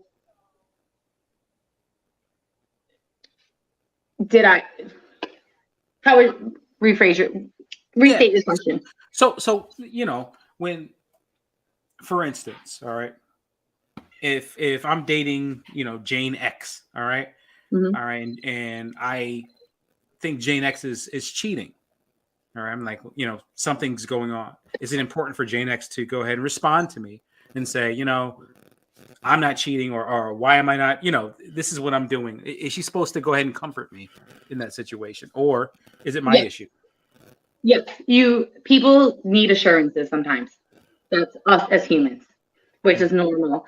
But when your assurances no longer work, full access no longer works, nothing no longer works. My biggest moment of knowing that it wasn't going to be fixed was we were driving in the car. Both my children were in the back, and he kept badgering me about something. And here's two examples. One, both the same scenario, but one, I never wanted to argue in front of my children, right? But on the flip side, I was showing them that somebody could badger you and you not stick up for yourself. And that's not necessarily good either. Okay, so I became aware of that. In this specific scenario, my kids were in the back. He was doing the badgering. I really was not doing anything wrong. I felt as if I was doing everything I could to prove that, right? He didn't agree, obviously, and he was badgering me, and I just was like, I'm not going to do this with you. I'm not going to do this with you. The kids are in the back. And then I snapped, and I said some horrible, mean, awful things that I truly do regret. Kind of.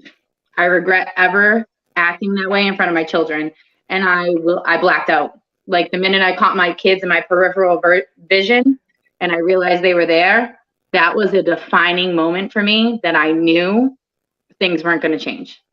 And it wasn't, if it were just me and him, that would have been one thing. But I have children that I am raising that I'd rather them never see me loved at all than see me loved wrong. I have an 8-year-old daughter who I'm already going to have to address daddy issues with her, because no matter how great of a mom I am, I'm never going to be a dad.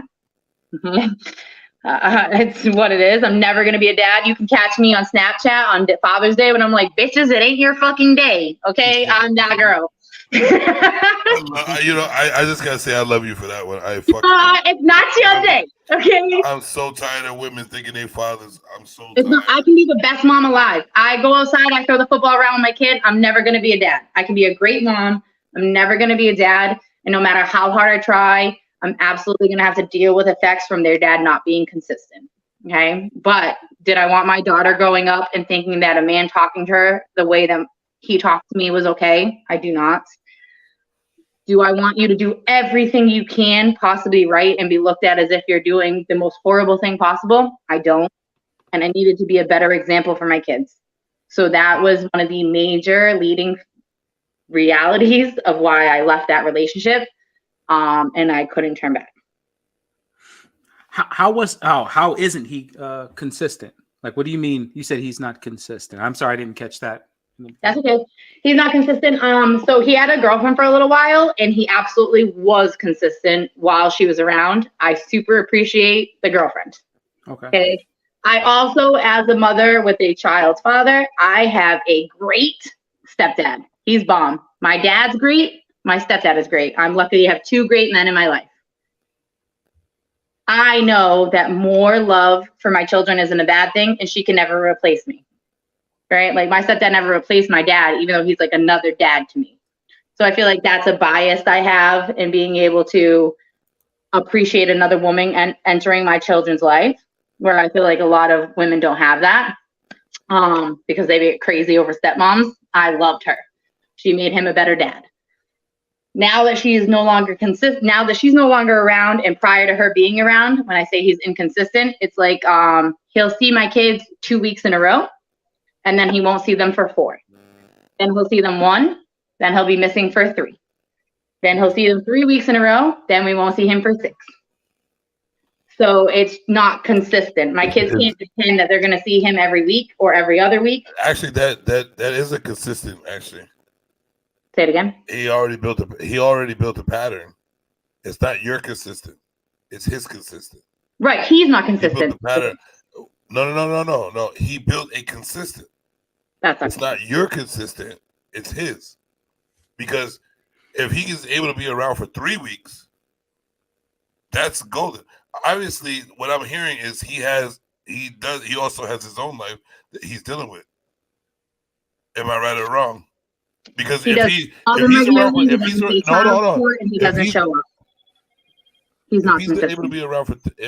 to be around for 3 weeks, that's a long period of time.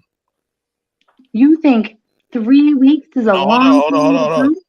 You said he's 3 weeks, he's out, 2 weeks he's gone, 4 weeks he's in, 2 weeks he's gone. That sounds like a man that travels to me. I don't know his personal story. He's not traveling. He's not. When you say weeks, I'm not automatically thinking of negative to him. You're not saying 24 hours a day. You're saying you're able to reach him, correct? Do you have access to him during those 3 weeks? Like, he's not there the whole time. No. Yes. He's there the whole time. It does. No. So we're not able.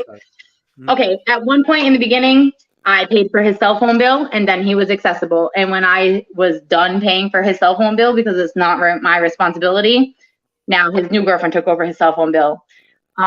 Does he have a phone that he's able to contact my children? Yes. Does he contact them often enough that you can consider him consistent? No, he does not. How old is he? How old is this man? I'm about to be 33. So I'm lying. I'm about to be 34. So he'll be 36 in July. Numbers. He's in his He'll be 36 in July. Okay. What type of dude is it? Like he doesn't seem like. All right, so I can see. I don't knock anybody who has things to do in their own lives. You know what I'm saying? Like, if he's not with you, it's definitely not going to be a 24-hour joint for him being around the kids all the time if he's not with you. Mm-hmm. People have to live their lives. People have to live their lives. Correct. I agree. He's not going to follow. He's not going to follow your rules. No man should follow your rules. You know what I mean? But they should take care of the kids the best way they should. But if he has, I'm trying to figure out what situation he's in. If he has you and another female take care of his cell phone bill. Mm-hmm. Because the cell phone bill is simple. It's kind of simple. So what is he doing? I love Shana. Yeah, she's fucking phenomenal. She was like, let's put the drinks back in it. But what is he doing? Like, what is he doing for it to be like? All right. Sometimes Why are we taking care of him? Hold on. I just saying? gotta put this. I just have to put this disclaimer out. I just gotta put this disclaimer. All men should strive for the better, but all men don't have the chance. Sometimes it takes them longer. All right. I'm not knocking because women want men to just jump. Like women want men to just have everything at one point when they want them to. Yeah. And they Okay. expect it just to stay that way. And it don't work that way for men because they're never in men's shoes. So they don't know how it works. You know what I'm saying? So I have to put the disclaimer out there because a lot of women are like, oh, you need to take care of your child. You need to have money. You need to do this. And that's what it is. Or if you're able to be there for 3 weeks, you're able to be there all the time. No, it's not possible. Sometimes there's things in men's life and things that there's bad decisions, this decision, this and that. We go through shit. Sorry. But like I said, all men should strive to do better. I'm trying to figure out what his situation is for him not even to be able to pay his phone bill. That sounds like a felon to me because he's not willing to have a job or able to get a job for him to be consistent with his bills. I've been through that before, and I wasn't a felon, so I had to wake up and be like, nigga, you tripping. You're capable of doing it. You're not a felon. You're capable, and I did so. Remember how I said I'm a woman who will take care of everything for you? I meant that shit. Understandable, but that does not. I enabled a situation that shouldn't have never happened. I understand, but as a man, that don't matter to me. I don't care. But what I'm trying to figure out is what I'm trying to figure out is what position is he in for him not to even be able to handle his cell phone bill. Not a good one. All right, but I'm trying to figure out what type of man he is for him not even to like.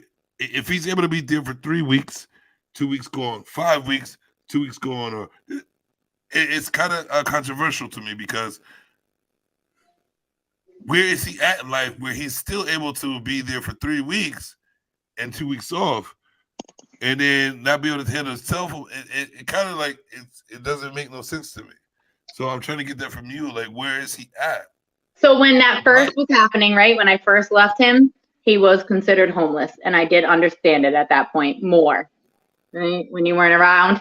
However, I also offered my own home for him to be able to see the kids, and it became how I'm keeping the kids from him, but I've never said no, right? So this is a specific situation we're talking about. We're not talking about general men. His concern more in the beginning was making sure that I couldn't do anything separate from the children, and that was the reality of the situation. Even when he did see the kids, it was Tuesday day. He didn't keep them overnight. He'd see them Tuesday and Wednesday, but not overnight. Because if he saw them overnight, I could possibly have a life separate from my children and work. That was the target. It wasn't necessarily about that's what he said. Is that how you took it, or Both. that's what he said? Both. I'm not watching the kids so you can go fuck somebody else. Oh, okay. All right. Okay. So it was both. I'm just trying to understand. No, absolutely. I totally understand. And then he had a girlfriend, and she's great. I've talked to her since. I've never heard anything bad about her from my children. She loves my kids. She has contacted me separate from him. And I really appreciate that. A stable household. He had a stable household. Relationship with a chick, and that's his chick. He's in a stable household. And he was, and she also has her own kids. So she was big on kids. Right, when they got together, that was kind of like a main focus for her. Yeah, he's a pookie. I know that. I can't understand that. He's a pookie. You asked me specifically about my decision, though. But I got with him when I was 19. Probably a couple of, he's a pookie. He's definitely a pookie. And at one point, I had to stick up for him to like my parents, because my parents, even though they raised me to be this independent woman, right? That's what they want. Don't ever depend on a man. But at the same time, they want to see me with a man who can take care of me. Okay, and I can tell, right? So when it came to a man that stayed home with the kids, I had to defend him to my mom one time. And I said, listen, I don't need a man to take care of me. That's how you raised me. I can pay my own bills. I can do this. What I do need is a man who understands me and great conversation. And at one point, he was one of the people I could talk to about anything, literally anything. I could be weak in front of him. I could talk to him about the fucking galaxy. And somehow the conversation ended up into like dogs getting stuck together when they were fucking. You know what I mean? Like, it was the most random things, and we could literally talk about anything. And as a person, that's what I prefer, because at the end of the day, really, I can take care of, I'm going to survive with or without a person next to me. I'll survive. Do I want somebody to build with? Of course. Can I survive without one? Sure again. So at one point, he was the person who understood my mind the most, and I defended that. And then it got to the point where he didn't understand my mind. He looked at me more as I don't want to say property, but kinda, yeah.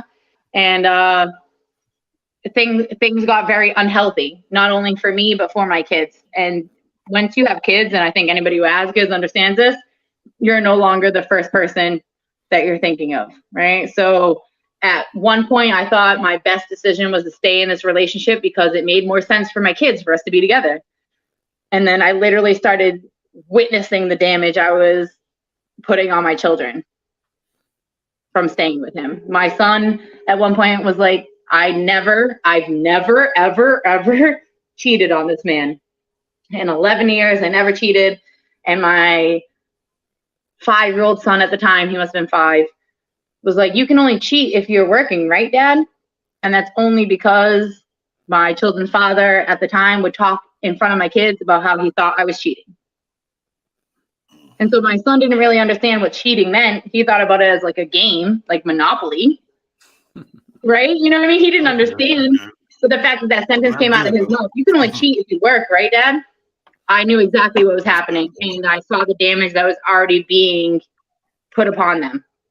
So the largest reason of why I left was because I saw the damage I was doing to my kids, and probably equal to that was that one moment I told you guys about that I snapped and I said horrible, awful things that I truly regret to this day. Like, it will make tears come to my eyes that I should have never said in front of my children. And I blacked out from being badgered, that I knew there was no turning back.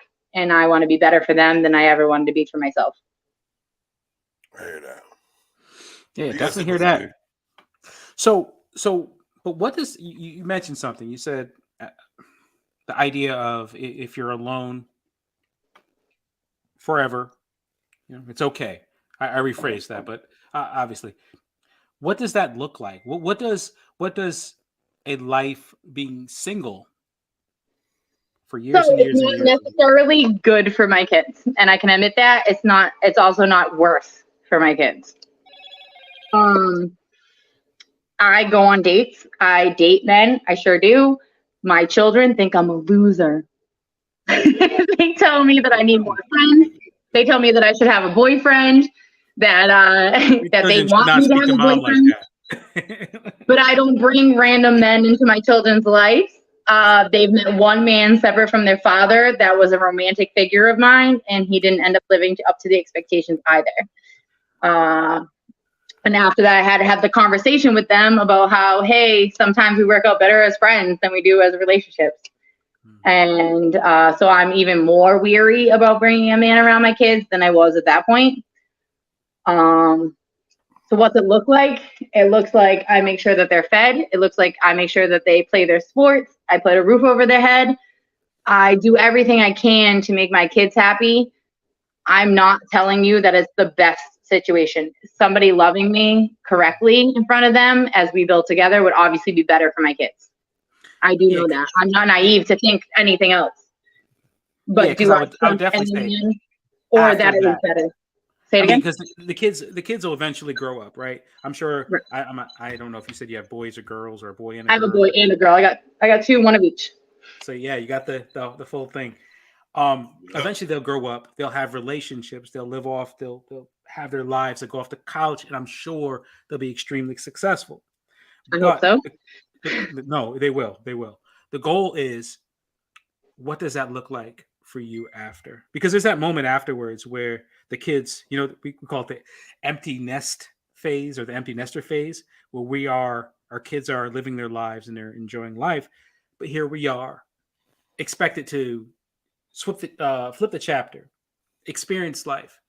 What does that look like for you if you decide to fly that route and just So if I end up not finding anybody who meets my expectations of which I'd like to introduce my kids to, I'll probably be in the woods a lot.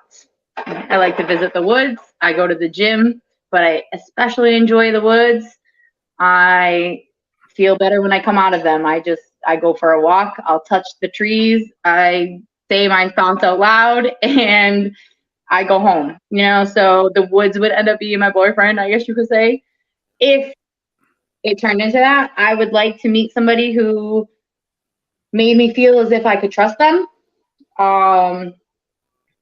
That just hasn't happened yet.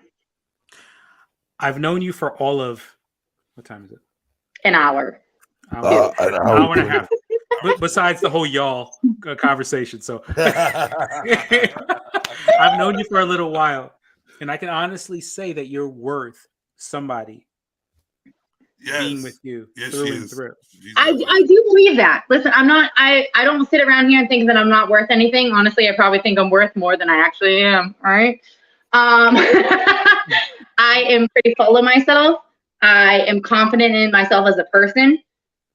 On a beauty wise, like I say I'm a 6, but I know that I'm not an ugly girl. Right. So I walk around. You're capable of being a good wife. I can tell that. Absolutely. Even though you have, even though you have, like I can tell that you have right now, you're single, and you have that aggression, all that to take care of business and be. I can see that, but I can see once you find that right man, you're gonna be that right woman. Would I love to take some man's boots off after he got home from work and rub his feet? Absolutely. That I can be that girl. That's not a thing that I can't do. But am I capable of fucking taking care of myself without one? Absolutely. Am I gonna let some fake man come into my life and deserve that type of privilege from me? No, I'm not. Not anymore. I'm in my 30s. I already have kids. I don't have to settle down with a man to have kids. I can't have any more kids. For that also added thing. Hold on. Here's the thing. We're just saying, we already know you're good. You know what I'm saying? You have the quality. If you do come across this man, don't compete. Sit back and observe to see if he's that right man for you. Preach. Don't try to compete. If you try to compete, you'll be blinded by what he's capable of showing you. I agree. The only time I'm gonna compete is if we play cribbage. I'm pretty good at that game. And I'm not gonna just let you win the game to feel like you won. Okay, so I will compete in that sense. I'm not saying that. I'm not. Be like, if I come at you and I'm like, listen, we about to play some fucking Scrabble or something, I'm gonna whoop that ass. I don't want you to give me no leeway. Now I'm gonna fuck you up in Scrabble. But when it comes, to like, listen, I whoop that ass. But when it comes to a relationship, you know what I mean? Just allow you to see things. Allow you to see that man, and let him see you. That's the necessary vulnerability. You know what I'm saying? That's the necessary of vulnerability. To see if you are capable of being with a person is showing vulnerability. Not like you'll never be able to see if that's the right man if you go aggressive towards him, or same vice versa. I agree with you. Allow that type of vulnerability to see if that's the man for you. To see if that's the man to lead you. I agree with you because I would like to meet somebody that I feel comfortable in being vulnerable around and not having to be like a strong, I can handle myself shit woman. I get that. I would like to meet that man. However, I have not met a man who I can trust to be weak around, where he doesn't spin that against me in some sort of fashion and use it against me. You know what I mean? Because I can be a strong woman in the general world where I work my way up in a corporate ladder and still want to come home and be able to be like, today was a rough day. And not be able to be like, fuck, I should not have said that out loud. I want to be able to do that. I do. I want to be able to do that. Where they say women want to be submissive, I do. I love cooking for people in general. Never mind my man. I want to be able to take your boots off and be able to tell you, I got you after a rough day. I want that. That's not nothing I don't want. However, I am okay with doing it myself if I need to. I'm not willing to settle, is what I'm saying. I'm not willing to settle for whatever you fucking call them, boys. I'm not willing to settle for that. You fucking dope boys, y'all can fucking hit up my inbox all you want. I'm not fully enough to settle. To be honest with you, that's something you need to get rid of also. Fuck the dope boys. Fuck I don't even thought about it. Fuck, no. Fuck, I don't. No, I'm saying like fuck even the thought about them, which brings you to a higher level end up in my inbox. Like, what I'm doing, they I should don't not be even allowed to be. You have money either. So just because you have money doesn't mean you have something to offer me. Shauna. Yes. Mm-hmm. They should not even be in your vicinity to be allowed to even hit your inbox. It's Facebook. Because what anybody can hit your inbox. I have somebody who hit my Instagram yesterday. I'm not even friends with him. Listen to what I'm saying. Listen to what I'm saying. I'm giving you your props. They should not be in your aura. They should not be in your vicinity of being allowed to be in your inbox, knowing who they are and knowing who you are. You have to change your environment to find that right man. No Pookies and Ray Ray should even be allowed to hit your inbox, knowing the woman that I know about you. You know what I'm saying? So the only men that should be hitting your inbox is the ones that like, listen, I know who you are. I'm willing to take care of you because I know what type of woman you are for me. Those are what you should see in your inbox. So that's also a step forward for you, that you need to take that, get rid of these Pookies and Ray Rays that you've been around so you can see the men. So you can see those men who are capable for you. You know what I'm saying? You need, like, it takes work also. Everybody has to work. No matter what. We can't just sit there and think that it's going to be given to us. Nothing's going to be given to us if we don't put no work in. So you, as what I know of you, you should not even be around those type of dudes because you're not that type of woman to be around those Pookies and Ray Rays. Well, I'm sorry. Where did the whole term "the Pookies and the Ray Rays" are absolutely hilarious, by the way. Listen. Hold on. That's YouTube. Listen, I adapted to. Yeah, I got you. Slang. I like Pookies and Ray Rays. Even Kevin Samuels had to learn the Pookie and Ray Ray talk. They are in abundance. I'm not gonna lie to you. Those men are definitely the ones who feel more comfortable sliding into your inbox. That's what it is. So like, any man that has nothing to live for feels comfortable doing anything they feel like doing. Nothing to lose, right?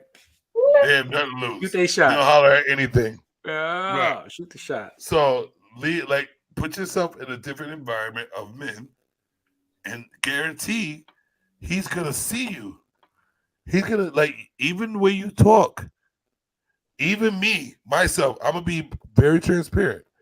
Me even talking to you, like, I know you from back in the day, and I'm learning more about you now. I know now, talking to you, that you are a totally different type of woman. You are that type of woman that's wifey material. I wasn't thinking about that back in the day. You know me, I was a wild motherfucker. But now I'm listening, I'm like, yeah. Yeah. And I'm going to give you your flowers. Like, on the real, I can tell just by your movements, just by the way you talk. I understand that you want to be aggressive because you have to be. But you need that man to show you, like, listen, bow down, baby, like, chill out. I got this. So you can do what you need to do. You need a man to love you unconditionally. And you're willing to even be who you are originally. I can see you. You wanted to be who you are People's original person really changes. I don't think that. I think you can grow as a person, but your original person, your face of a person is generally the same. I can see you, Shauna. Thank you. And you see I'm saying your name right now, right? I can see you. You're so good. I wish I could give you a drink. That's all I have to offer. You already did. You gave me a drink. You gave me a drink. You're welcome. It's all good. But I'm saying like people need to start paying attention to what's going on around them and things that's popping. You know what I mean? Like we need to know that we are an advanced being. Though I appreciate the compliments of being a good woman, I am aware that I'm a good woman. I do know. But you, what the first thing you need to do, or should always do, is appreciate you. Know what you're capable of. I do. And I do. That's one thing I actually move forward from. I do appreciate who I am as a person. Do I have faults? Absolutely. Do I have things that I could work on? Absolutely. Do I have people who could bring out the better in me and their type of characteristics? Absolutely. I know that. That's not something that like I'm naive to or don't try to acknowledge. I do know that people bring out certain characteristics in yourself, right? So I'm aware of that. I also know that I'm not willing anymore to settle for less than what I believe I deserve. Money for me is not it's not a factor, right? I don't give a fuck how much you make. I'm not like the bitches on Kevin Samuel's show who's like, I need you to make 6 figures. No, I don't. Because at the end of the day, I know for a fact I can pay my bills without you. Would it be easier? Absolutely. But can I survive the bills? Say again? Two beings are willing to sit back and handle the job together. It doesn't matter who makes what. As long as you are able to survive with each other and make it work, it's going to work. Would I like a man who I can work with to make life easier? Obviously. That would make life easier. Every woman wants a man to make life easier. Am I willing to compromise the life I provided for my kids and myself to do so? I'm not. Yeah, I feel you that you should. Kids know that they can depend on me. I have like those Mother's Day gifts that like you've always been there for me. And that's a big deal for me. I have always been there for my kids. Am I willing to incorporate a man who doesn't bring that same energy to them? I'm not. Have your standards. Everybody should have a standard. So I have those standards. Like I said, my kids think I'm a loser. My kids think I have 0 friends, or they think I have like 2 friends, and that I have no boyfriends. And honestly, I prefer them to think that and be making honor roll. And my daughter got the responsibility award this past month. That's their job. Their job is to do good in school. That's right. You know what I'm saying? My kid got high honors, and my daughter got a responsibility award. She's only in 2nd grade. They don't do honors yet. Thank you. I am not the best parent in the world. I'll never claim to be the best parent in the world. I absolutely make mistakes as a parent, but at the end of the day, that's my main job. And I'd rather than think I'm a fucking loser who needs 0 men and get honor roll and responsibility awards than them know I go on 3 days a week. The way your kids are in school and the way your kids are towards people is definitely the biggest reflection of who you are. You know what I'm saying? Because my daughter, like it's like I'm the dad that is like I live a life of like the wolves.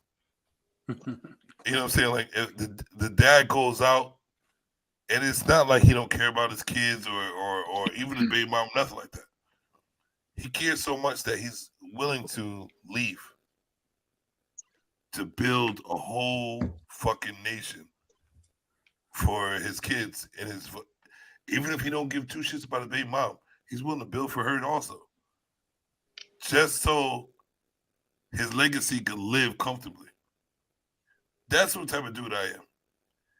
It hurts so bad to be that type of person. And nobody understands that. It hurts to be that person. And I didn't ask to be this type of person. I was forced to be this type of person. But since I was forced to be that type of person, I'm going to take advantage of what I was forced to be and do that. I'm not going to allow small shit for my family. And whatever I built is my family. Even if I don't like my baby moms, they're still my family. No matter what. My family, blood, still my family. I'm looking at a bigger picture. I wanted to like so they could heal and me not be around. I wanted to hang myself on the cross. I wanted to fucking go through the hell and high waters that they don't have to go through to build the community and the nation and everything for my family. Let me take that responsibility. You know what I'm saying?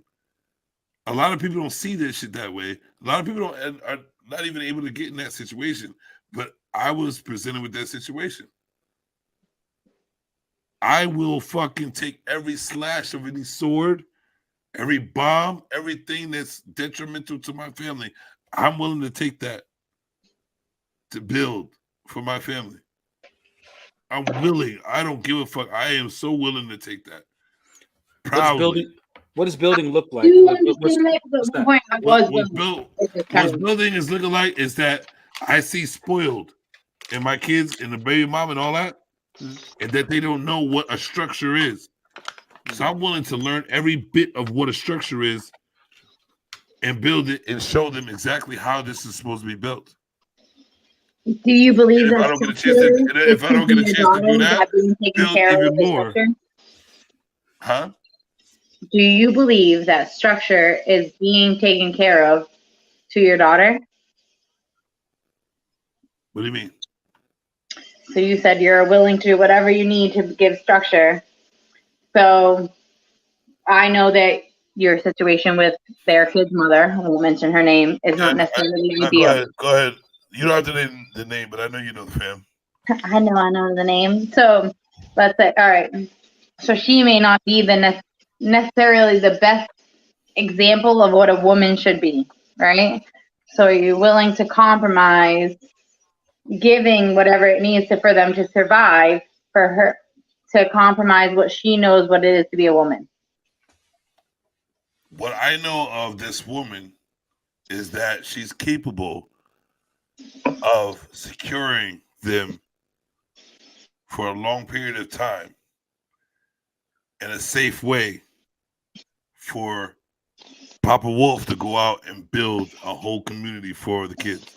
And if I felt like it was something different, that she's not capable of doing so, I would have to change my ways to make it better for them.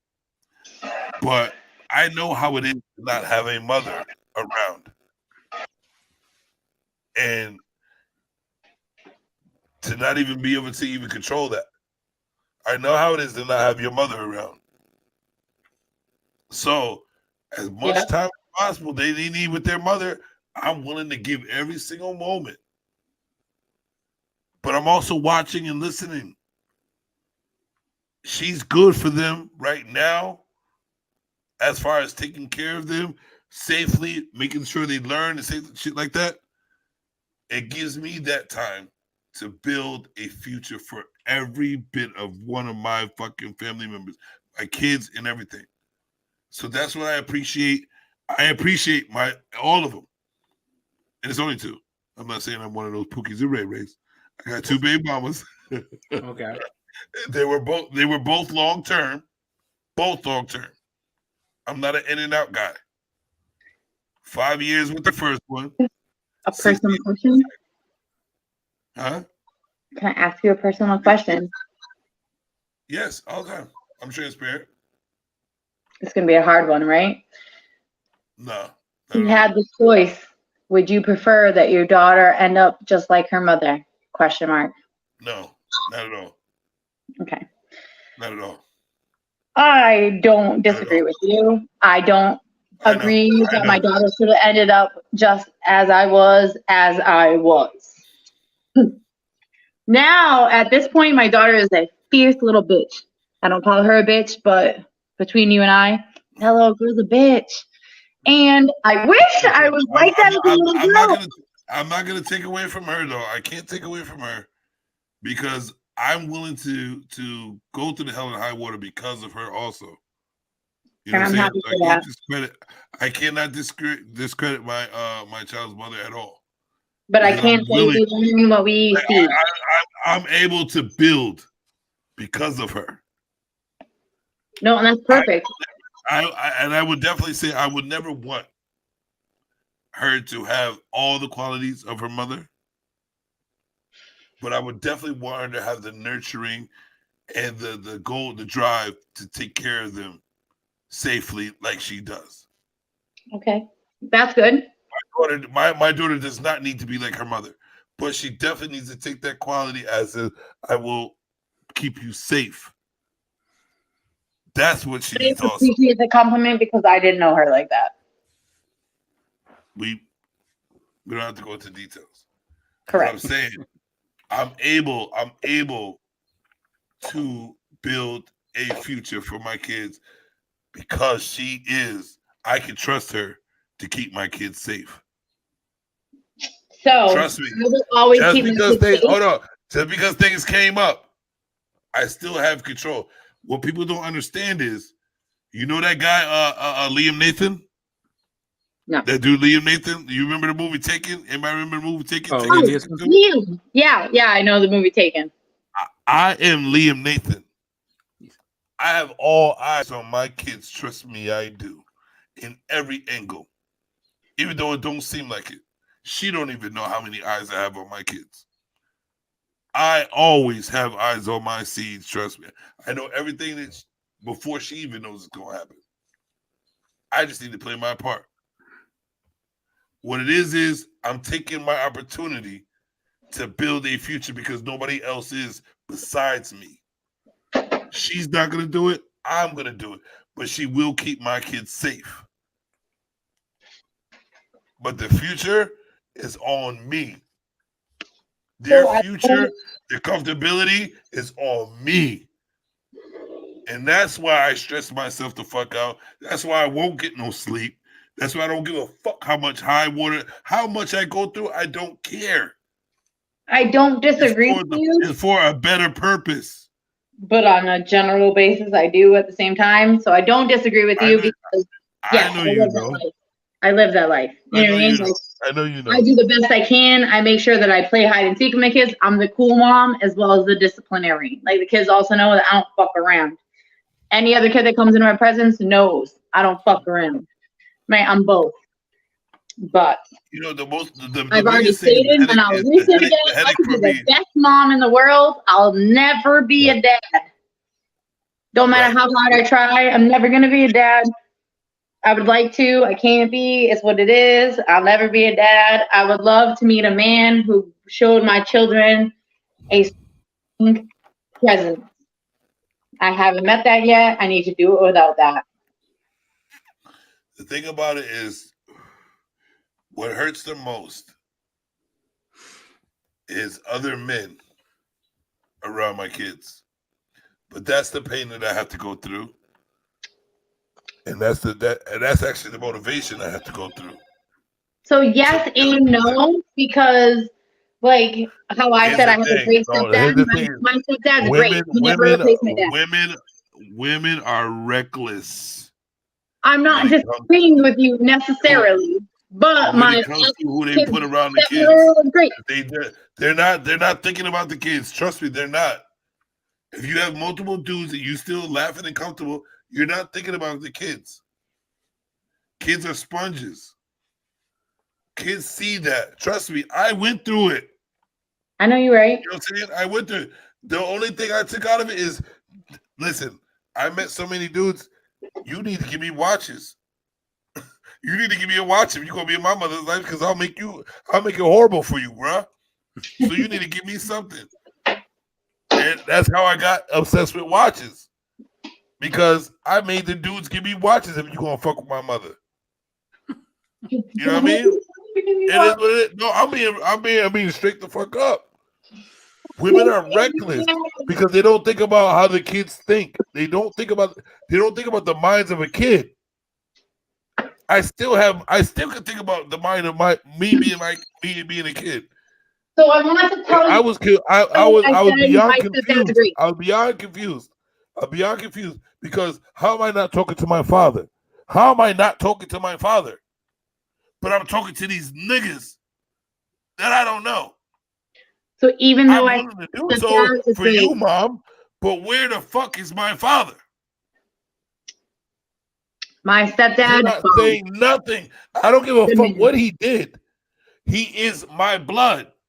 So you should still, no matter who he is, you should still be trying to drive him to be part of my life.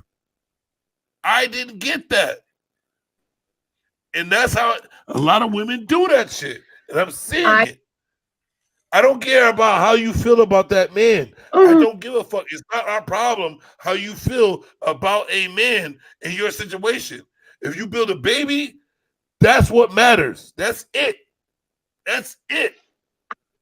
Don't disagree with another you. life with another person, I don't care. If that person is not, if he's not the type of person that'll kill you or fucking it's so bad that it's crazy, because I know my father's not. He should automatically be forced in your life. I don't care. Because when my kids are with me, did you ask your fucking mother? Because she's part of our life. I don't care what you talk about. You think you get over dad, but did you ask your mom? She's a part no matter what. I will always make her a part of their lives because that's what matters. I see too many women saying, oh, fuck your father, fuck your father. No, fuck you. I don't. Because your feelings don't matter. Your feelings don't matter when it comes to a kid. Your feelings towards that man don't matter. That's y'all. That's a separate thing. You need to learn how to compartmentalize your life. When my man Amos was up here and said, he said you need to what did he say, Jay? Micromanage. Oh, Micromanage. Yeah, you have to. You have to put yourself in control of what your life is about. Micromanage your shit means compartmentalizing. You need to take your feelings towards your baby daddy out of what your kids are. I don't give a fuck if you hate that man. You still need to be like, your kids don't. And I'm not going to build a life where your kids don't through me. You need to check yourself. You can't sit there and be like, hey, I can't stand this man, and I want my kids that can't stand this man because I feel, nah, nigga, that shit don't work.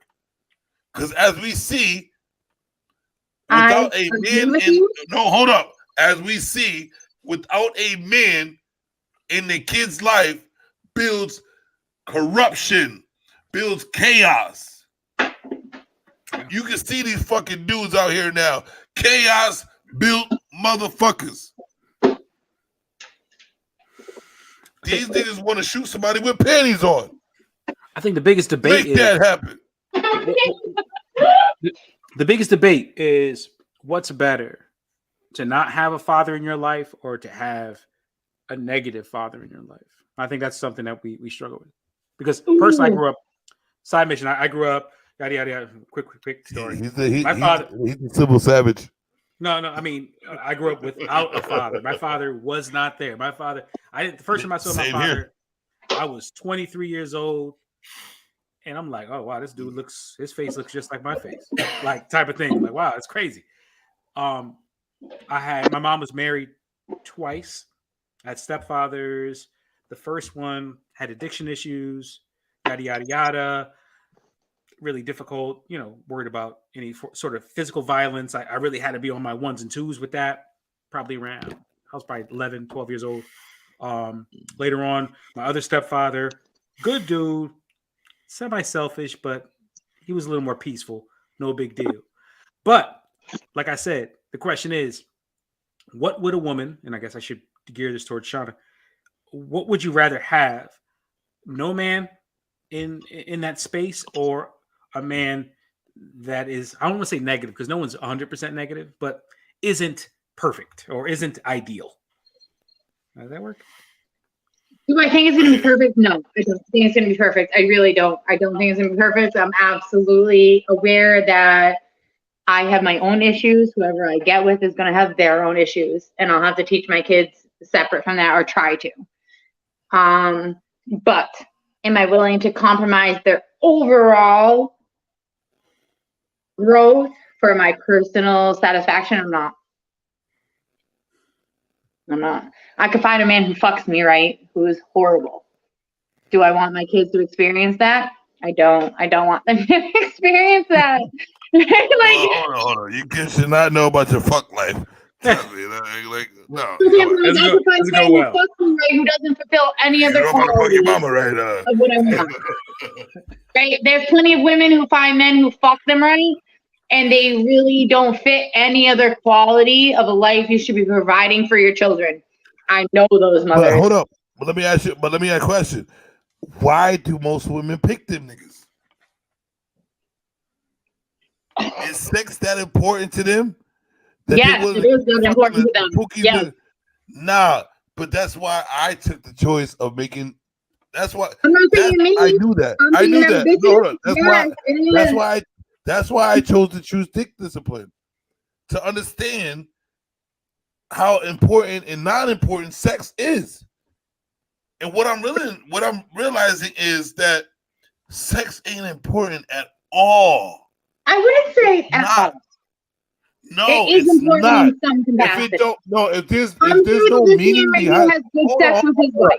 Okay. Hold on. If your goal is to have a person that you love, respect, and want to be with, and want to experience shit with, then sex ain't important until you reach that. If you're sitting there sexing everybody, you're looking for a quick pleasure, which, you know what? I can exchange that for some money, a business, some land. That's how important that is. Because sex is more important when you're vibing with the motherfucker. When you feel that motherfucker. Like when that is your motherfucker. I agree, but it's still important. It is still important. It's just going to be the forefront. When you refuse to masturbate because you just want that one person to please you, that's real sex right there. Oh, I haven't. They just want to fuck and everything. You ain't on that right path. I see that already. For me to even make that choice, because I'm a wild, you already know, Shauna, I'm a wild motherfucker. I don't give a fuck. I used to not give a fuck, actually. I didn't care. But me making that one choice of dick discipline has my focus game on a whole nother level. I mean, like, it don't matter. And it's to the point where, like, it kind of hurts now, too, because I'm like, I don't even get hard when I see a badass bitch. I seen him smirking and he wants to say something. I'm like, you bad? I'm like, you bad for what? I'm like, you bad for what? I always question it. You bad for what? You bad for what? For dick. You know what I'm saying? And I wish I had that mentality earlier. I would have been a fucking millionaire. I would have had my life set. I was so strong off, I have to please a female. No, the fuck I don't. I gotta please my goals. And that's all I thought about was female. I never even thought about dick discipline. All I thought about female. Once I got my first piece of ass, woo! I was in trouble. On the real, Jay, you already know, me. Yeah. You like, yo, this is like this. Wow. But what happens is once you get married, like dead serious, like you're on some chill stuff. But I want that so bad. It slows you down to the point where you can focus on other things. Where it's like, that's okay, I got that in the pocket. Yeah, but you know, I'm not gonna take you got married to your wife before you was married to your wife.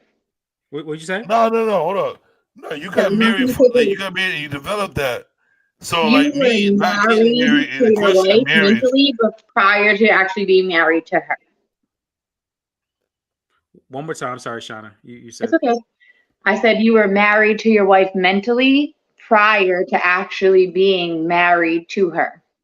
Like her connection to you was a difference in your actual relationship than the paper itself. So let me dial that back. So it's a running joke with me. I made a conscious decision prior to marriage that I was interested. Like I remember being out, me, Jimmy. I remember you may remember Ray Shaw. Do you remember Raymond Shaw? Yeah, that's my man's 50 grand. That's my brother. I mean, literally best man in my wedding. Nice. I haven't talked to that man in a while, but he's golden. Good dude. He'd be fantastic up here. He would kill. I was hanging out with Nate. Just reach out to him. Nate Wilson. Like we was all hanging. We used to party. We used to go out New Haven. We're partying. I'll never forget. We go out every single Thursday, Friday, Saturday. We would go hard. It felt like it was 8 years. It was probably more like 2, but we would have a good time. And I literally remember being a little intoxicated, but still good enough. It's the end of the night, you know, we're walking home, we're going to the car. I'm fumbling around. I told the fellas, I was like, yo, listen, man, yo, I'm about to get married and have a bunch of kids. Yo, I'm done. And they were like, shut up, yo, you drunk. I was like, nah, I'm not. Like, yo, I am good. Like, I love you guys, but I'm good. I just want to be married and just be chilling in my crib with my wife. And they're like, this guy, here we go. Whatever. Little did they know, I was dead serious. So at that point, going forward, I was always vetting women for potential marriage. It was no longer like, oh, let's see if we can hang out and probably get it popping.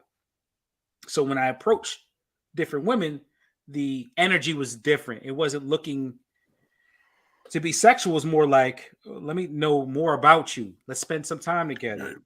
So I just personally feel that the decision to get married comes before the person that you meet. You don't meet, I don't believe you meet a person and then you say, oh, this person's so great, now I should get married. Like, nah, you know, going in whether you want to do this or not. So little, you know, that's probably about 3 months, not 3 months, that's actually 3 weeks, maybe a month and a half. I actually ended up meeting my wife, like out, like we were at a club, like unheard of, you know, no one does that. Like, who meets a wife at a club? I feel like I always hear that you beat your wife at the club. Oh, no. I do not, everyone, I do not beat my wife. I do not beat my wife. But I met her. She's not a club bitch, but at the club. You know what I mean? She's not necessarily a club bitch. No. But she was at the club. She was at the club. We met. I asked her to dance with me. She denied me. I was like, all right, cool. I did a long walk back to the homies. Like, what'd she say?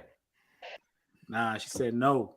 and they were like, we had a thing we used to tell with the friends, like, yo, keep it moving.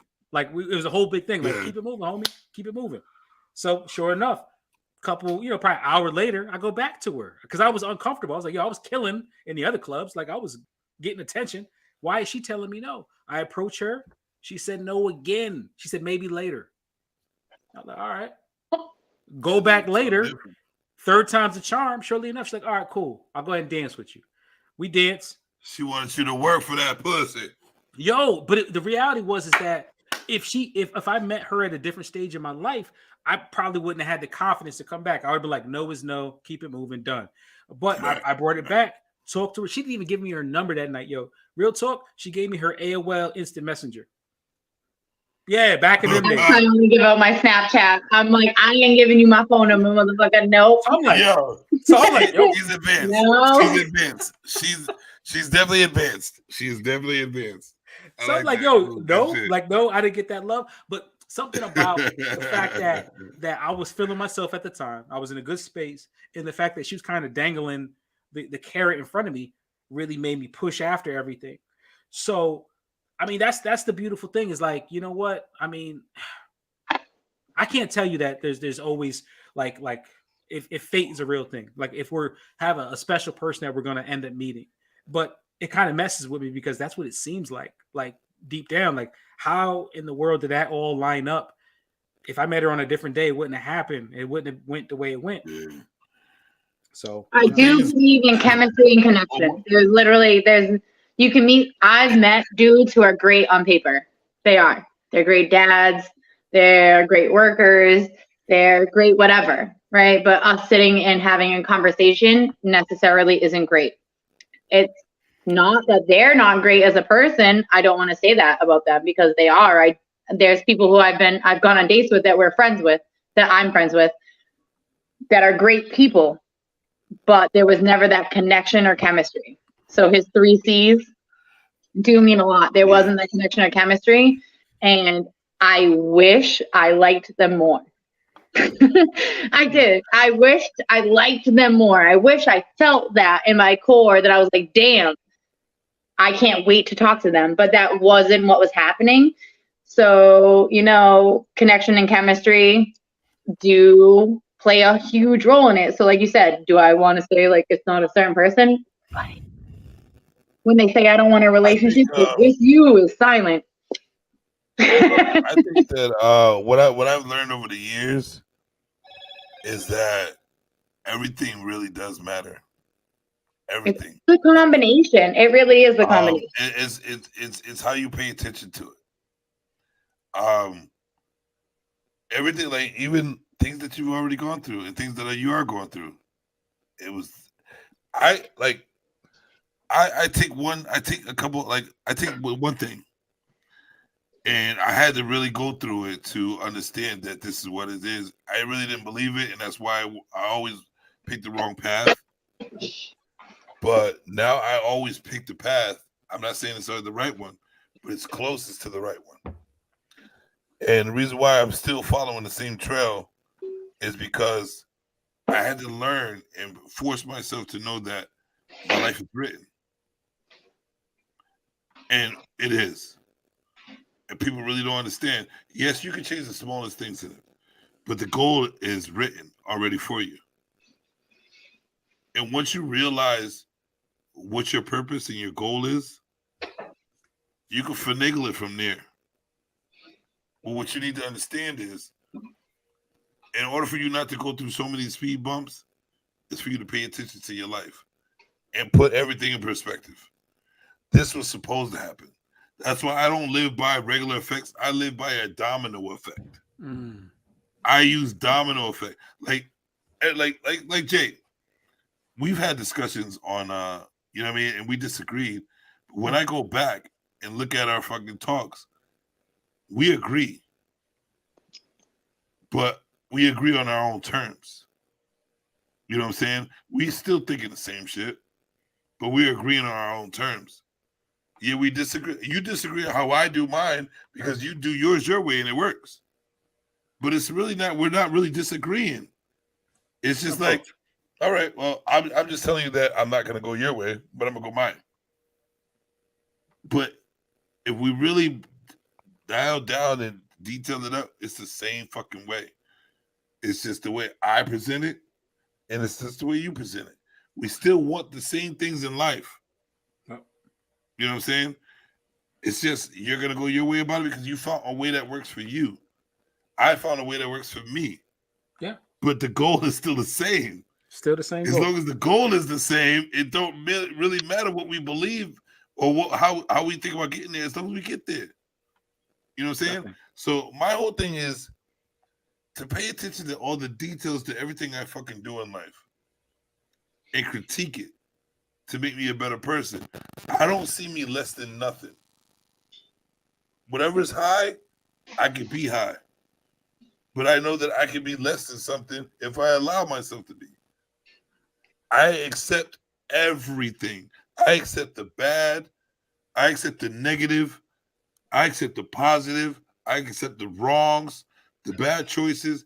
As long as you're able to accept it and then try to use it to grow from it, you are more than you think you are. I used to think of myself as, like, I used to just, the confidence came out of nowhere. You know what I'm saying? And I didn't want to be a confident dude for no reason. So I explored specifying every detail of my life to know why I'm confident. And that's how I came up with, can't nobody tell me that I'm a godly figure. No matter how deep I go into the gutter, or no matter how high I get into the sky, or no matter how much money I make or how much money I don't make. Can't nobody tell me to this day that I'm not a godly figure.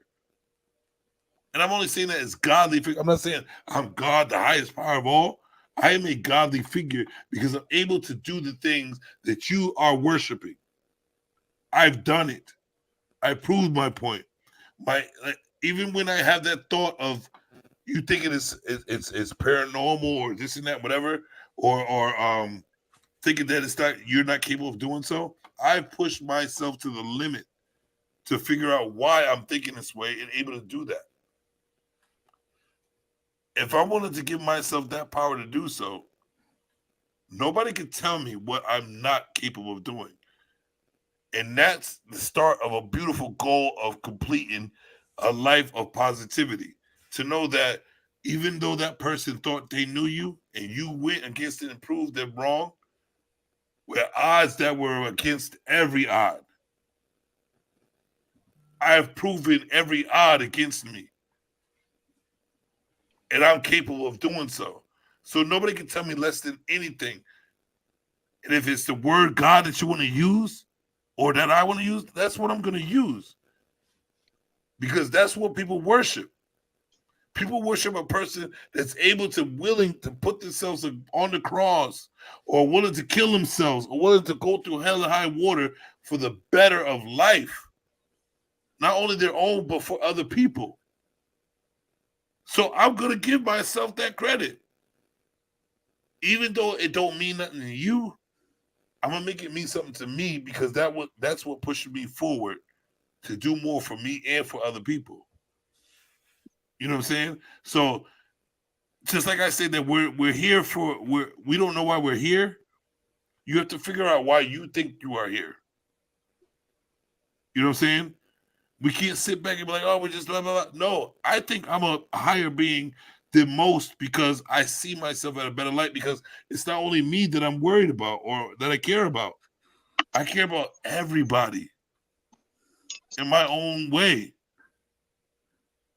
And what I see with the Bible that people worship and what people worship is that God cares about everybody in his own way. So why can't I see me as a godly figure? If I want to give to so many people and give to myself and my seed and my people, everything, why can't I see myself as that? If I'm even going through the trials and tribulations of doing so, why can't I be that figure? We're on this earth to do so. So I'm not like, when I talk the way I talk, and then people are like, this guy's crazy. You know what I'm saying? Or da, da, da. It's like, maybe I am crazy, but it doesn't matter, because I'm thinking the people even the people who are like, you're crazy. I'm like, but I love you. You know what I'm saying? Yeah. Even when they're calling me crazy, but guess what? I love you, and I don't even know you, but I love you. To me, that sounds like a God. That sounds like the God that people are worshiping. He's like, we do wrong shit, but he still loves them. You know what I mean? And I'm on this earth to do that. I feel that like, I already found my purpose. My purpose, my name is, I'm going to be really transparent right now. Aaron Strong, right? In the Bible, who is Aaron? You know the Bible, Jay. Who's Aaron? He's the preacher. His brother was, Isn't Noah's? No, I'm kidding. Mix it. What up, Aaron? Well, who was the other one that went up there but couldn't explain to the people and get the people to follow? He had to go through Aaron for Aaron to preach the way he knows how to talk to get the people to follow, for them to even know the 10 Commandments. And what's crazy is I don't know nothing about the Bible, bro. I've never learned shit about the Bible. But what I feel in my heart and what I feel in my mind, I talk. And then people who are like Bible thumpers, they be like, yo, you're speaking the same words of the Bible. I was like, I've never even learned the Bible, bro. I don't even know the Bible at all. But I feel these words. I feel these words. I feel the Bible instead of trying to fucking preach it and go, blah, blah, blah. I feel the Bible. That's why when people talk to me, I'm like, oh, listen, I'm on such a different level. But I want to learn my level. And I can learn it from people who are Bible thumpers and doing this and that. But learn from me also. Because I think that I can give something to people that is necessary. To be honest with you, we're all on the same page. We're all striving for the same shit. Yeah. Just the way we think we know how. And me, I am a giving person, but I want to give to everybody at one fucking time. That sounds like a God in the fucking Bible. I am willing to put myself on the cross so they can learn how to, so we can get together and build a future for each other. That sounds like a God to me. That's something what he's done. So if I'm feeling that deep in my heart, not in my mind, not in some false thought, but I'm feeling that is my life and what I'm here for. I can't say that nobody's telling me that I ain't no godly figure. Because what you worship is what I feel. Mm-hmm. So I can't stop it. And I can't stop that feeling. It's not like I try to go against it, but I can't stop that feeling, bro. Like I feel like I'm here to give to everybody, to make people understand that your small thoughts of negativity is nothing compared to what you could build with a positive mind. That's all I can ever think of. Is that if you took your negative and worked so hard to be positive, you'll be so much more than you think you are. A human being, one simple human being, is so much in this world than anything. You just have to feel that. You just have to know who you are. And I'm good. Like I'm at the cusp, and I'm at the growing part of knowing who I really am and what my purpose is. And this is the whole reason why I chose the internet to bring that out. But I'm doing it my way. But the goal is for us to grow together. Like there's no world without us. Man and woman is the only thing that exists right now. Mm-hmm. Like if we don't get together, if we don't fucking come to a something, bro, the world is gonna end for us. I don't want the world to end because I got kids. Yeah, for real. I had to dial it back real quick because you kind of messed with me with the whole Bible thing. So Aaron, brother of Moses. All right, cool. I was like, Aaron. I was going the route of son of Moses, but obviously no, brother of Moses. Good to go. High priest. All right, cool. When you say godly figure, what does that mean? Like, what does that mean to you? Like a godly figure? It's. I'm only going by the only way I can go by to explain the most is what has been preached already. It's a higher power. It's a higher power. I'm not saying I'm higher than anybody else, but I am to myself.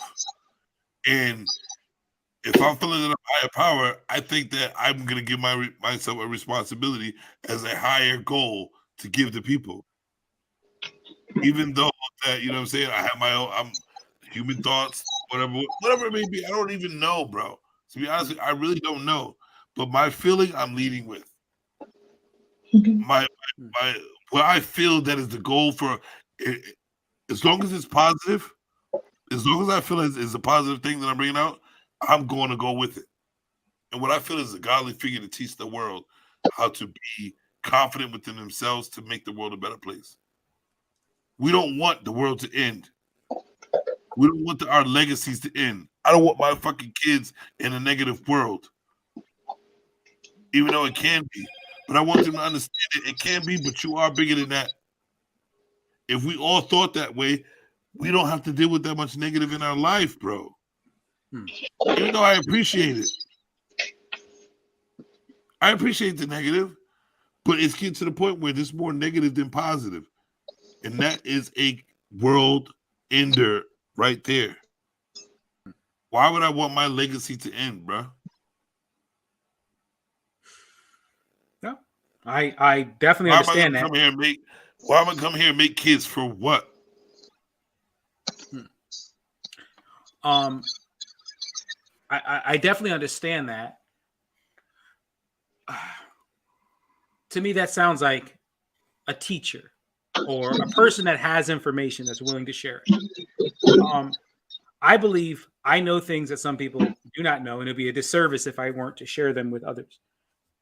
Everyone needs to know, right or wrong. It's what I believe. It's what I understand. Right. If you disagree, that's perfectly fine. But also, I dial it back with the belief that I need to remain humble and understand that just because I believe something so heavy, how dare I expect you to believe exactly what I believe or anyone else? That's like, yo, who? Like, I'm Jason. I'm the dude that was in your 5th grade class. Like, yo, I'm still learning this whole thing. You know, when all is said and done, maybe I can go ahead and look back and say, well, I was right there, wrong there, yada yada yada. So that's important. So I personally believe in keeping a level, keeping myself on a level with everyone else. Even if I was the smartest person or I knew everything, it doesn't mean I'm any better. It just means I'm aware, and I'm going to share with you whether you like it or dislike it. And if you decide to throw it away, so be it. That's my role. It is difficult to see when people put themselves or speak on levels or higher levels, like I'm here and you're there. Information is received differently. For instance, if I were to be in a perspective and say, hey, I've been married for 35 years, I could tell you exactly what you need to do for marriage. It's like, could you? Yeah, granted, you are quote unquote on a higher level because you've been experiencing this longer, but you're still human and your situation is different than everyone else's situation. So I don't know. I believe I am no better than the guy I, toss a couple dollars to when I walk in through the supermarket that has, absolutely nothing he's asking for change. We are the same. I am only as good as he is. I will not be any better. I'll never be any better. He made some decisions. I made some other decisions. What do you mean? What do you mean? No, so for that situation, what I don't understand is, all right. So go for it. I appreciate that. I know that there's a higher power. Yes. And when it comes to the word better, I feel that means that's just like a motivational word. You know what I'm saying? So like when you were talking when it was like, oh, I'm better. That's me putting out the competition. Like I know you could be better, but I'm gonna tell you I'm better, so you can try to be better. I want you to see better, so you can try to be more, so you can try to be even better. Like better to me is a whirlwind of competition to be more of what you should be. Competition. Because to be honest with you, because with your better, it's not even about being better than anybody else. It's being a better of you. No matter what, you always push yourself to do more of you. Because to be honest with you, nobody even knows the capacity of what we are capable of doing as one human being. And we see it. If you take one human being, right? Take two human beings. One knows how to play Mozart and you don't. Do you think you are not capable of playing Mozart? You could eventually, right? Or you're going to be like, oh, he plays it better. He plays it and I don't. How dare you sit there and say you can't? He's a human being that looks, thinks, smiles, shits, fucks, eats just like you. Why can't you play Mozart? If you don't push yourself to the level, why can't you do so? So if there's human beings out there that are doing something that you can't do, isn't that saying to you that I can do this better? That means that you can do it also because I bleed and do just like you do. So okay, can't you do what they do? So maybe that's the issue is that the understanding of that when we're talking about doing two separate things better, that's obviously tangible. We can measure that, right? All right, I can play video games better than such and such. Okay, cool. But I'm talking about better as if you're playing them. But my talk is better as a human, as a being. Yes. My being is no better than any other person's being. No, it's not. It's not supposed to be. But that's what I'm saying. What I'm saying is that, yeah, I know exactly what you're saying. And it's not for us to think that we're better than other people. What it is it's kind of like, to me, it's kind of like a motivational word of do better. Like when you sit there, be like, oh, I got an A, but what else can you do? You know what I'm saying? Like, oh, I became management at this job, but what else can you do? You know what I mean? Like, there's no limit of how much better you can be. True. Because definitely. if you push yourself to the point where, well, I ain't really, you know that you can't go any further. Okay. What's the next though? But what's the next though? There's no such thing as you not being able to be better at everything. 100%. So it's like better to me is a motivational word. It's not a completion. So it's not being better than that person. It's, guess what? you're better at me than I am playing because I don't play it. So let me develop that and do it. That doesn't mean I'm better at you. That means I got better at it. Now what's the next? Mm-hmm. You know what I'm saying? We're humans. We're able to do anything that we put our minds to. And I see so many people limiting themselves, not thinking of what the fuck we are. That's why when somebody like even when it comes to the we had to talk about this, Jay, and it's nothing to knock any of like because it builds down to the religion and shit like that. And I don't even think there should be such thing as a religion, as long as we believe in something and we know that there's a higher power. That's fine to me. I understand that people specify it to a certain name and a way to live. But what people aren't understanding is before all that, it was just you. Imagine you in a world just with you. Are you going to build a religion for other people to follow? Or are you just going to build something for you? For you to be a better and a higher person? Are you not going to give up on you? Are you going to build that if you were alone? I watch movies like I Am Legend, right? And I can only put myself in that situation. If I was alone and I had to be alone for that, what am I going to build for me to continue? Because I see people with massive people in this world and they want to kill themselves. In a world of massive people with shit you can learn and grow from, why would you want to kill yourself? There's so much you can do. Would I go to that route of deleting myself because there's nobody around? Do people matter that much? Or do I matter that much? Well, I've never seen how far I can go with myself. So why would I kill myself over I can't be around people? Without knowing who the fully of who are or what I'm capable of doing. So in this world, with fully people around, we are limiting so much of ourselves with ourselves. You know what I mean? Like, and that's why I stick to the God mode of myself. It's not to say I'm higher than anybody else. It's to keep motivating me to reach that goal. To see what to see what my final game is. To see what I cannot go any further from. Because nobody pushes themselves to that limit. Let me see how far I can really completely go before I can say, well, God exists. Without putting somebody above me, put me above me. And then until I can't put myself above me no more, and I see that I can't reach that, God exists. But people are not willing to go through themselves first before saying, well, somebody's above me. How about I be above me first before I say something else is above me? Let me prove it.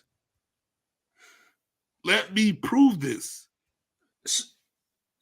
So to be honest with you, the only reason why people believe in that is because we were taught that. Okay, it's a lot. We were never taught to push ourselves to the godly limit. We were taught to believe in a godly figure and let it run from there. No, that's so okay. That's a lot. I'm gonna go ahead and go.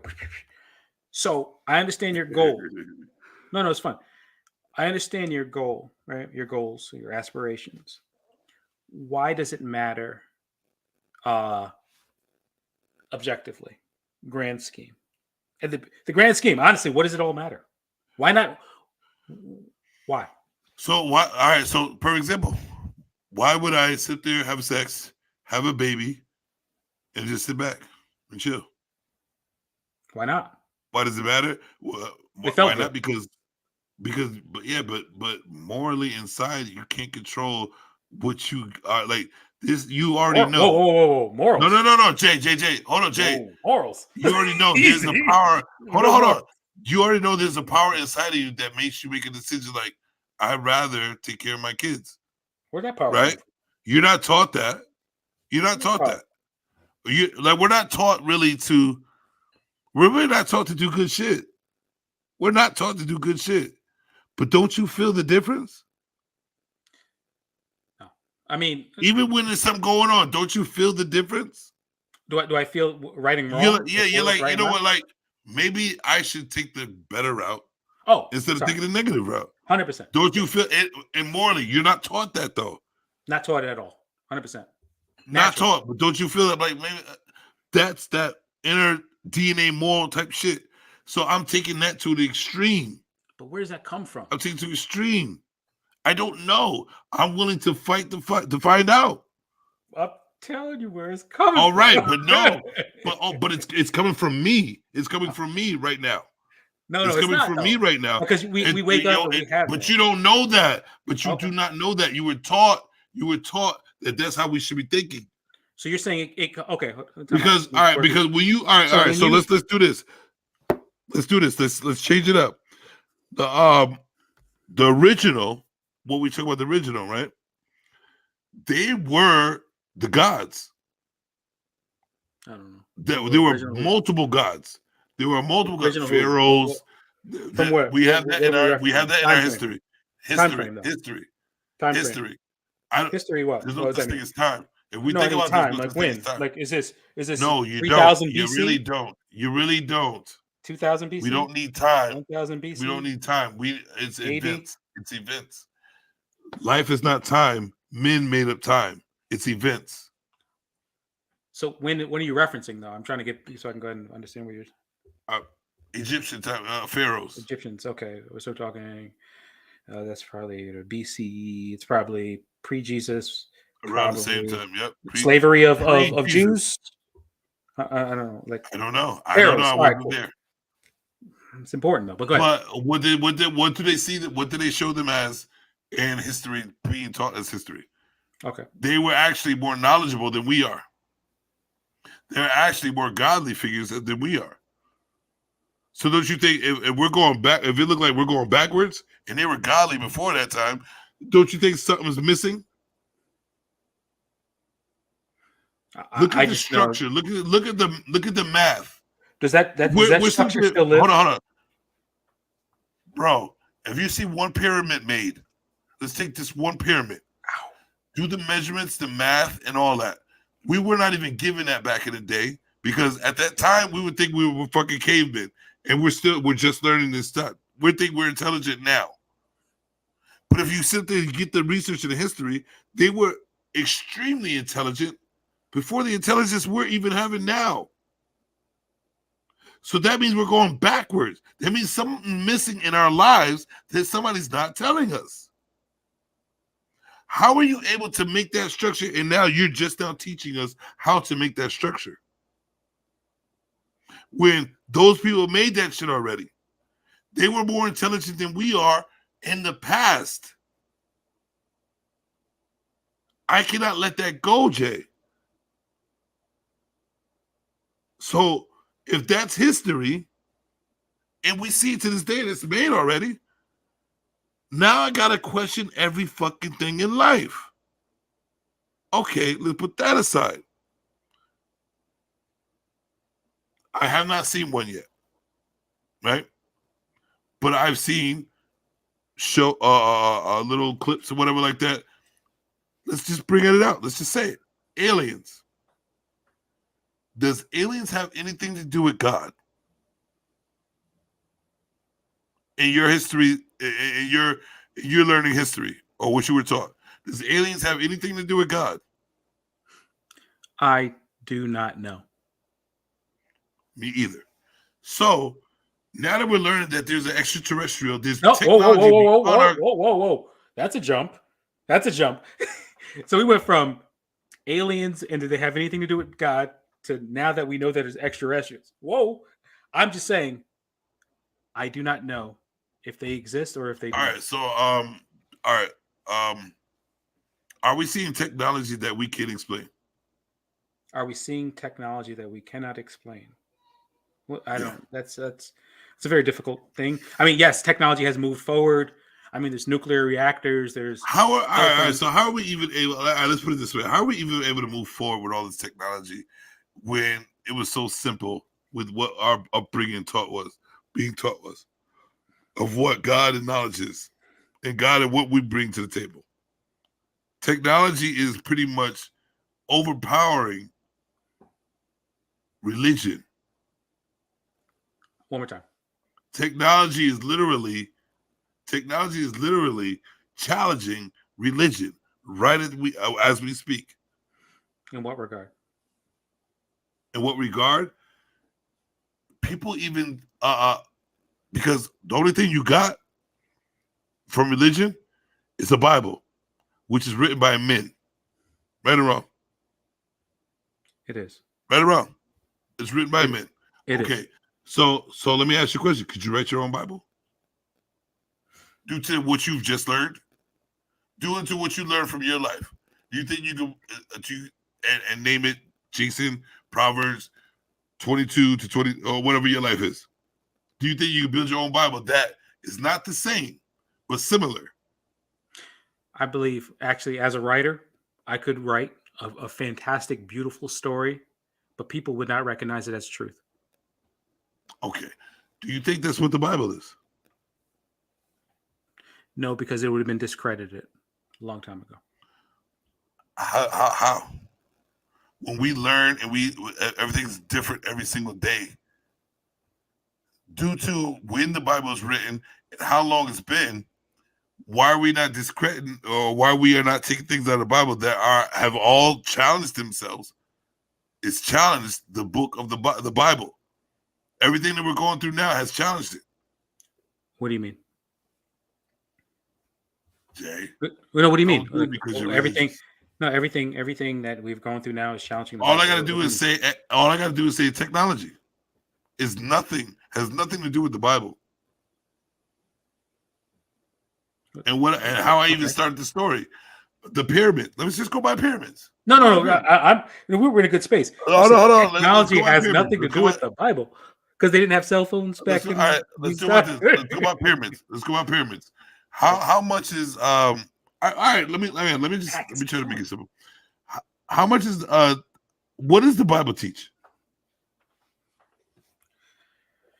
Okay, so first thing when we discuss the Bible, and please excuse me because I don't know the Bible at all. No, okay. You should spend time with it, especially if you're going to discuss it. I'm all set. Okay, so if that's the case, then I got to ask the question. Then why question it?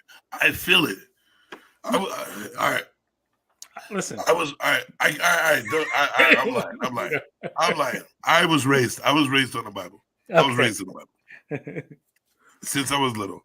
Okay. And my whole life, even my mother, we all questioned it because something wasn't right. What? But we stuck with belief. We stuck with the belief. Right? Belief of what, though? What were you believing? The belief of a higher power. Okay. But the way the Bible is written, it's just a bunch of men and their stories like we do now. You know what I'm saying? You can't believe humans. You can believe their perspectives. That's it. And that's what the Bible is, perspectives. The Bible doesn't float and tell you or give. They say Jesus or God talks to you. That's not the Bible. The Bible is written by men. You're following the Bible. Proverbs, this and that, blah, blah, people's words. The way people feel God and Jesus and all that shit, or the Holy Ghost or whatever the fuck that is, that's I describe it that way. Spiritual. Yeah. Go ahead. It's okay. That's my way. But to me, that sounds more than just a written book or men's words about, like, you know what I mean? Men's words on a paper or Proverbs, this, that, whatever. It's a feeling. I mean, it's a deeper level. If it has, like, if there's a God, it's a whole deeper level. There's no Bible that explains it. There's no such thing as a Bible that can explain it. It's an inside thing. It's a DNA. It's in your blood. It's in your aura. It's in your being of how you feel, right? You can't read the Bible and be like, Holy Ghost. No. You got to feel that shit. I feel the Bible, like on the real, I don't like people's stories and shit like that. But the way y'all talk, the way you speak, people who believe in that, the Bible, shit like that, I'm in tune, but I feel that shit. You know what I'm saying? I feel it. I don't just go by, oh, this is what I was taught. I don't do that. I feel like power. I feel power from, y'all say words. Yes, I see the words of in the Bible and we live it. And I experience that power. I make sure I do. So I don't give a fuck about the words of a Bible. It's about what I feel, the power of what I feel about what y'all even worship. I'm a human being put in a place that we know, like, I won't allow that. I can't allow that. I'm not going to sit here with foot and toe and arm, brain, soul, heart, and feel shit and sit there and just be like, well, this is just what it's supposed to be. And I have to worship anything. I don't even know what I am yet. Yeah, but so I don't even know what I am yet. That's definitely. How am I worshiping anything? But how am I fucking worshiping anything if I don't even know what I'm capable of doing? Okay, couple things there.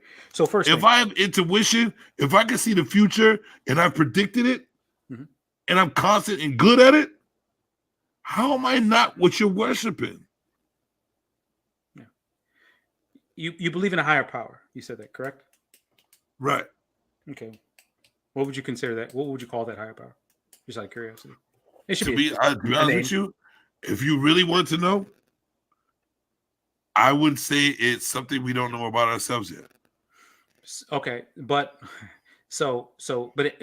call it X, right? I mean anything, because you don't have a name for it. All right. So you believe in this term called X that is a higher power.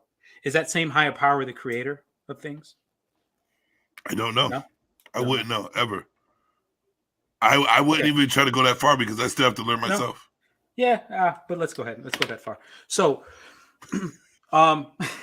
so when you see something, all right, if I go ahead and let me tell you something. Let me take something. Take something around my room. All right, here I got some. Reach over. Miracle. Man made it. Man made it. Man made it. Who made that? Man made this? How do you know that man made this? Because they promoted, they packaged it, and it was never around until man made it. Exactly, right? And it's beautiful. I mean, the whole idea, the way it looks. I don't even know. I mean, it's literally stuff to clean off paint, whatever. I don't know why I still have it in. I haven't painted in my basement in years. Science. To be honest with science, yep. So man made this, right? There was a person that designed it because it's obviously another man designed it. Yep. What if I were to tell you, right, that no one made this, that it just exists? It's impossible. Right? Impossible. So then I'm going to ask you the question. When you look at yourself in the mirror and you see how complicated and complex you are. Right. When you feel a little uncomfortable with saying that I was just not made from anyone? I came from nothing? Would I feel uncomfortable saying what? Would you feel uncomfortable with saying that I was not, I was, no one made me, no one created man? I just exist? I would feel very comfortable saying that I was made. By who? By what? I don't. By what? I don't. It's not a who. There's no such thing that can build me that's a who. Because I'm the who. And there's like on the real, who is simple. And to build something like this can't be a who. Yeah. It has to be a damn. What the fuck? You know what I mean? It has to be like, wow. Ultimately, something created man. Or man and woman, or the stuff, right? The trees, to and even have the strategic, detailed mind. Design, beautiful design. It's not a regular mind. It's not even a mind, bro. So that, like, the simple parts of what people talk about, we would have to give ourselves more credit if we are who we are, and we have to deal with who we are with no being, with no saying. I refuse to worship something higher than me if I don't know what's higher than me. I mean, if I don't know the higher of myself. Who created the trees? It's very complicated. It don't matter. You gave me the impression. You know what? You told me. Hold on. Because you know what? Hold on. I created this. Yeah, right. Right. Because you know what? A man found out about a tree, but you know what a man can do? He can make that same tree that you see. No. By him putting in some work. Yeah, he can. How? Have you ever planted a seed? It made plants for you to eat. Where'd the seed come from? All right. Where does seed come from? What you know of? All right, right. What you know of? Like I said, there is a higher power. What you're trying to say is there's no higher power. I'm not saying that. What I'm saying is I refuse to worship anything until I realize how high I can go. I'm not going to worship you. I'm going to give you praise. I'm going to sit there like, yeah, thank you. But I can't really thank you that much until I figure out what I am fully capable of doing. And that's how I can truly worship you as what you are, knowing what I can completely do as myself. So I'm only going to give what I can give. And what I can give is exactly what I'm completing to that day. I'm not giving nothing because what it does is, I forgot the word for it. Somebody used it. What it does is it puts yourself lower than anything. And it makes you automatically put yourself at a lower standard in your mind. I know that there's a higher power, but I'm willing to compartmentalize to reach so I can appreciate the higher power. I'm not just going to automatically, because somebody taught me, give all praise to higher power, bow your fucking head. I'm not bowing to shit but me until I realize how far I can go. And then I would give the ultimate knee to the higher power and when I can't go any further. I understand you. Thank you for this power. I can't thank nobody for power that I'm not even able to fucking reach. I can't thank nobody for the power until I can reach that full goal of the power that I'm able to reach. Now, okay, so I see the direction you're going, but then I got to ask the question. If you're looking for a woman to submit to you, I'm not. Because I'm looking for me to submit to me. I'm not really looking for no woman right now. I changed my whole lifestyle, bro. So time out. So okay, please work with me. You do not wish that a wife submits to her husband? No, yes, I do. Yeah. Okay, so please, and keep working with me. So you expect that, not knowing his possible potential or direction that she will go or he will go, but at the same breath, as a human, how dare us not submit to this beauty? The world is beautiful, bro, and you know that. We got to submit to that. It's hard not to. I find it harder to stand. No. We're not here to submit to it. We're here to enjoy it and create from it in his image. Don't take those words lightly. Those are words you worship in his image. So let me see what my image really is so I can see what image I'm really in to even appreciate what I'm around. That's why nobody appreciates people. That's why nobody appreciates people's perspective, talking, goals, or nothing. Well, no. All right, listen. I'm fine. I'm good. I'm teasing. When it comes to you, I understand your religion. But if I was to if someone asked me about you on the outside in, I would say to you that you are speaking to yourself and you are ultimately making yourself better, worshiping you. Worshiping you. That's what you do on a daily basis. You know that you're a man. You found out who you are. You put yourself in it, and you don't do it subliminally. No, subliminally, you do it. But on the outside, you're worshiping a God. What you're not understanding is every word that you say is going inside yourself. Everybody wants to think it's going up. Did you hear me? Okay, it's coming down. No, that's what we were taught. Do you notice that when you get excited, your adrenaline pumps? When you see something positive that you like, you get strong. Like, I watch myself go from, I can't even walk from feeling the energy from something, and I'm just able to walk through just that moment because of that energy that I gave myself. And I'm like, how can I do that on a regular basis? So I put myself to the test for that. And it's all me. I'm not asking, I'm like, hey, God, could you give me some energy to walk for 5 minutes? No. I said, yo, I'm feeling this energy. Oh, my God. And I worship that energy right then and there at that moment. And I want to figure out what that is. And I build that within myself. You want to, I understand, Jay. No, I understand, Jay. I respect it, but no, I understand your way. I understand your way. Trust me, I've been through this. I was raised the same way you was, bro. I wasn't. But when my mother died, when my mother died, because she was my mentor. She told me everything to do. I never told myself anything to do. She had to tell me what to do. But at a young age, losing her with the guidance, I had none. So the only person that can guide me was myself.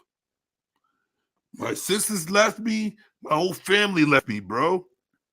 I had to survive on my own. So everything I've ever done was me. Was me.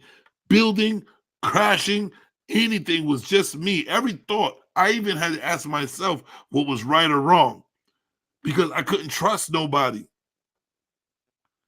I had to build a certain type of persona or person in myself to realize how I'm supposed to keep going. I've never asked for a God. I've never praised nobody to build for me. I had to ask for everything because I'm the one that has to deal with this. So that's what I developed and realized that I am a godly figure because I built myself out of the fucking gutter. I didn't ask. I didn't pray. I didn't ask for nobody. I didn't pray for nobody. I said, Aaron, do this, please. And I did it. I've seen the results. I am a scientist to myself, and I've seen my results. That's how I was able to praise myself. That's how I was able to develop when somebody talks shit to me. I'm not going to take it serious because I know who I am.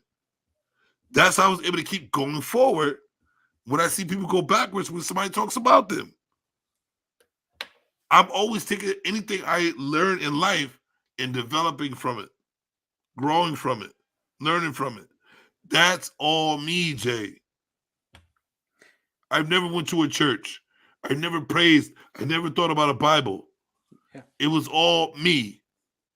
So that's where it gets kind of sketchy, is because the idea that we have to be at a church or spend time in a religious service, a mosque, that makes us more godly.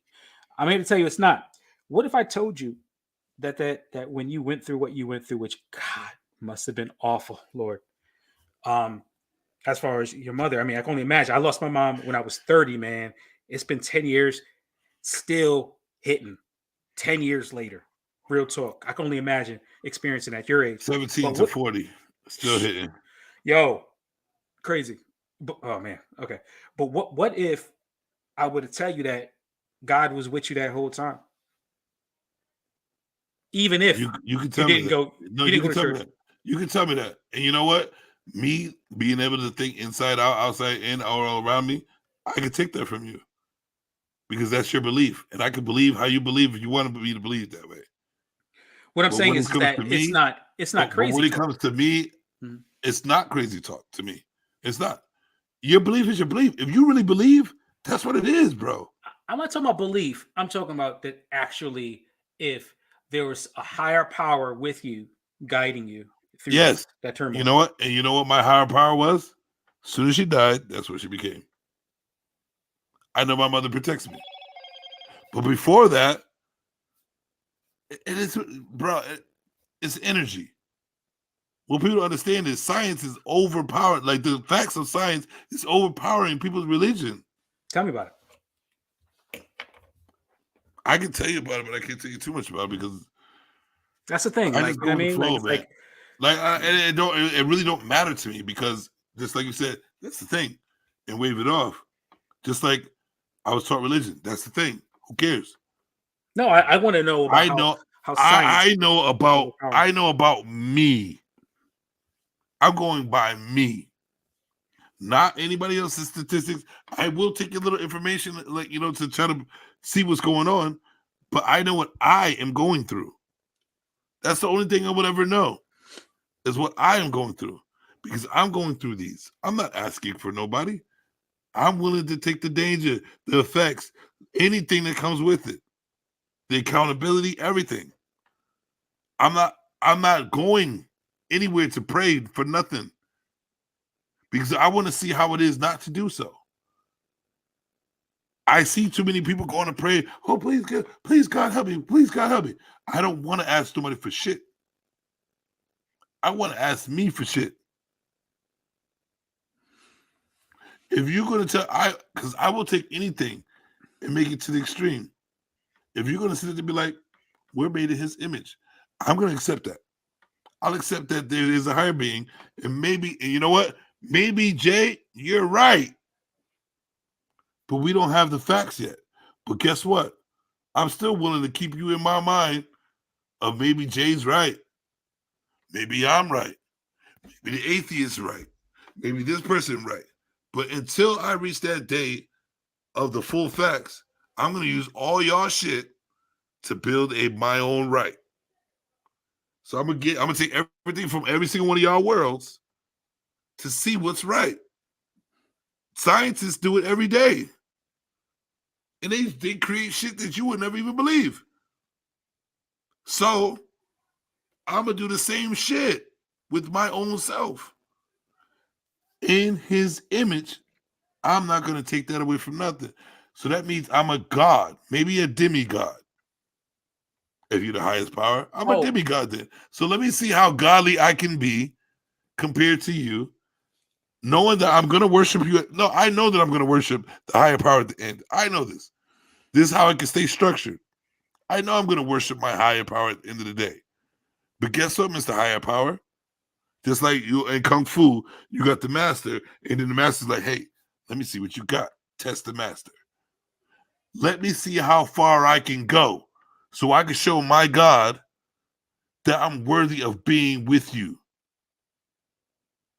You know what I'm saying? That I'm worthy of you accepting everything that I am, because you are the higher power. You built me. You made me. I can't not give you nothing if I'm not forcing myself to be everything. I can't show you no higher power if I'm not forcing myself to be the highest power I can be. I'm disrespecting you as a creator, because that's what you put me here for. That's the only thing I can see. If I'm here, you put me here for a reason. So the reason means that I have to fight for being the highest power ever. You gave that a reason for me. You gave that a reason for me. I'm not settling, bro. No. If that is a choice, no, that's a choice. If you're saying God gave us choices, if you want to put it in simple words, God, if you want to make it a God, gave us choices. That's one of the choices he gave us, right? A reason or the capability of being the highest, whatever we can be. That's the choice I make, to be in the highest I can be compared to you. Because that's the choice you gave me. He gave us that's the choice you gave me too. But he gave us free will to do all types of things, right? Yes. If that's the way you want to go. To love him also or not. gave us the choice of to be right by his side with those footprints that we talk about. Because everybody wants to see it in that way. If I'm able to walk beside you, that means I can float beside you too. If you're able to say that I'm be right beside you, that means I have to be just as godly as you. I don't want you holding my hand. I don't want you dragging me along. I want to walk the same way you walk. All right, so you gave me that choice. You gave me that choice to make. You have children, right? I mean, you have a son? Yep. All right, so two. Oh, fantastic. Love it. Yeah, man. Yes, fantastic. Sons are, I don't know. I don't know about daughters because I haven't had one. Sons are the gold. I love it. Sons are the gold of the earth, baby. I love them. But so Is there ever a point in life where you would feel as if your son is beyond you or better than you or on even the same level as you? I would want him to be. I would strive my hardest for him to be. Even And though even if I can't reach my goal, I will want him to try to be better than me. Always. Yes. No, not better. I'm saying, so even though you're the father and he's the son, he is someone that has come from you. You're saying there's going to be a point where he would be higher than you? I'm hoping he will be. Yeah, okay. So I think that's where it's kind of mixed up, because I personally believe that, now granted, I don't care how much money they make, right? If they're billionaires, I'm still father. Money ain't nothing compared to real power, baby. No, real talk. But I'm still father, and they're my sons. Understandable, but you know what? That don't matter. Father really don't, like father, mother, all that shit is just words, bro. No, created it's you. Creator. It's creator. I am your creator, but you know what? Why are you going to create something? Why are you going to create something with all this ability to not have the ability? That makes no sense whatsoever. That's not what I'm saying. I'm saying have all the ability you want, but recognize. But why? But why? All right. So if we are not capable of going above and beyond the next person, why are we given the gift to do so? So let me rework that. I think you're misunderstanding what I'm saying. It's how we met. No. When you say better than, that's not measured in finances or power or any of that. What I'm saying is is important. Let's take the better out of it. Do more. Be more. They can be more and do more. There's no such thing as better than. There's no such thing as better than. It's do more, be more. They can do more or be more, but at the same time, yep. The father, okay, the father, all they need is above the son. Yeah, all you need is respect, bro. Always. That doesn't mean like if my son, listen, if my son created things that I can't do, that I could have done, but I just refuse not to, that doesn't make him better than me. That means he just creates some shit to do more, like on the road. That's what we're here for. But just remember that I created you, and just give me respect. That's it. I'm not gonna sit there. I'm not gonna challenge you on the shit that you would do more than I do, unless I want to put myself in that position. We're here to challenge anything and to be more than we're supposed to be. That's why we're here, bro. But you would like to be respected. We're not here to settle for shit. No, I get that, but you would like to. I'm gonna get my respect regardless. No. But you would like to be respected as the father. I am the father, and I will be respected the father. Okay, and you're because that's what I'm teaching. Because that's what I'm teaching. Well, but your kids will treat you as such. Will always.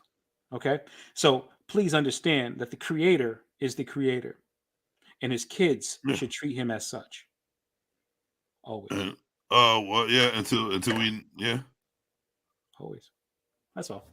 No, yeah. But I told you that at the very beginning that I don't know my creator. You know what I'm saying? I don't know like what brought us here, but I give that respect. But I'm always gonna fight for being better than always try to be the best of what I'm capable of doing. See, there you go. That's perfect. So that actually tied into what you were saying prior. So you're just looking to do more. And that's what I said. There's nothing wrong with doing a lot and being great and all those things. It's not saying that. It's saying it's fine to do more, but please respect the person that bought or built the house that you're living in. Personal. Here's the thing. The being. I understand what you're saying. I understand what you're saying, but y'all limited to a certain being. Hey, God, blah blah blah blah blah. Okay, fine. We don't know that. That's something you were taught. You said we don't know that. That's something maybe it could and it can be, but I'm not going to give you all your leeway. I'm going to say it's fair. It's open, and I'm going to use your point, and I'm going to use your points. But if I want to call it a creator or universal, or I want to say just like higher power, that's what I'm going to call it. I'm not going to say, hey, it's God because you call it God. And it's not saying that I can't call myself a God, because I'm going by what you learned. Because I can stop my words if you stop what you learned. But knowing about what you learned is created in his image. Right or wrong? Of course, created in His image. Going by your Bible is created in His image. The one that And you that's the haven't read. Bible I go by because that's the only Bible I know about. You haven't read. You haven't read the Bible though. You said earlier. I did.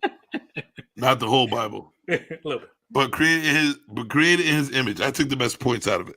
Created in His image, right? Mm-hmm. Doesn't that make you a demigod? No. So by saying created in His image, no. That in your world, it doesn't make you a demigod.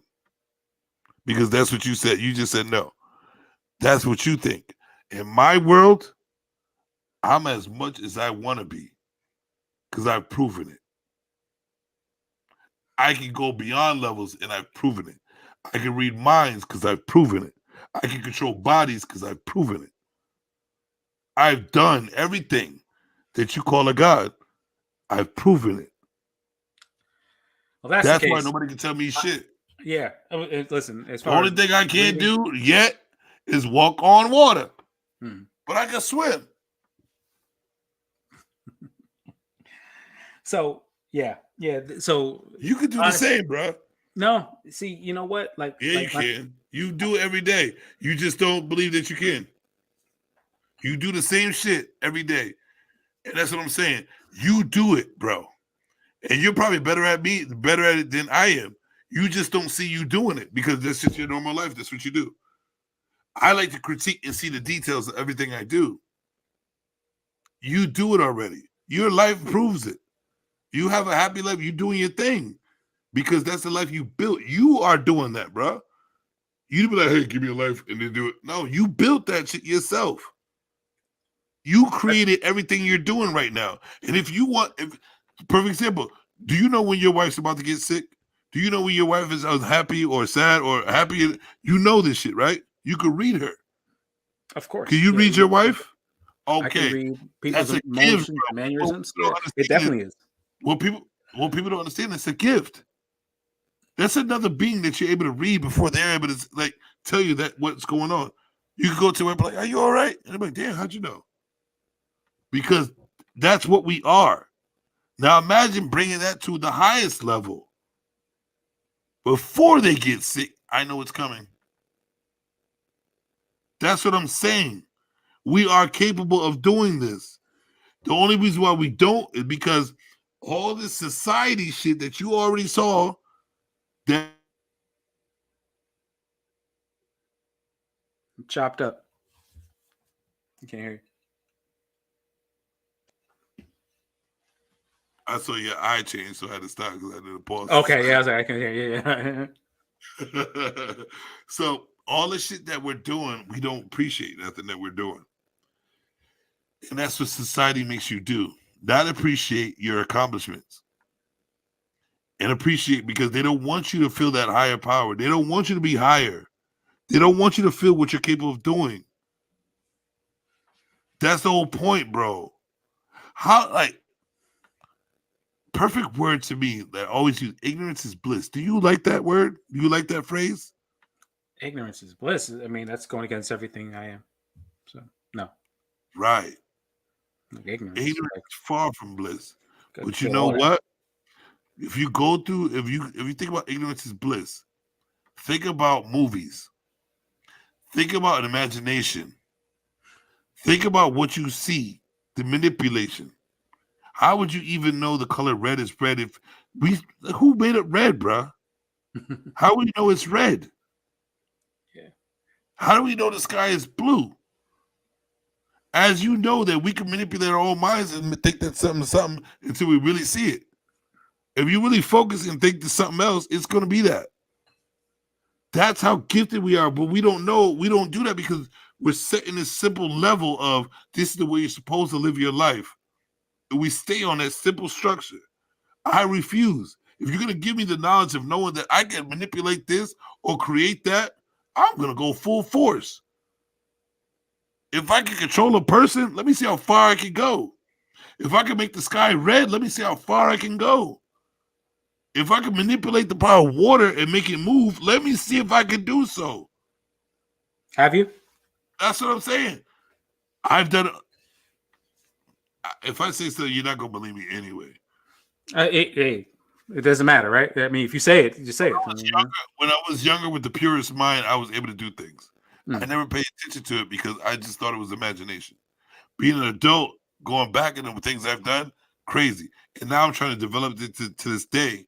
But I'm realizing that things that I've gone through are blocking out the senses of making shit happen. And that's what I'm fighting against now. And I'm proving to people that I'm able to think before they think, see things before they see things. I've done it, bro. I fight for it. And this is the reason why I'm even coming out, because I got so much more to give to this internet type world that people even understand. I can create a whole world of my own, B. With my mind. I even like said, I want to fuck with Jay because I see where he's going. I want to teach him me to see if he understands this part of this world since he believes. That's why I said we need to do a show and we need to talk more. I want to talk to you more because there's a different world out here, bro, of not just following. We can follow our little regimen, whatever, but I'm about thinking of us as a being more. And even if you have to fake it till you make it, knowing it, do it. Like, I know who I am, and I've developed who I am. Yeah, me too. I'm very well aware of who I am. But it's on what I developed as who I am. It's something that somebody be like, "Yo, you stupid." Like how you gonna say like that's some alien, that's some sci-fi shit. Like on the real that you don't understand, Breed. No, that's okay. Listen, that's to be real with you. I don't understand how people can come up with a movie with so many details of what is what without knowing that is true. Like without having an idea of it being true or seeing something that's true. You have to take something to make something. There's no such thing. You have to have something to make something. So if you're making multiple sci-fi films, right, and they're all pretty much the same shit, go ahead and write that down. Yep. You have to get it from one type of idea. You have to get it from an idea of it. You have to see it to even create it. Just like you believe in God, you have to see some type of godly figure or some type of shit to believe in that.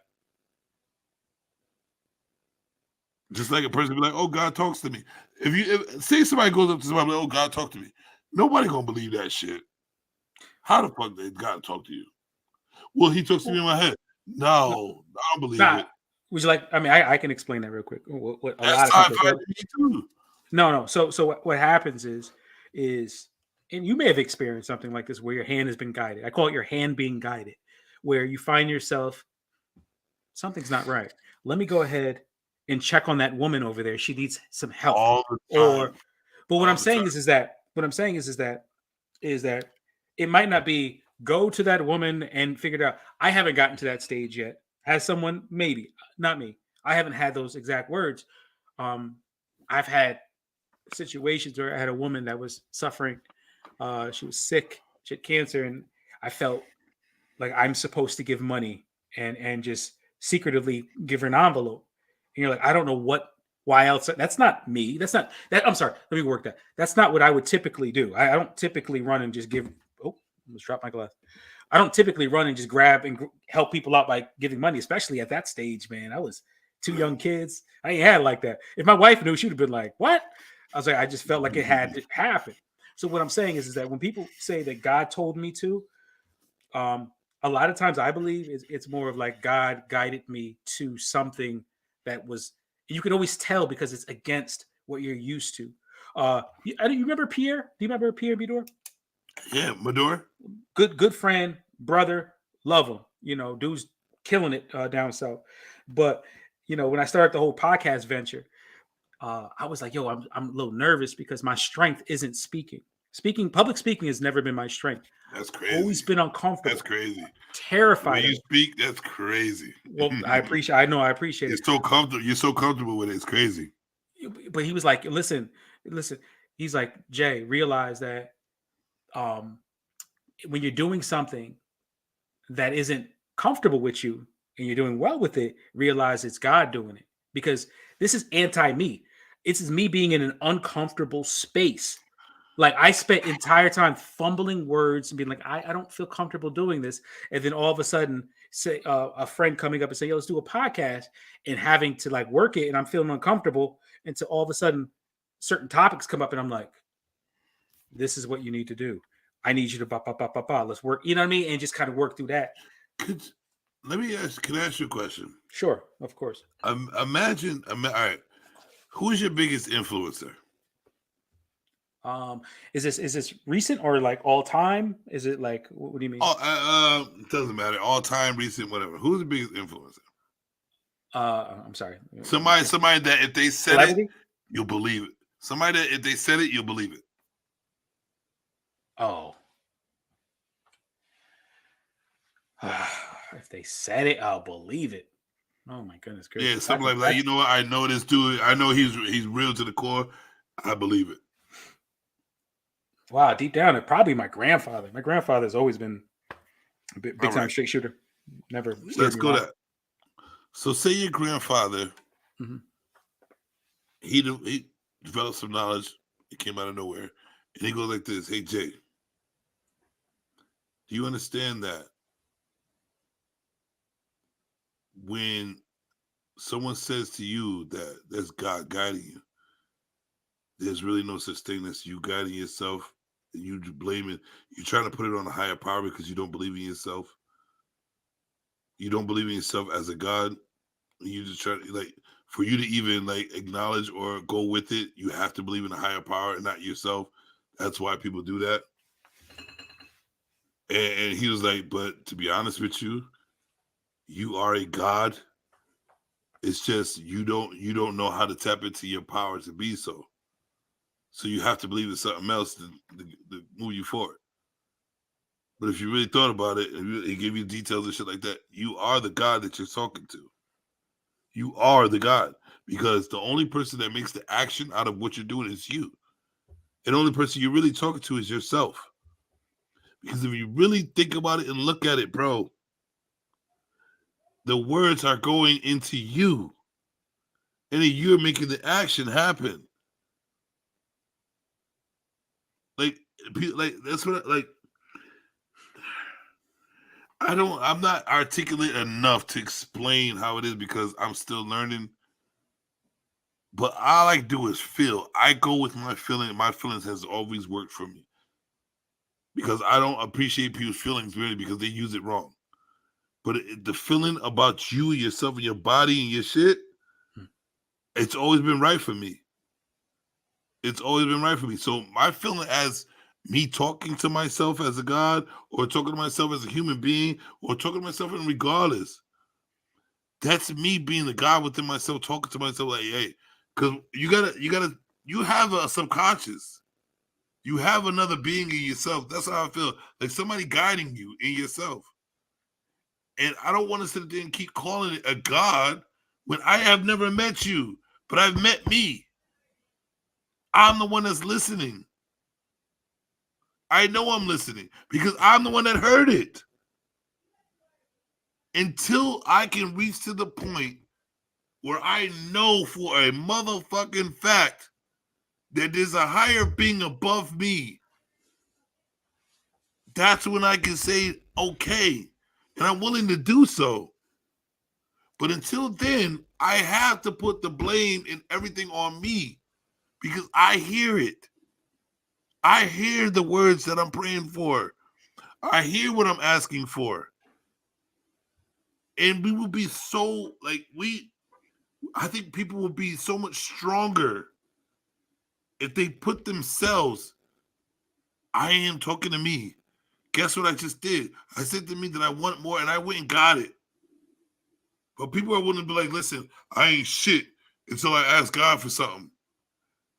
And you're still willing to call yourself you ain't shit. Well, if that's the case, though. And to me, that's an automatic. You don't even see yourself as a higher power when you know that you are capable. You don't even know what you're capable of doing.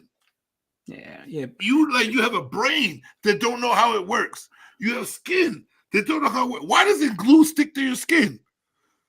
Did you ever research that shit? Like, why don't you why do you can change your diet and be powerful? Why can you not change the diet and not be powerful for just a second? Like people don't understand their being. They're so willing to develop a being that they're not even willing, don't even see, don't even have the fucking facts of, to put them higher than them. Instead of I did this shit. Do you know how powerful it feels? I don't know. I'm going to tell you, it feels powerful to know that you just believe in yourself. To know that when you want to worship, you worship you. When you know that you want something done, you know that you did it. Even when you accomplish an A in your school, you're like, I worked hard for this A. How good does that feel to you? Great. Because you pushed yourself. You didn't ask God for the A. You pushed yourself for the A. And that's all we're doing. That's all we've been doing. Until you can float the fuck down and tell me I'm God and then we are created. I cannot accept that, Jay. Yeah. So I can accept the higher power. But until what is a higher power, though? But what is a higher power? What does that even mean? Until I know the reason why we're here, that's the only thing that's higher than me. I'm here. Why? I don't know. Okay. That's higher. That's it. No more higher power? We're done with higher power? Higher power is out? No, higher power is us. That's what I'm trying to explain. We're the higher power. We are higher power, yes. I totally misunderstood you. We are the higher power to anything can explain to us why we are here. What's our purpose? We created this. Jay, don't be sarcastic this shit with me. You know what I'm saying? I'm asking a question. Is it? Do you know why you're here? Do you know why we're here? Do you know why the whole creation started? Why the whole being? No, we don't. But we know we're here now, right? Because you will never in your life, just like any human being you ever come across, will never be able to explain why we are here. Why we are here? But we know we are here. Why we know we're here? I'm sorry, it's shocking. You can't explain it. You don't know the purpose of why we're here. Why there are humans here for what? Okay, you could have got squirrels. You could have got squirrels to do the same shit. Okay, so couple things. First thing, I'm still. You don't need babies and shit to create grass and trees. So why the fuck are we here? For knowledge, right? No, that's all I see. Whoa. So hold up. You kind of went far. We were talking about first thing, us being the highest power, right? We're the higher. We're it. We're the bee's knees. We're no matter what we are. We're the truth thing. Who created this? Who created this? This simulation, this form, this place. Who do you believe? Deep down, who created it? Who created it? Yeah, who created this? The world, everything. Can you tell me? Can you tell me that? Yeah. Because you believe more than I do. Who created it? Yeah. So I believe that God created this. For what, Jay? For what? Okay. What do you see as the purpose for us to be here? For what? For community. You definitely don't know the end goal. For community, for people to gather and love and connect. For what? For what? Because that's the ultimate thing in life is love and connection. For what? What do you mean? What is it going to do? What does it do you mean? What does it do? What does it do, Jay? Who do you love? Do you love someone? Do you need it? But I'm saying, if we didn't exist, do we need it? Do you love someone? No. Let's think about let's think about the outside. Do you love someone? Yes, you know I do. And what does that look like? But what is the purpose, dog? What does that bring to you? What is the purpose? What does because you know what we do? We sit here and we create life, right? We create life for it to die. And we get miserable. What's the point of being miserable if they can't say, hey, we're here so we could die, so we could just die? Why are we taught that? Why are we taught that here? We're just here to love and die. Love and die and love and die. What is the point, Jay? Is somebody creating human beings just to live, love, and die? Why'd you create a human being? Why? Yeah. Because I'm following the simple ass rules of why I don't know why I'm here. Listen, you okay? How about Because this? you I'll do do, like you. I'll do you one tell better. Me why, tell me why. Tell me I'll why do you we're one better. here and what the purpose is. I'll do you one better. And make it make sense. Make it make sense. I'll try my best. We'll see what we got. So, you created children deep down, probably subconsciously, actually to love you and to be in conjunction and connection with these people, and to put something. You want to jump in? You jump in. No, okay. No, go ahead. Okay, so conjunction, love, and connection, and you take all your children, and you care so much about them, but it would absolutely break your heart if they woke up one morning and they said, "You know what, Dad? I don't believe you created me.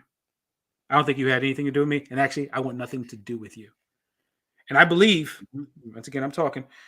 I believe that that's what happens almost every single day with many people, is that they've been created. They've been placed on this planet, and they have a father that loves them. And every single day, we decide to just say, "You know what? Screw you. I'm just not going to rock with you. I'm going to go a different. I don't even believe you exist. You're dead to me." And that's what we're dealing with. But doesn't life continues to go on? Oh yeah, without a doubt, it does. Without us, without that person. So without that person. So what's the person? So there's no point in that, right? No, because there's a lot of people that. So imagine you skipped over. So imagine that being. So imagine that being Imagine that being everybody. Would there be a purpose? Not everybody. It's not everybody. It's never everybody. I know, but what did it be? What's the purpose? If it's that one, and what's the purpose? What's the purpose for the people that do not believe? If we got hold on. If we got people that were born to be murderers, people that were born to live, people that were born to do all types of things. Then why are they? Then why are they?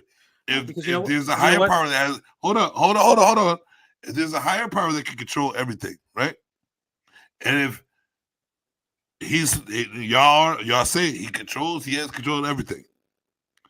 What is the purpose of having a murderer? What is the purpose of having I have to say it this way because it's for YouTube, a grapist? What is the purpose of having sadness? What is the purpose of having joy? What is the purpose?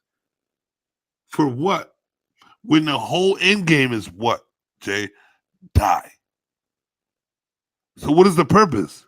That's if we were in the you're building legacies to die. You're building legacies to die. You're building nuclear weapons to die. You're building all types of shit for what, Jay? Okay. Like for what? Like for what? What is the point? Because what is the end goal? If it's always been war, drama, death, what is the point in war, drama, death? All you need to do is have trees and fucking animals. So what is the purpose of the human being? That was a lot. So if we were in court, they would object. They would say, "Listen, leading." Yeah, but that's a human being objective. Fuck them. It was what is the real point of our existence? Like, there's nobody can tell me a real good answer for that because you really don't need us. You put us on the earth. The earth is going to go regardless. If we're extinct, right? All humans, which they're trying to do regardless. Which, if you want to think about it, that's God's will being. Because anything that happens is what he created, right? So if we're about to be extinct, that's what he wanted. So no. You can't say that. But you're not. You asked 8 questions. There's 8 questions there. I can't answer. And that's how life. But that's how life is, bro. No, it's 8,000 questions at one time that we don't know nothing about. So let's take time explaining one, just one. Right. All right. Let's do it. All right. So cool. First thing, rapists, killers, yada yada yada. You said that prior, right? Reason why? Rapists. Great one. So I'm sorry. Oh man, you can even. Oh, I know we can do. No, it's good. We're good. All right. I apologize. We're not that popular yet. Yeah. Okay. But future reference, I will jump on that. Future reference. Yeah. So the reason why that exists is sadly it's free will. So. Free will allows us to love people, right? I have a choice. I can absolutely love you, or I can say, man, forget him. Or I can go ahead and take advantage of a person out of my free will. For what, Jay? For what? Well, all right, give us free will to make it so we can so we're able to do anything the fuck we want to. Free will means we are able to do anything. And you say God is the reason for free will. God is the reason for free will. What is the point? What is the point? Because you cannot love without free will. What is the point in love, bro? What is the point for it? Tell me that when you look at the eyes of your child, to keep the plants growing. No, I understand that. But if there was no reason for humans, we wouldn't have to look in the eye of our child. What? Like, what is the point in human beings existing? To look in the eyes of our child so we don't have to look in the eyes of our child? Like, what is the point? Oh, to love and worship God. For what? For the same reason. Is it for him to be a bigger God? Worship? No. All right, so if it was to worship a God, right? That means it's for him. We exist for him. Right or wrong? Yeah, I agree. All right. So we exist for him. So the whole point in him creating us is for him. The whole point is to love and worship him. So we want. All right. So is that so? What? And they also put the word out there, selfish, right? Selfish what? I don't know. I don't see the thing. There's a word named selfish, right? What does selfish mean to you? So what does the word selfish means? It's full of self. Care only for self. Okay, full of self. All right. So for a being, or whatever you want to call it, to develop human beings to worship him. And the goal is just to worship him. No. Whoa. See what you just did. That's what you just said. Bro, when you say just to, you said the reason. That's what you said. Okay. I said, what is the purpose? You said to worship purpose. him. Okay. That's our purpose of being. Is to worship him. So we're on the word. My purpose this morning. My purpose this morning was to go ahead and get breakfast for my family. Matter, but it wasn't the only. No. Your purpose does not matter, though. No. But what I'm saying is that when you have a purpose, all right, it's not the only thing. It don't matter.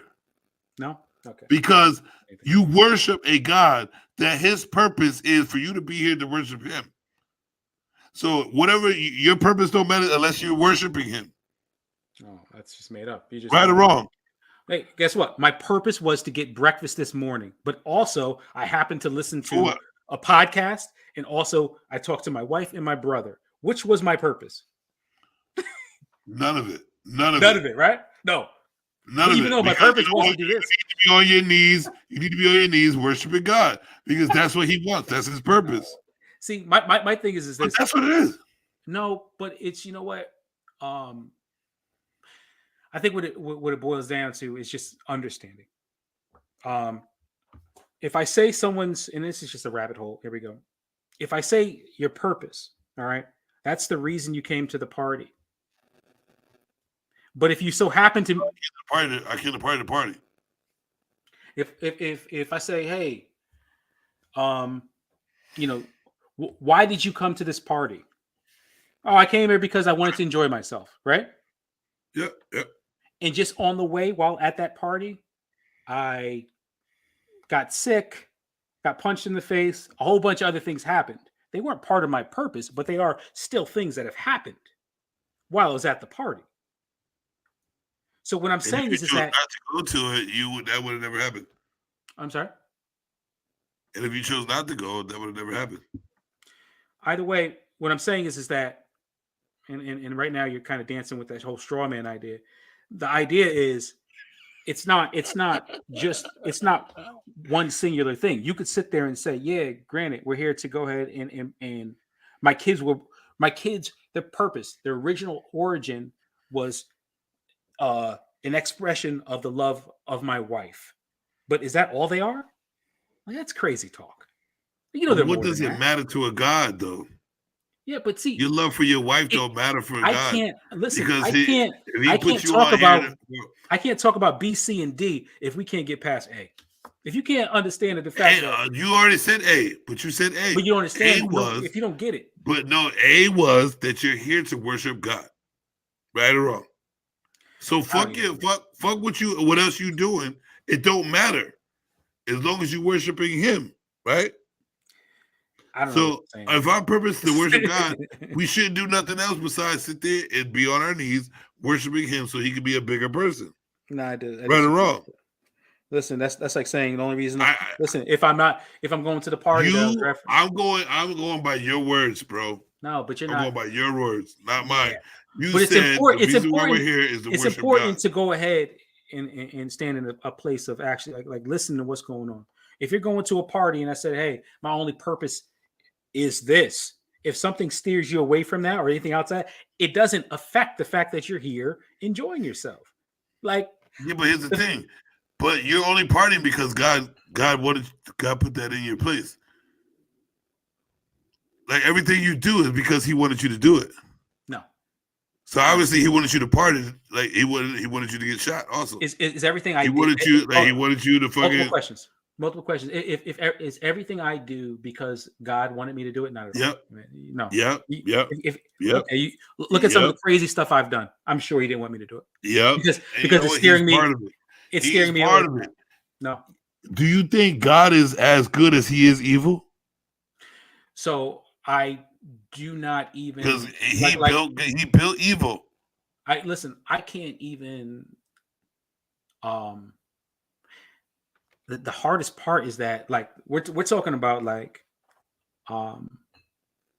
theology like 101 that we're discussing, like origin, beginning stuff, and we are button heads. I can't get past that to get to that. Like that's a different level. Like if you want to talk about Jesus, that's next level. That's some other stuff. But you're talking about whether a person can go ahead and enjoy their life, basically. I'm enjoy their life and praise and worship God at the same time. And it's like, yes. And you say no. Then I'm sorry.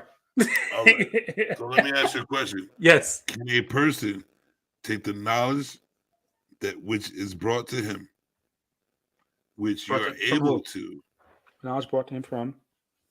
Ow, my back is killing me. Knowledge brought to you by wherever you get the knowledge of there's a God. You got the knowledge that there's a God, right? Somebody you're supposed to be worshiping, right? You got that knowledge. I have that knowledge, yes. Okay. You got that knowledge from other people. Mm. And so with that knowledge, you took on a religion. And with that religion, you took on a certain way to live life. Because that's the way you said it. That's the way somebody taught you how it's supposed to be. Right? I didn't take it on religion, but go ahead. Sorry. So you're not religious? No, I see a religion would say there's some sort of dogma, some sort of walk 3 steps here, walk 4 steps there, like you follow something. I do attend a church. I am a Christian, but that's not considered necessarily a religion. That's a believer in Christ. What? So you're not religious? So I do not follow a dogma. I am a Christian.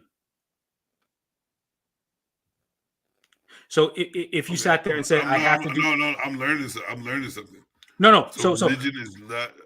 No, so they're separate. So for instance, you can go ahead and say follow a certain religion. I'm Pentecostal. I'm Catholic. I'm Muslim. I'm all right. So you follow da. Okay, this is what you do as a Christian.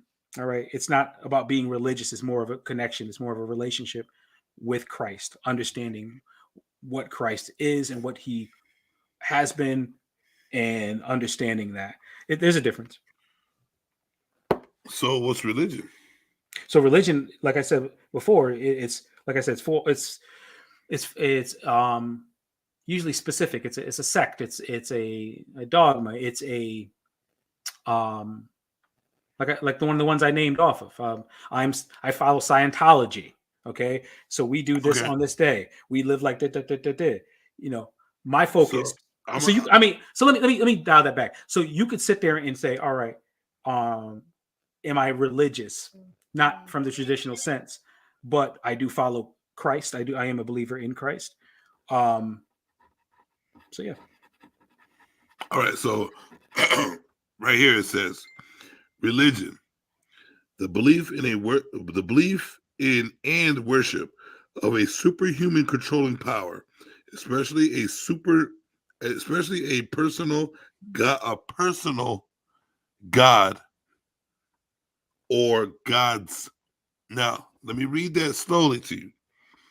Religion is the belief in and worship, belief in and worship of a superhuman controlling power, especially a personal God or gods. So I have my own religion. Due to that, I worship what I am capable of doing. I've proven to myself that I believe in myself, the belief in, right? The first part of the definition. The worship of a superhuman. Human is me. I've shown superpower. Superhuman. Controlling power. I can control my powers so far. Especially a personal God. That means not yours, not anyone else's. My own personal, which is me, myself, and I. Or God's, which is me and my mother. Or whoever I have consider gods. So how can you tell me anything different if that's the definition? If that is the definition, then I stand corrected. Then I am a religious person. So do you think my religion is false? Well, side mission. First thing, it's really important for us to be able to hear something, listen, and work from there. So, important. Do I think your religion is false? As far as against my belief system, yes, it is. Well, any religion against your belief system would be false, right? Any belief or disbelief in anyone that believes in anything makes a truth Anything claim. that doesn't believe in what you believe in would be false to you. Right? Technically, yes. Technically. Yeah. So, I mean, you figure even if someone believes in nothing, technically that's against what I believe in. If someone believes in... I can see that more of We're in the going Matrix. against your belief than have someone else having a belief that they prove their beliefs and it being going against. I wouldn't say it's going against you, but what I would say normally with that definition, Mhm. my belief trumps a lot of other people's beliefs because Whoa. people believe in something they don't. No, because I prove my beliefs myself with myself. Okay, with you. Yes, Hey, and with people, hey. and show people how my belief is believed, and they believe it after I show them. Hey, I ran a 2-minute mile. You think you run a 3-minute mile? No, I ran a 2-minute mile. Did you run a 3-minute mile? I mean, I beat that by a minute. I ran it. Now, just because you didn't see, could you run a that 6? No, but doesn't you know mean what? I can't. Me as a believer in people, I don't believe that you would lie to me. You should. I'm giving you A that 2-minute benefit mile of would the be doubt. ridiculous. If I did a 2-minute mile at that rate, how fast I that's a 30-second clip. Like that would be impressive. You'd be like, this dude running. You running a 400 in 30 seconds. I wasn't thinking. But the 2-minute mile, you never know. It could be done. No, you can because unless I'm using a motor scooter. What? What? No, I don't think it would. Nah, but I mean, listen, I'm all open to information, knowledge, understanding. I do have my beliefs. I have what I believe in, what is part of my core being. I love myself. I love where I'm at. I'm sure you love yourself, love where you're at. I mean, hey, I'm in love with myself. Yeah. I'm deeply in love with myself. I'll tell you something. You go off, you find somebody that is okay, let me work with that. Not perfect for you. I don't think anybody can love me the way I love myself. And that's why it's hard. And that's why it's hard to find another like a individual that I can be with, because no one can love me as much as I love me. Why do you love yourself? And that's why do I love myself? No, I'm just asking. I mean, I don't know. Like even thinking about not loving myself, that's good. Why do I love myself? Because I've always been there for me. I've always understood me. Anything I want from me, I give to myself. In both aspects, bad or good, I love me because I understand who I am. I love that I'm capable of giving to myself and loving me and giving the benefit of the doubt to myself. I love me because there's no one else that's going to understand me besides me. Do you have flaws? I have plenty. And I love that. I love myself for them. Do gods have flaws? Yes. Hey, babe. I believe all gods have flaws. I believe all gods have flaws. Okay. I disagree. I know you disagree because you were taught to disagree. No, I wasn't taught much. Yeah, you were not. You were taught to disagree. Listen, you as well. Here's the thing. Fair enough, would right? you ever known a God? Would you? Well, I was taught to believe in a like you believe. But then I had to question it, and all the questions that I questioned seemed like they were great questions. And any answer that I looked for from someone that could teach, they never gave me the answer that seemed like it was more logical than anything. Yeah, but we haven't said I decided to think. Then I decided to deal with me, and the most logical person is the person you're going to deal with on an everyday basis is yourself. Mm-hmm. So the only person that I know that can go through shit is me. The only person I know that if I ask a question, hey, you ever been through this heat? Yeah, I have. I could ask myself because I've done it. And the only person I ever really talk to is myself. The only person that understands me is me. The only person that's gone through the high and the high water, all types of shit is me. I can't trust nothing that I think and believe that, oh, somebody told me about. No, I can't. Sorry. There's too many lies. There's too many lies in today's world to believe anything. Sounds But pretty selfish. What you talked about earlier. That's not really selfish. No, you're actually talking about from a God state. Like, oh, God was what you said with God. He's like, well, isn't that selfish for him to only create for people to worship him? And it's like, but I mean, you're spending a time alone, focused on you, doing what's important for you. Of all for people, me, because that's the only person that's really going to be there for me. That's the only people that's really going to be that I know for a fact that's going to be there for me. That's not saying that other people won't. That's not saying other people won't. But I know for a fact that I will be there for me. But is that selfish? Because it's always been that way. Is it selfish though? No, it's not selfish. No, so it's not selfish. And if it is selfish, people need to stop seeing that as a bad word. You need to be selfish. You need to, at first, to be selfish, to know how to give. You can't, people put themselves last all the time, bro. You need to put yourself first. You can't be the best of nothing for nobody if you can't be the best of yourself. There's no possible way, bro. How are you going to give your kids 100 if you ain't 100?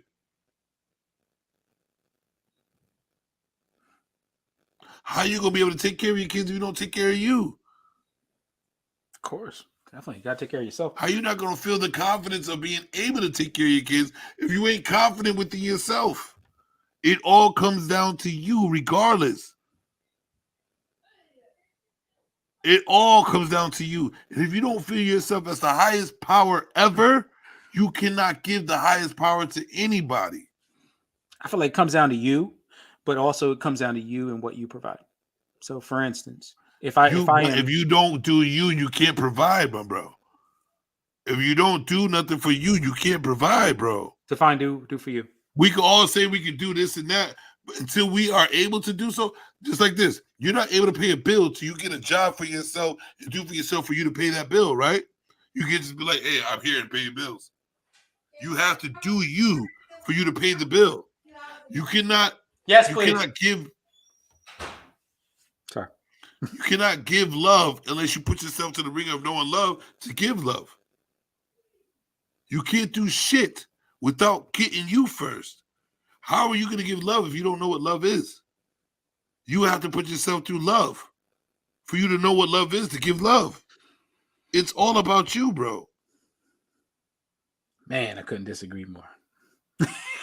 It's all. I'm just saying. It's all about you. You cannot even like kiss your woman the final right way that you phrase. know how to kiss. The final phrase is like, I'm just listen. saying, All right, so you for have to instance, do for you, for I regardless. I provide for myself, my wife, my kids, right? Yeah, we do a lot of Because things. you had to put yourself through it so you can know how to provide for them. Yeah, but no, I understand that, but it's definitely not all about me. It's definitely not. It's not. Yes, it is, bro. No, Yes, it's it not. is.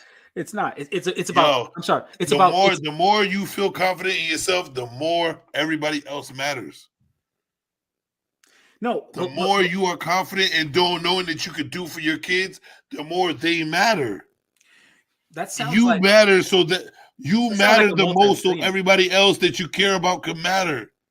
Yeah, but I think the wording is probably wrong. So, for instance, if you have a multi-billionaire that is constantly collecting more and more money, all right, he could say, "Yeah, it's all about me," but it doesn't matter if you're not doing something with that money to take care of the people around you. No. It's not just saying like money don't matter. When it's about you and it's your being itself. That's what matters. Money has Sacrifice. nothing to do with it, bro. It's about sacrifice. Money has nothing to do with it. It's called loving the fuck out of you. It's about and sacrifice. everything about you. Sacrifice. Even sacrifice, yes, sacrifice you. Yeah, like definitely. You need to be the ultimate for you to be the ultimate. You know what I'm saying? You have to do you, no matter what. You have to sacrifice everything for yourself for you to have that goal to do for people.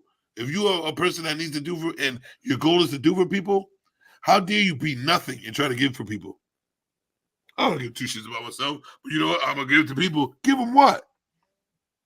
What are you gonna give them? But why would anyone listen? I guess the thing is why would anyone care about themselves if they view themselves in the perspective that you were saying earlier? Like you were saying that we're just kind of here, like we don't have, that background. To me, the idea of a higher being that loves you would give you the power to take that energy and pass it on beyond you and go further. Is that what happened to you? What? Did somebody give you the power? Did someone give me the power? God? Because as growing up, your parents giving you the power. It's another living human being. There's no God in that situation until you realize there is a God. Well, your parents are your gods.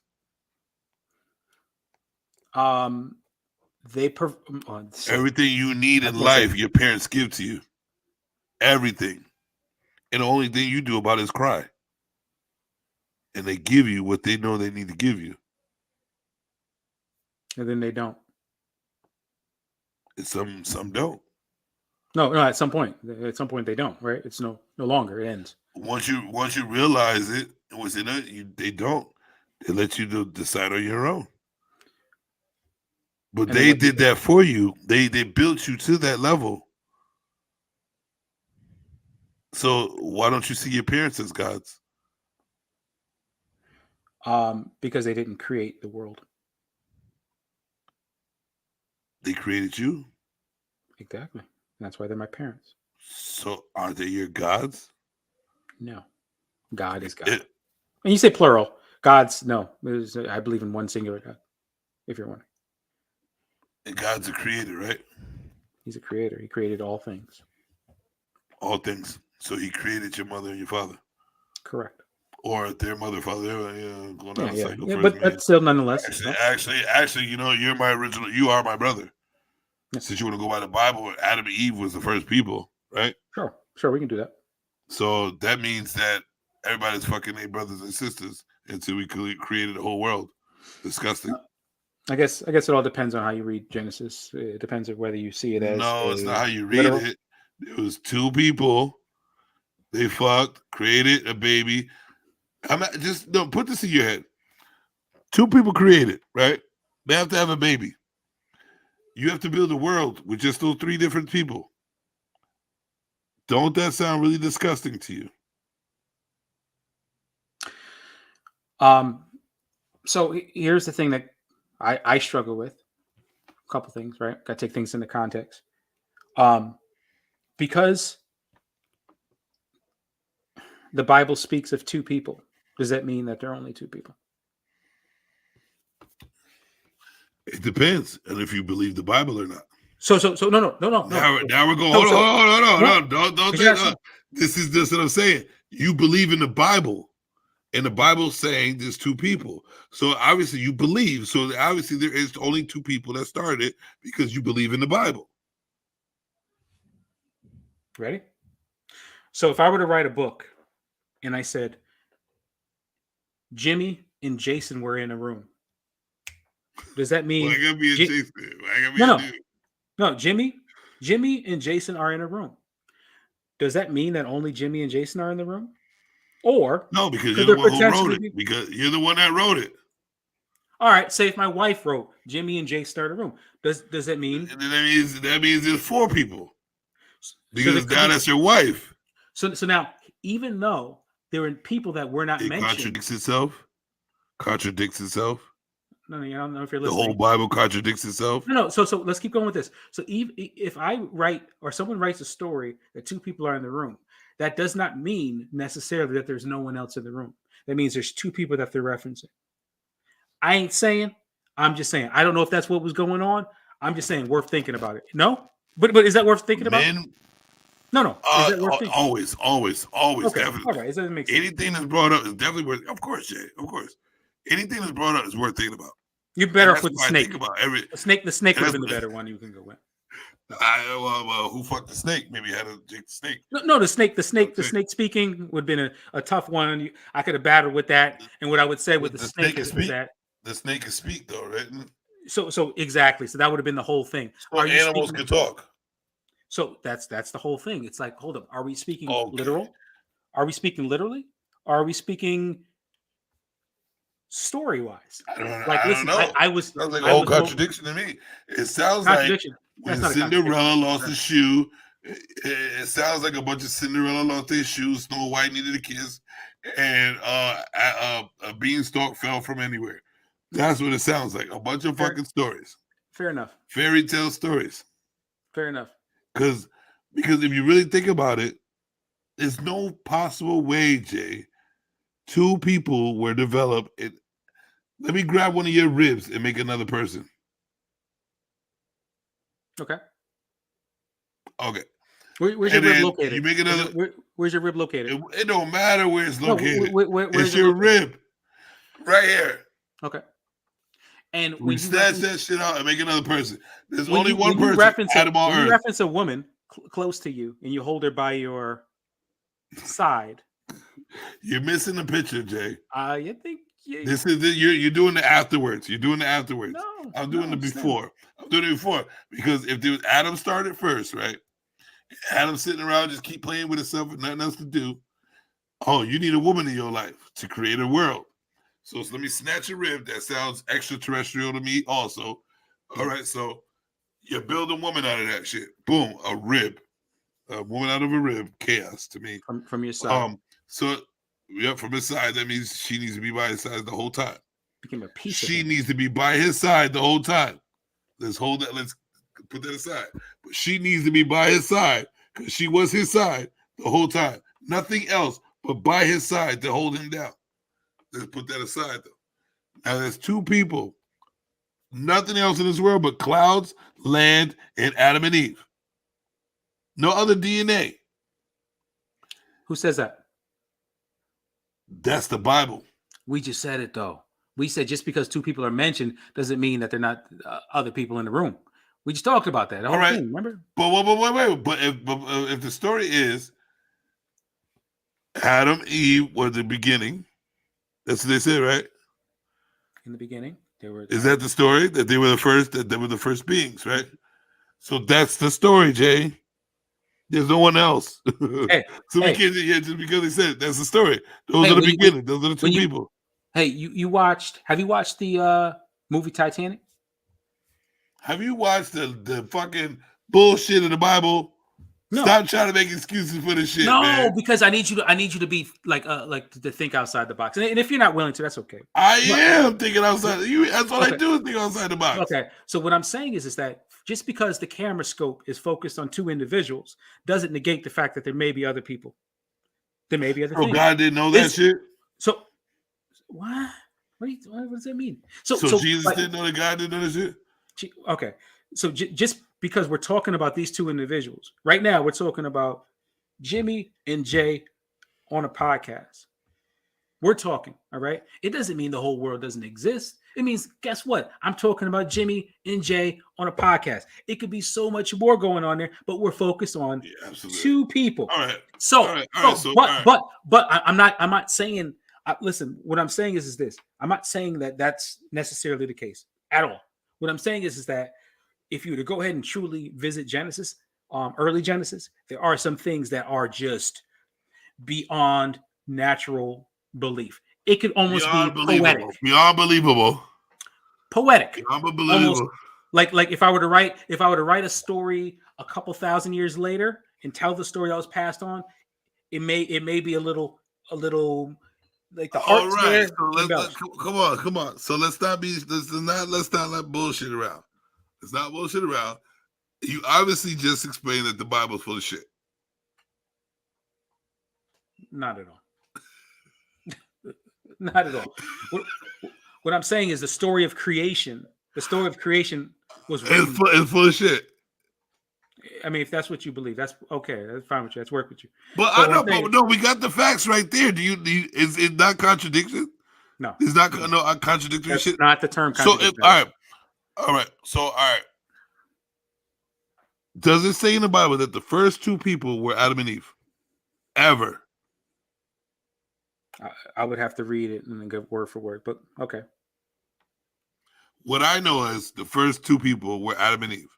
Okay. There's no other people on earth besides Adam and Eve. So if Adam and Eve fucking have a baby, how do we create more of life if Adam and Eve had a baby? Like, all right, say they have 5 babies. That means those babies would have to fuck each other to make more people. Incest, build the world. Disgusting. So first thing, you said that it says in the Bible that only Adam and Eve, that there's only Adam and Eve. I see Adam and Eve being referenced and that are the two individuals. You add the only, have at it. Now you're talking about incest. So let's go ahead and talk about evolution. All right. At what stage did siblings start, having sex with each other? I don't know, man. I'll go by your Bible, man. Let's go by this is what your Bible teaches, bro. So here's the deal. Here's the thing, and it's all in fun. The thing is that what do you believe? Tell me the origin story. Tell me your origin story. I don't want to tell no origin story because it's all a lie to me. All I know is this: me here existing. That's all I can go by. I'm not gonna believe a man's story because men lie, women lie. There's no Martin Luther King. Women lie. There might be some truth to there, but I cannot go by that because I want full fact. No Declaration of Independence. No all slavery is made by men. Everything's made by men. Yeah, but none of stuff exists. Their opinion. There is existed. Their choices by men. Because that's what people do. I can write an independence right now and make it work. If I fall for it, I'll shoot the main dude in the head. This is what's going on. And that's what's no. But you're saying there's no Independence Day.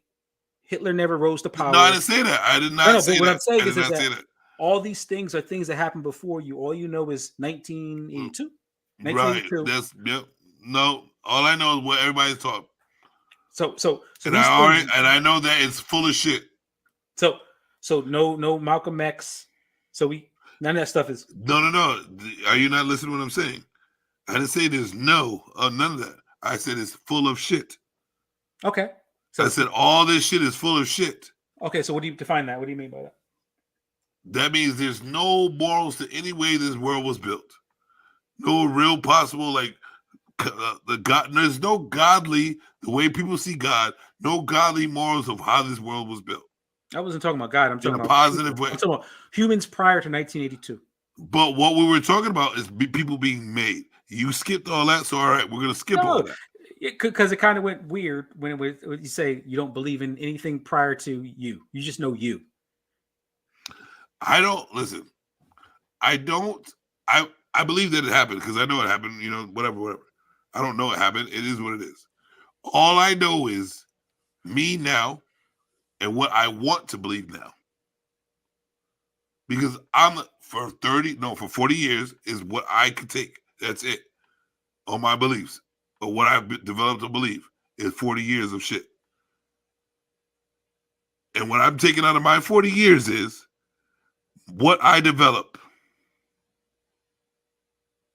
That's it. What I seen and develop is only 40 years of it. That's all I can take. I don't know what Harriet Tubman done. I don't know why she did what she did. I don't know what happened in between. I don't have the details. But did she exist? Everybody takes their story, and it's different from the real story. But did she exist? Just like I thought Lincoln was slaves, but that nigga had black slaves. I didn't know that till later on. So how are you freeing slaves that got slaves? But did he live?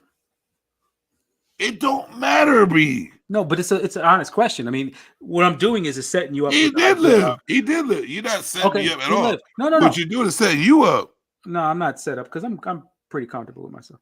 So he lived, but you have no way of knowing he lived. None. There's nothing. I don't care. And that's okay. I really don't give a fuck. Then that's perfect. So understand that the reason why you don't believe in things from the Bible is because you don't want to. And that's okay. No, I don't. I don't believe in the Bible because it doesn't match up to the world today. It doesn't match up to anything. But you don't. How life has started. It doesn't. No, I don't. I don't want to. I don't want to because it's already. I don't want to because it's already telling me a lie. And I don't like to believe in lies. How is Harriet Tubman helping you right now? Harriet Tubman ain't helping me with shit. Okay, but and I'm not saying it did. Do you believe that she exists? She probably did. Well, I believe that. But it doesn't help you. I believe in what I see and what I see in pictures. She exists. But it doesn't help you today. So why? I don't care. It's about me. Okay, that's cool. Now I got you. Understood. I can't go to Harriet Tubman like, "Hey, how we doing?" No. What is she gonna do for me right now? What is Harriet Tubman gonna do for me? But what happens is it's important that we recognize that we didn't just. And I do recognize for whatever history people taught me, I recognize it. Power to the people. The only thing I can live on, and continue with is what I'm doing, bro. I can't be like, well, Harriet Tubman has me walking down Channel 9. No, I do. I can hear my history and go from there. I could decide to take it and work with it. I don't know all the facts with it, but I can take your history and work with it. Okay. But the only thing I can continue to go with is my life, because that's all I'm living is my life. I'm not living Harriet Tubman's life, not living Malcolm X's life. I wasn't even in their era to deal with what they dealt with. That's why I don't understand why people keep blaming slavery. We were never slaves. You can't blame slavery if you were never a slave. Everybody, we're oppressed. No, we got black millionaires. We have black fucking people working the highest. You can't be oppressed if we're able to do what we need to do. But it exists. So it's different. We know that it probably exists. It did exist. Probably. It did. Okay. Baby. Yeah. So it exists. And that was the kind where I was going with it, is the fact that we like to think that our lives started in 1981 and 1982. But at the same time, life began way earlier, and a lot of things happened. The structure and the way our society is building us began before us, but our lives began when we were born. Yeah, and what we learn from there is what we're gonna take. But what we would be just lying like if we would learn history. It's like if just say hold on, check this. Say nobody ever taught me any history. what would I go by? Say I was born in the woods with nothing but one person teaching me something. What would I know? That's a movie. I'm trying to think what movie that is. I know. That's a movie. Village or something. M. Night Shyamalan or something like that. Or second, right? I think it was one of them. Yeah. Say I was born in the woods, and that's all I know. Yep. So that would there be any influence of anybody? Would you be able to be like, yo, Harriet Tubman? Would I be like, well, Harriet Tubman did? No, I can't do that because I was not taught that. You know what I'm saying? Mm-hmm. So if I live like, I've learned history from school, and it's from a book, from a white lady. What I know in that era from when I started was white people were liars. I'm not racist, but I'm just saying what I was going through. That white people are liars, and they're not teaching you the real history. So how am I to believe that Harriet Tubman or Malcolm X did anything if I wasn't there to witness it? All I can believe is what someone has told me. But what is my main focus would be 1982, January 25th, when I was born, and until now. And everything I've learned from January 25th, 1982, till now.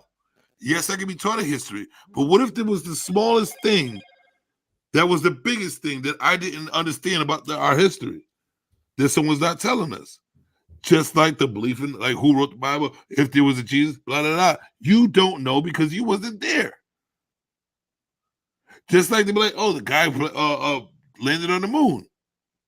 How do we know? We wasn't there. People make up stories all the time, bro. Yes, we know this person probably was alive and did this and that, but how do we know it was exactly like that to develop that? We know now with all the technology we have, we know that people portray shit for you to believe shit. Perfect example, social media. So how do we know what's really real, what's right and what's wrong, what's really real? Because all we're doing is believing the next man's story. But what I can believe in and what I can control is my fucking life and what I can make happen. I already know now that people are liars and that this is a lot of our past history, future, and present is a lie. So the only thing I can really believe is the steps that I take and what I believe, what I'm going through. And that's what I can believe 100%. All right. I'd rather take 100 over 50% or a couple percentage. Nah, I get that. And listen, brother, I haven't eaten. I'm over here. I was posted up, man. I'm having a fantastic time. But me too, bro. I understand. Yeah. I gotta put something in there, but just one question that kind of stood out to me. With that same logic, right? That you can trust the steps that you walk in, the things that you experience. With that idea, I guess I can ask you the question: what happens at the end of your story? I don't know. Or all of our stories. Like, do we live? Like, I mean, know. No. I don't know. I believe. I've been told that when it comes to living, human beings have a 100% mortality rate. Like, listen, guarantee we ain't making it out this place, yo. We out. When we die, I don't believe that though. You don't believe we die? I don't believe that. No, I don't believe that we were made to have 100% mortality rate. I think it was put on this for us to die. I don't think we are like. I think that if we were in our natural form, we won't die. And our natural form is energy. And energy never dies, bro. And it's proven that we are energy, and we've proven that energy don't die. I think due to all the bullshit, as you can see, we could eat regular meats, and we know that our time is limited because we eat regular meats, which is not good for us. We know the diet that we're supposed to go by. We don't follow that shit, which lessens our time in life. I think things are put there on this earth for us, knowing that we have power, for us to limit our powers of what we are. And it's proven itself every single day that things are here for us not to be the powerful people that we are. Who taught you that? What you believe? It's not a taught. It's what I'm looking at. No. Who taught you the fact that like that's the reason I why we're wasn't taught here and what anything. we turn to energy and What I'm looking together. at is everyday people, everyday things. Who I what know that energy? when I eat healthy, I feel better. I know when I don't eat healthy, I feel horrible. Mhm. I know when I exercise, I feel on the top of my game. I know when I don't, I feel like shit. So that's what I'm taking as a basis, right? So then I see other people working out and I see them living longer. I see people eating healthy, living longer. I see people who don't eat healthy, living less. That's another way to take life. So you're taking all these learning experiences and you're putting it into some type of knowledge for yourself. Mhm. So I'm taking everything from life lived to experience my own truths and what I think is right or wrong, and what's good or bad, or what's this and that. When we get shots and shit, it's a catch-22. When we're babies to get the shots, to me, it's a catch-22. It's to deal with the world today, the air and all that shit, or it's to block our natural powers of being. I believe that's that something you us that believe, human, not taught. Like that's something. I believe. I don't really care what anybody says about anything. The way I feel about my human body Mhm. and other people's human body, we are more than what we think of each other, ourselves. There's no possible nigga. Sorry, No, our bodies. I know you're trying to stop. Are. Yeah, I know. Our bodies are technology beyond what we're even developing in life right now. You know what I'm saying? Like we're developing technology that's less than us. Of course. And we're not even paying attention to us. Well, That's kind what of. I'm saying. Like I Look can at the highways. predict someone's thoughts. I can predict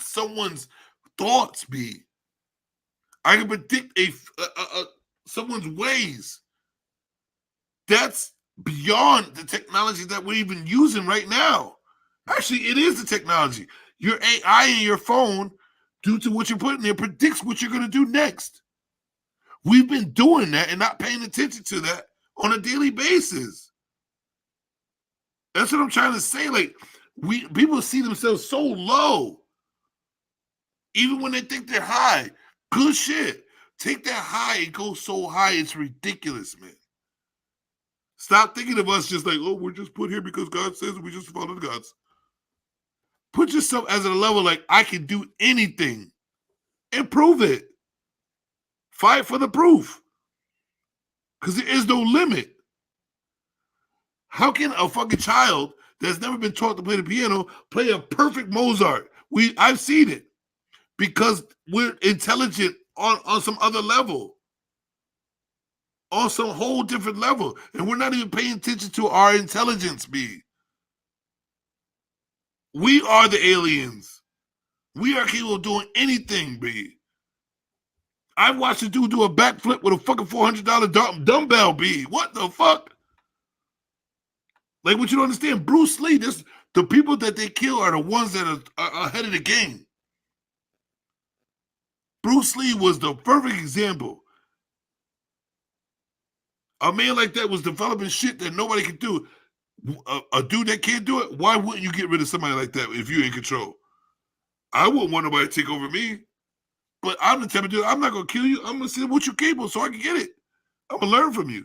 But the Napoleon bullshit motherfuckers that are capable of controlling some type of the world and killing people will do that because they fucking can't. They don't see life the way I see the shit. If you see something positive, if you see some growth, let's use it. Let's grow from it.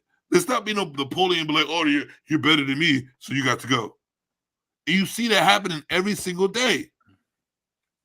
Even on a regular small basis of regular human beings. Yeah. Oh shit, he got more money than me. I think I should rob him and kill him and take his money. Now I'm the G.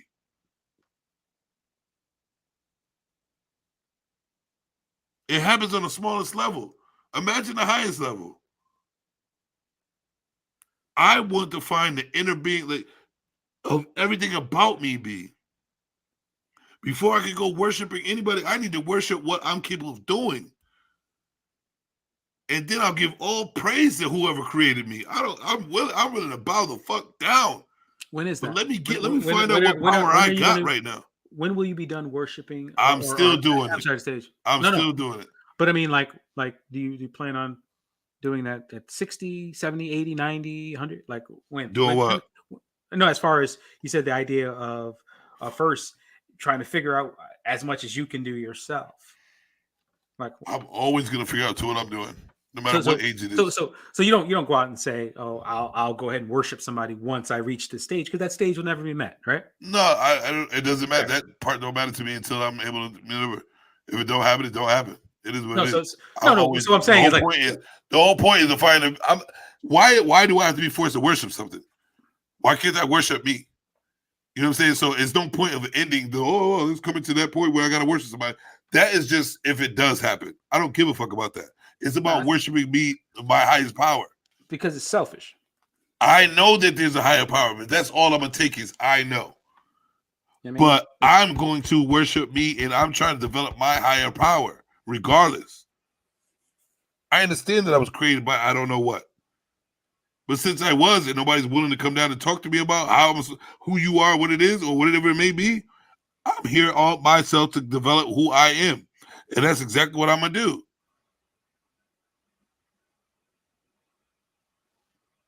I know there's uncontrollable whatever created me. I know that. But until that is willing, I'm not gonna sit there and be like, oh, let me wait for the person to talk to me. No, I'm gonna develop a fucking king, God, whatever it me. Because I'm here to do so. Now, if the walks of life come down and be like, listen, you need to stop it. I am your God worship. I guess I got to do what I got to do. And until then, I got all access to be like whatever the fuck I feel like being. Roger that. Plain and simple. Roger that. Hey, if you have any questions about belief systems and what we believe in, please, by all means, man. I definitely have lots to say, but I'm absolutely starving. And it is 10:30. You know what I mean? Me too. I gotta eat, and I got a lot of things to do in the next hour. But bro, let's talk in the backfield. Yeah. Let's develop something. We're here to create and grow. Roger let's do something together. Sounds like a plan, man. I'll let you. I appreciate you, my brother. All right. No doubt. Later. Ladies and gentlemen. What a fucking night. I did not even expect 7 hours and 30 minutes.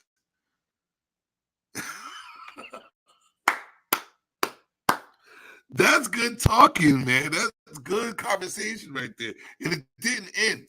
And every single moment was good. I know you're sensitive ones in the chat didn't want to hear too much about the y'alls, but it's okay. If you had patience, which most Americans don't, if you have patience, you would have seen that there's more to talk about. Obviously, you don't have patience. You don't believe in us.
They can't shut me down at all. You see how the other gods they didn't like what I was saying because they didn't think I could be one itself. They tried to shut me down. It's not happening. I'm here and always will be here. I apologize for that. Thank y'all for tuning in. There's more to come. 7.5 hours of great conversation. My man Jay was hungry, man. My man Jay was hungry.